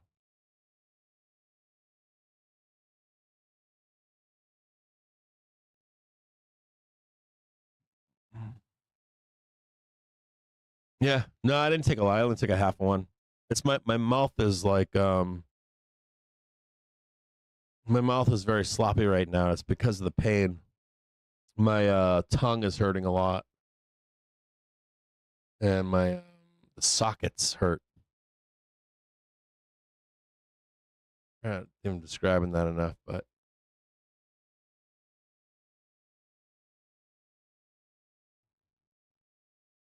we'll make it look nice, bigger than it is.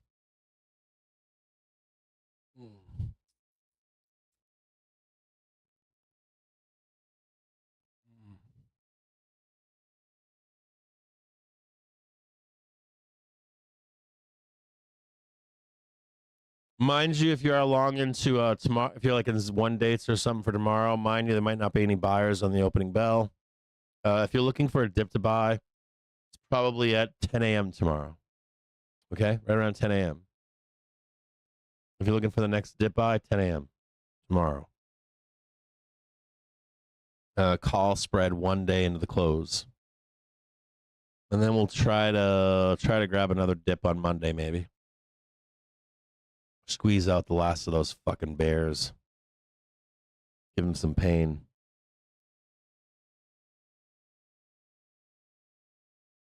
Hell yeah. No, I get the fear, man. I've been there, dudes. I've been there. I'm not really picking on you or anything in the morning. I've been there. You know, oh my God, it's bleeding. We're gonna roll. It's gonna be destruction. It's gonna be terrible. Everything changed now. Like thesis story. No, man, we were already there. We already knew this was coming. And this shit was coming yesterday in the close. I just couldn't give enough edge to it's sticking at 9:30. So I was like, selling futures is more of a sure thing than buying puts.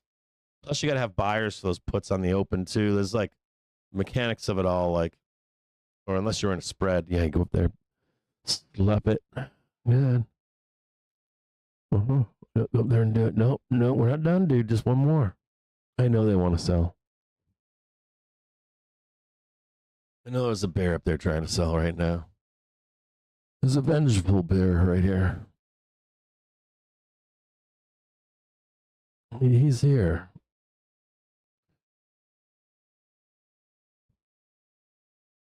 Another thought too here. Even if we go a little bit higher, like a little put spread, for a print on Tuesday or Wednesday close, right? Might be nice. In and around here. Look like a fucking rock star, right? Come in market like Tuesday, Wednesday, and you're like, woo! I fucking nailed it, bro. I called it. Seeing Intel shares jump to session high up as much as 8.9%. Look at that BBNX climbing. This is further detail then. Trump administration is in discussions with Intel to have the US government potentially take a stake in the beleaguered chipmaker helping support the company's efforts to expand domestic manufacturing, according to people familiar with the plan. The deal would help shore up Intel's planned factory hub in Ohio, had said the people. The company had once promised to turn that site into the world's largest chip making facility, though it's been repeatedly delayed. The size of the potential stake isn't clear.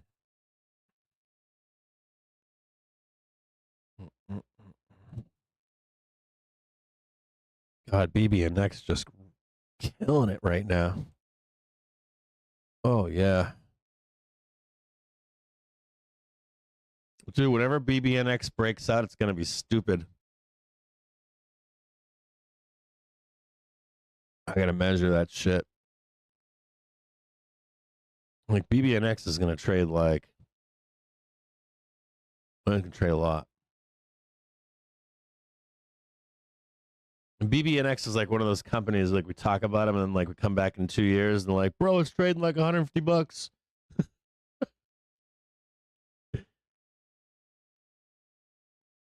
What? Not surprised by this news right now.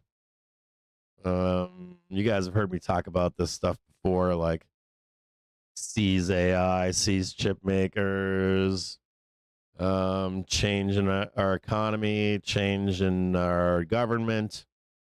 Trump administration is said to be discussing a stake. The United States having a stake in Intel. God damn. According to people familiar with the matter, the Trump administration is in talks with Intel Corp about the possibility of the U.S. government taking a... Dude, like, all this is war, dude. This is all war shit. The dangers of AI and chip making, too. According to... Like, when you guys hear this stuff, you should always be thinking, why? According to people familiar with the matter, the Trump admin is in talks with Intel Corp about the possibility of the U.S. government taking a stake in the troubled chip maker, thereby supporting the company's efforts to expand domestic manufacturing. The agreement would help support Intel's planned factory hub in Ohio. According to people who asked not to be identified, oh, wait a minute, I just lost it. It's gone now. They just deleted it. There it is. Because discussions are confidential, the company had previously promised to make the site the world's largest chip-making facility, but has been repeatedly delayed. The size of the potential stake is unclear. We're going to bring the Guard into D.C. We're going to bring soldiers into L.A. and Chicago and New York and L.A. And you're just like all this stuff just makes talking, walking like a war.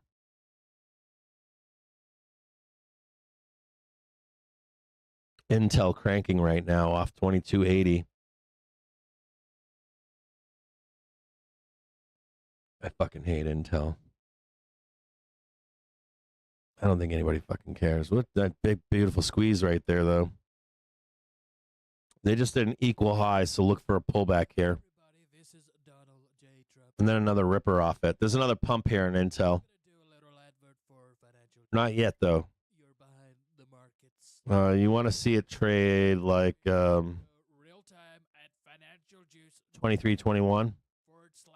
/purchase and say I hate that stock anyways. Fuck that stock. Subscription. Can you believe it? Instead of a 67%. Oh, you did Magic Dick? Congrats. It's huge. Very, very big. Very big. It was as big as my hands. Huge. Well, not as big as my hands. My hands are bigger. What are you waiting for? Come on. Do it.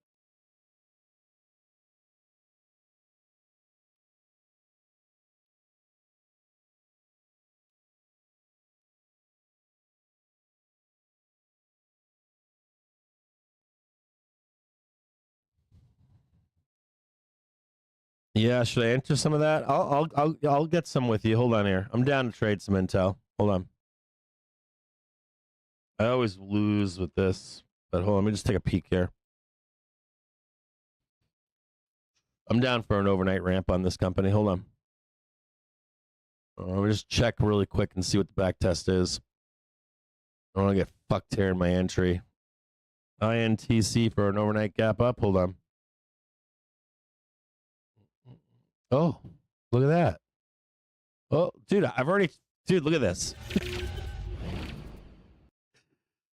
Ready? Got them going up, got them going down, and then up. If you traded that, congratulations. Good job. That's a gorgeous fucking trade right there. If you got that print just then, congrats.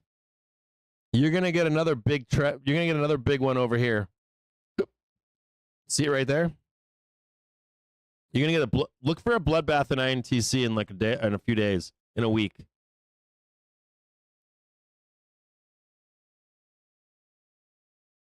Look, you're on trend again, but see this right here? Look for like one more pump. Yeah, that might be top right there. Let me look at this really quick.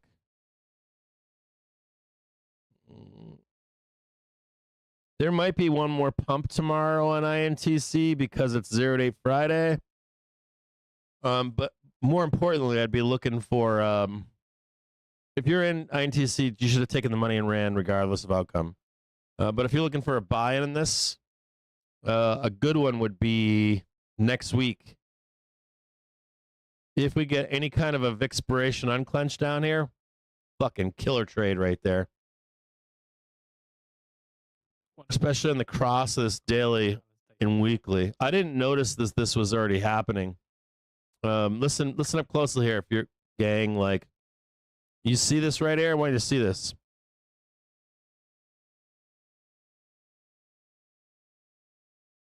Start sending some alerts down here. You see this see this weekly right here?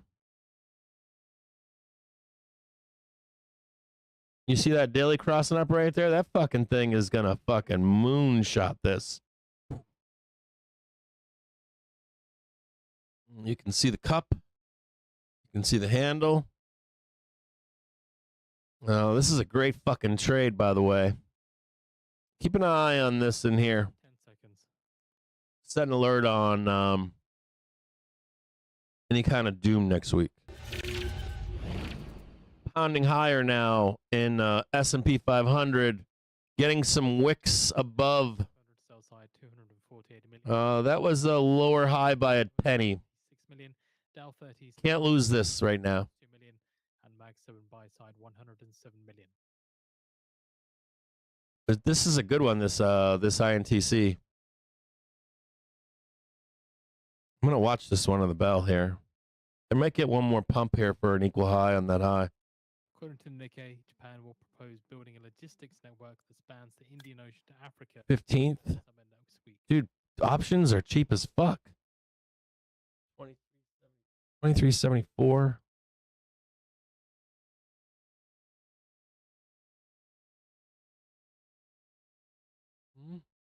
Why would you care about that? You always rein in your expectations. You should never be trying to top tick with an option. You should always be like under $1 or $2 if you can.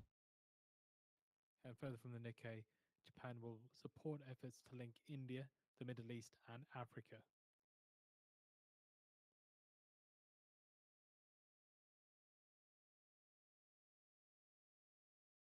Hold on, guys.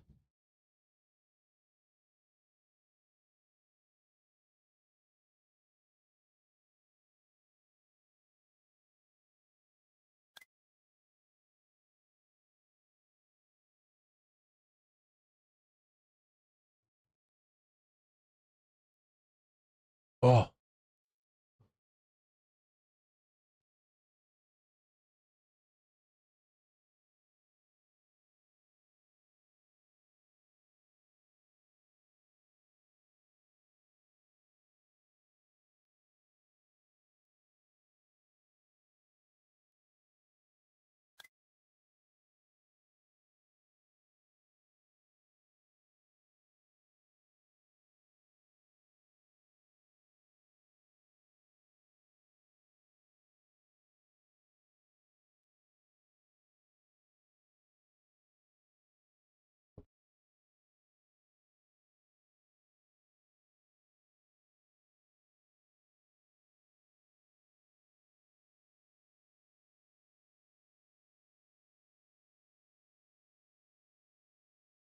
For real?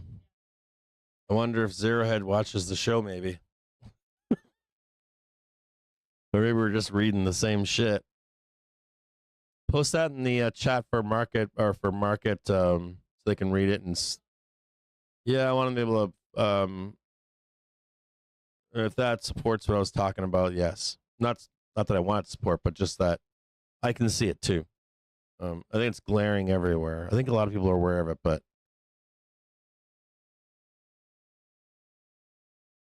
we're in this like really weird place with like it's everything's so bizarre right now. Like, hey, we want to change from a representative democracy to a digital democracy, but we don't want you to vote on it. We're just going to make the change, and you just have to go along with it. The same things with these fucking power companies. Like even where I live, like DTE is like, oh yeah, fuck you. You're going to subsidize all this, and I'm like, wait a minute. I don't even have a fucking say in that. Like, I feel like we should be seizing that goddamn company and privatize it. Like DT's like, you're gonna subsidize data centers and AI, and I'm like, no, I'm not. Fuck you, I'm not. Fuck you, I am. No. Grind them out. Grind them into the clothes here. Just grind them. Just grind them out. Just do it right now. Just grind. Take all their fucking stops.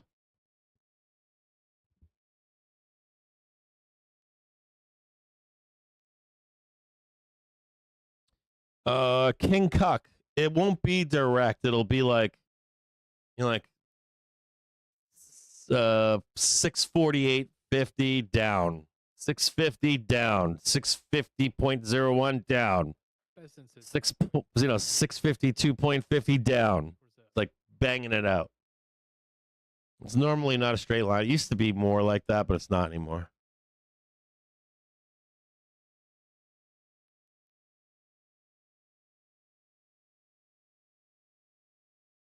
It's the best in comments and posts on X.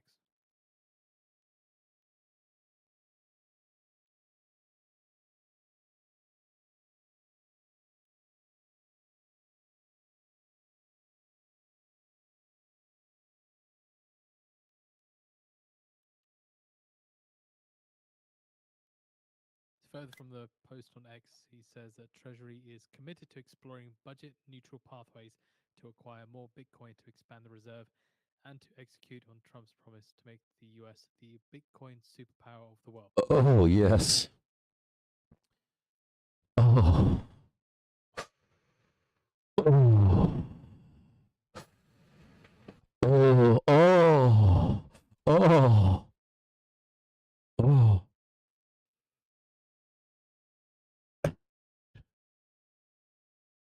Did you almost chortle? Did you almost chortle? Vi Princess? Oh, yes. Take the money and run then, right here. It's out of my hands now. Oh, yeah.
Oh, God.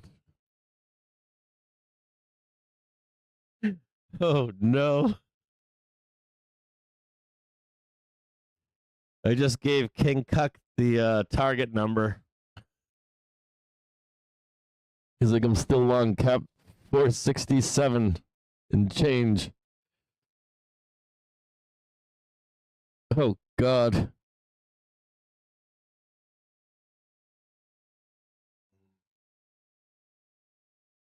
Well, you know what's gonna suck about tomorrow is we gotta be really savvy in how we long it. Like we gotta like long the morning low and then just be chill all day long. We should spend some time tomorrow on sorry, my chin is like stiff. We should spend some time in the morning looking for the low. And then it might be a boring day. You might not get the print until the closing bell. And what we'll do is maybe we can do like a small put spread for Monday morning. Look for the squeeze to take all their fucking their shit again at the end of the day on Monday, and then we'll get really bearish on Monday close. We'll piss off the bears some more. We're like, stay on your side of the fence, bull. I need to take all your money.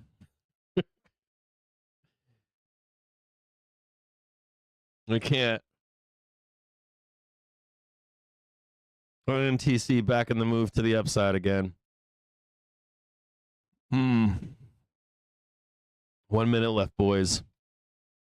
Hey, you bled the entire thing out. We called that one all the way up, that one all the way there. We should trade sideways and slightly up and then hopefully sell the open tomorrow. So it's not that we're not going to go up tomorrow. It's that we're likely going to not have a buyer. Dump. It's already dumping. Look at him down here, these fucking savages. Look at that down there. He's fucking savages. Don't worry, I'm down here waiting. Bring it on down. Come on down. I'll buy that too. Come on down there. No, a little more. Good. Come on down. Pound it. Good. Come on down there. Yeah. Oh, yeah. It hurts so bad. Oh. Oh, yeah. I feel it.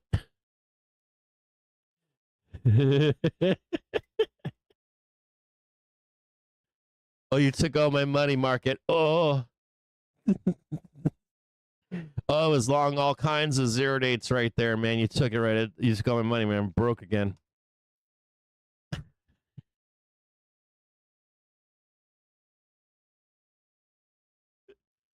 Just kidding.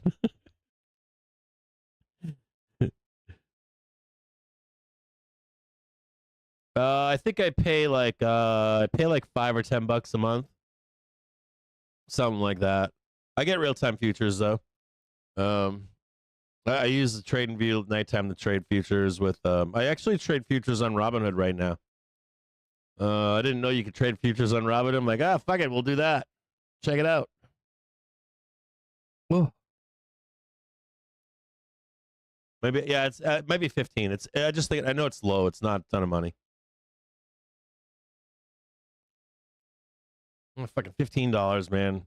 That's like a fucking French fry at McDonald's these days. Man, now I want to buy this. Be patient down here. That's where I want to buy it. Right down there. A little bit more. We're still in. We get one more pump here in the opening bell tomorrow, and then down. There's an overnight pump in here, and then sell the open into cash, and then bam up. There's a euro Asian pump in here. If you're in Globex, you might get a nice little pump in the overnight, and then dump that shit on the New Yorkers.